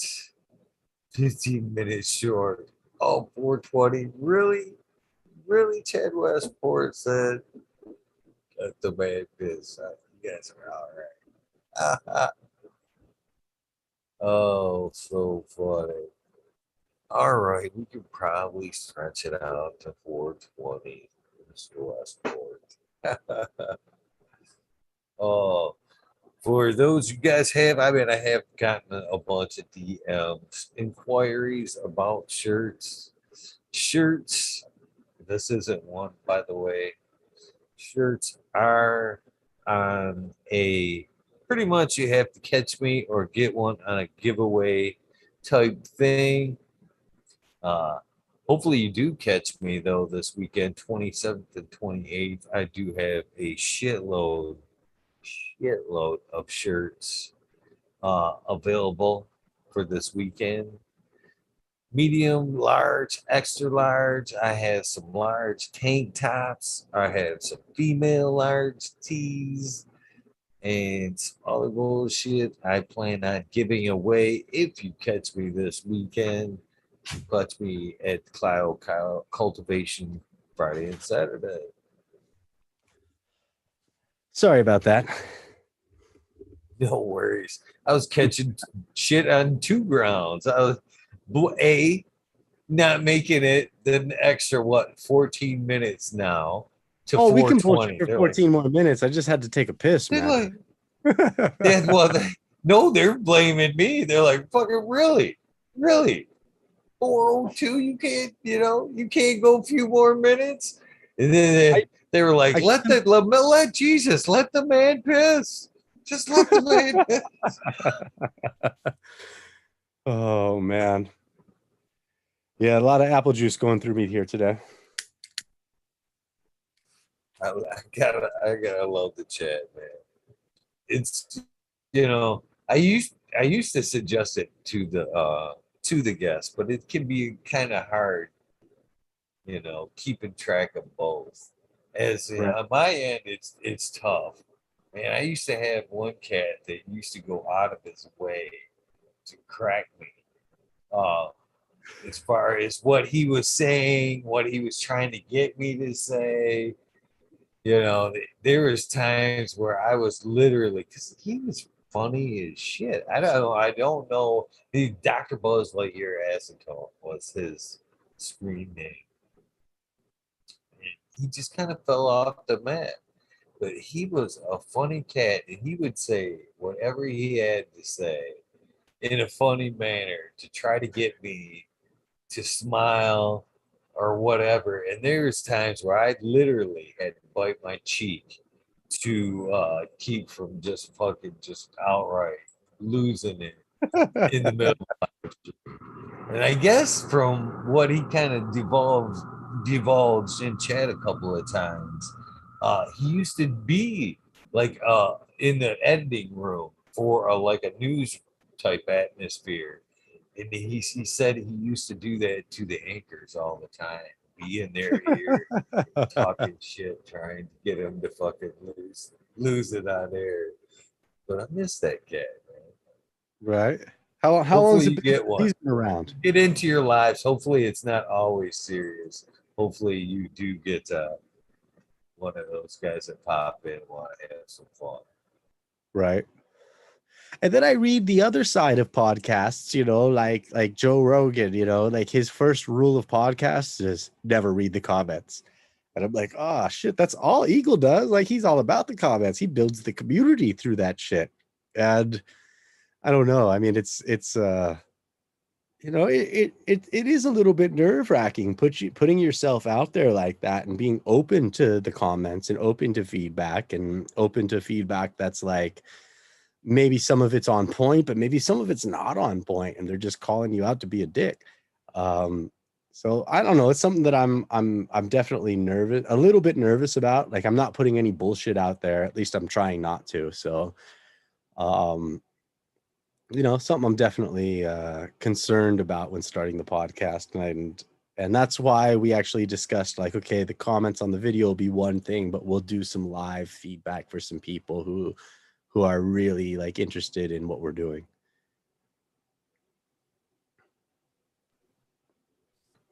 You were you were kind of little tough to for a tactic tonight on my end.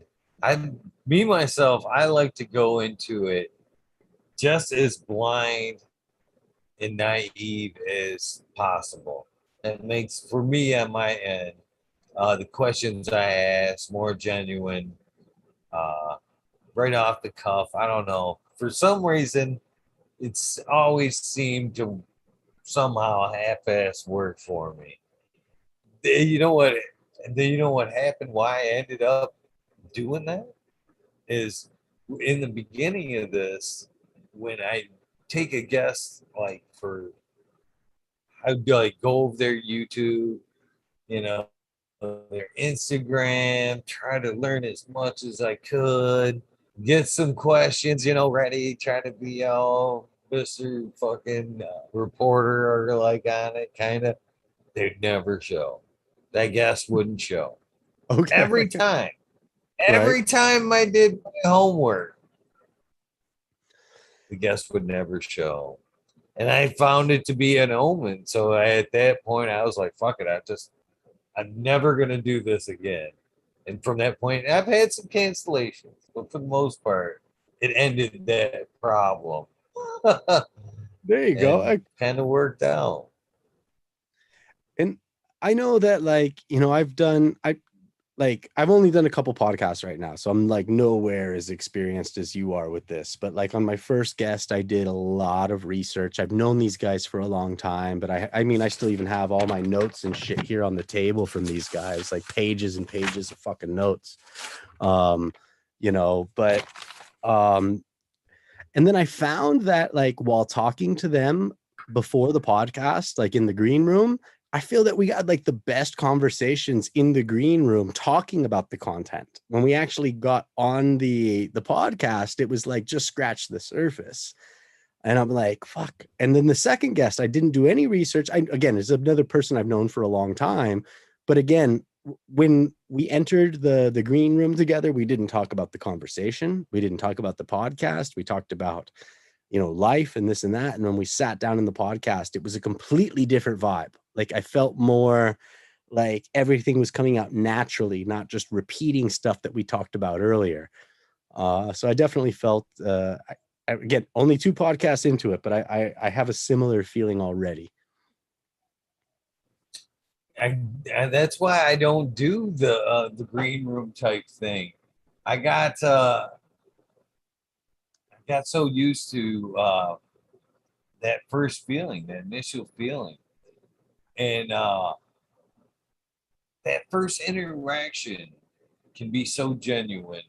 You know what I mean? I like that's I I've had people check in half hour earlier or better, and I'll be on my end watching it. Like, I'll see you. I'm like, invite at 11:30. Show starts at 11:30. Green room starts at 11:30. I like that fresh interact. It's pretty much on a normal show. We had a little, because of the delay in internet, we had a little bit, but usually it's like 30 seconds or less, maybe a minute. We kind of, I'll go back and forth with you, and it's like, okay, you ready? Live. Boom. Right, And right. then it's all right there. Because what I found was like the green room thing is we'd get that great conversation going, and then I'd go, oh fuck, you know what? We got to go live, and then it would be like kind of like more like, I don't know, rehearsed. And a lot of Great. times I had guests look at me because I had my process of going through the motions, and then I'd be like, hey, what are you smoking on? And the guests kind of look at me like, I just told you, 5 minutes. Yeah, but now we're on the air. Come on, you know what I mean? So I Right, right. just kind of, again, I don't know. The way I like to roll, I guess. Cold and straight from the hip. Mm-hmm. So, you know what? Another thing I was gonna say right quick is those piece of papers that you just showed me there. Keep them fuckers. I have Okay, I mine. will. Right on, right on. Them I will. them ones that I did in the first notes, all that shit. I still keep that shit, and every once in a while, kind of, as incentive, little check in direction. How and why I started. You know what I mean? Look back at that shit. I Kind of appreciate centering. it. I'll definitely keep this because, hopefully we're starting something big here. Hopefully, you know. Oh, but yeah, I'll I definitely wish you keep. luck, man. It sounds like you've I got a appreciate. good, foundation going on it. You've got a good direction where you want to take the show. I appreciate the fact because I didn't ask that question if it was going to be English or in Thai or if it was going to be in both, but you kind of answered my question with saying that you were going to put Thai subtitles under it. So that's Yeah, pretty cool that you're making it multi-language and yeah, you've got you've got good insight where you want to take it. So good luck to you on that, my friend. I'm wishing you sincerely the best of luck, man. I appreciate it, man. I really do. And most of the podcasts are going to be in English with Thai subtitles. But there are a lot of really great guests in the country that don't speak English. So in those cases, even though I do speak Thai, I'm very proficient in the language, damn near fluent. But I'm actually going to have my protege come on the show. His name is Madio, and Dio will come on the show, and he'll be like the direct interviewer, and I'll be sort of off to the side, still chiming in. But he's a really really good kid, and he can keep the flow going in Thai. I'm afraid with my Thai, I'm going to say something stupid or mispronounce a word. And, so I'm just going to let him take over the full interview, but I'll chime in with questions along the way. Either way, it sounds like a great adventure for sure. With that being said, hopefully maybe this could be something, another little tidbit you take from the show is this here soundbite. I know we usually communicate through the Eagle Gardens One Instagram, but the show does have an Instagram as well, the fucking talking shit with Eagle, where I drop a lot of these sound bites. I haven't figured out a good way to drop them anywhere else yet, other than to bombard YouTube with a bunch of shorts. But this Okay. is it's like the old school radio when the artist would come on the radio station and identify the station and themselves. Back in the day, hey, this is fucking Pantera and I'm on Z Rock 101.5. But in this case, in my version, I would be saying, hey, this is Eagle and I'm on fucking Talkin shit with Eagle, episode 468. You can put whatever you want before it or after it. But basically, at some point, this will be a commercial for your episode. So Hell I'm yeah. starting to drop like the 100 to between 1 to 200 episodes right now on Instagram. I like to because I've gone, 468 people. I don't want people to depend on tonight's episode. You Right. know what I mean? So I like it every so often to drop these sound bites just as a reminder. Hey, we did miss that episode, and please make it lively because this is a commercial, man. I want them to be like, that dude that looked like a fun fucking night right there. I want to go back and check that episode out. So that's what I do. I'm dropping, those sound bites right now, trying to encourage people to go back to watch 100 to 200, the great folks. So sooner or later, not tomorrow, but I'll be dropping the sound bite as go back and watch that episode. So this is the only part of the show I will record, or I do record for my sake. Thank you, Smiley. Anytime you're ready, could you give me your sound bite for the show? All right. This is Baba Fats from The Perfect High, and I'm here talking shit or fucking talking shit with Eagle. All right. One more time. Episode 468. All right. This is Baba Fats from The Perfect High, and I'm fucking talking shit with Eagle on episode 468. Perfect. Thank you, my friend, man. Sincerely, man. Again, happy cheers to everybody. I do apologize for the very, very last minute cancellation on you, man. I'd be a little pissed myself. Somebody waited to the pretty much showtime, but shit did happen beyond my control. But I'm so glad you were gracious enough to reschedule and come hang out again, my friend. Man, thanks a lot Uh, for having me. And it's no problems, man. I understand shit happens and, that's life. It just happens. with that being said, we already went over the wormhole ordeal. And again, you're welcome anytime that you YouTube the show comes up. It says wormhole. It's an open invitation for you and all past guests. Monday nights are always a wormhole. No guests on Monday nights. Monday nights, 2 a.m. my time, Eastern Standard Time, is a wormhole. That's so you can bank on that. I mean, if anything, you can bank on a wormhole Monday nights. Any other nights, it's if the guest doesn't go the full time span, which we did, 11:30 to 4:20. Not many do it, but you did, brother. Nice, So man. I I appreciate it. appreciate. That's not penny. You put yourself in a small group of people that's actually went the full distance. So Right on. cheers to you on that. And the word that's how the wormhole. It used to be the rabbit hole, but it kind of got we changed it for one reason or another. It fits now, I get it. I but get it. that's how it was born. When a guest didn't go the full distance, I had to fill that gap somehow. I promised everybody I'd be there till 4:20, so wormhole was born. So every night, if their guest doesn't go the full distance, that's when the wormhole pops open. They're more random, but you can bank on a Monday night for sure. Right And on. open invitation, sir. Open invitation. Man, I'll be there quite often. With that being said, we did hit the mark. You want to go ahead and give some shout outs, tell everybody where they can find you. It sounds like you got a lot going consulting, CBD, just to find you, the podcast. You got a lot of shit to plug, my friend. Yeah, man, we're doing it all.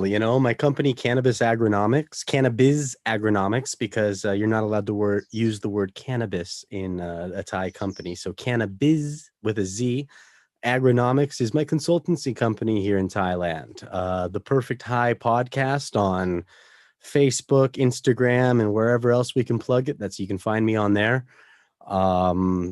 Yeah, Facebook, Baba Fats, find me, friend request me. I still got another 4,000 people that I can load in my friends. So, come in, say hello. I can another conversation about our foundation and what we're doing there. But yeah, I've got a lot of stuff going on, but you can follow it all through the podcast, The Perfect High. Yes, I hope you guys do. With that being said, thank you guys all for tuning in, man. We've had up to 90 watching consistent shit at 3 o'clock. There was 90 people watching. 3 o'clock in the morning, my time. There was 90 people watching this. So thank Damn, you for a great episode. Thank thank you you. all you people that participate night after night. You guys know the deal. Random acts of kindness do save lives. Don't be afraid to do something nice for somebody. We are out of here. Thank you again, my friend. I look forward to seeing you again soon.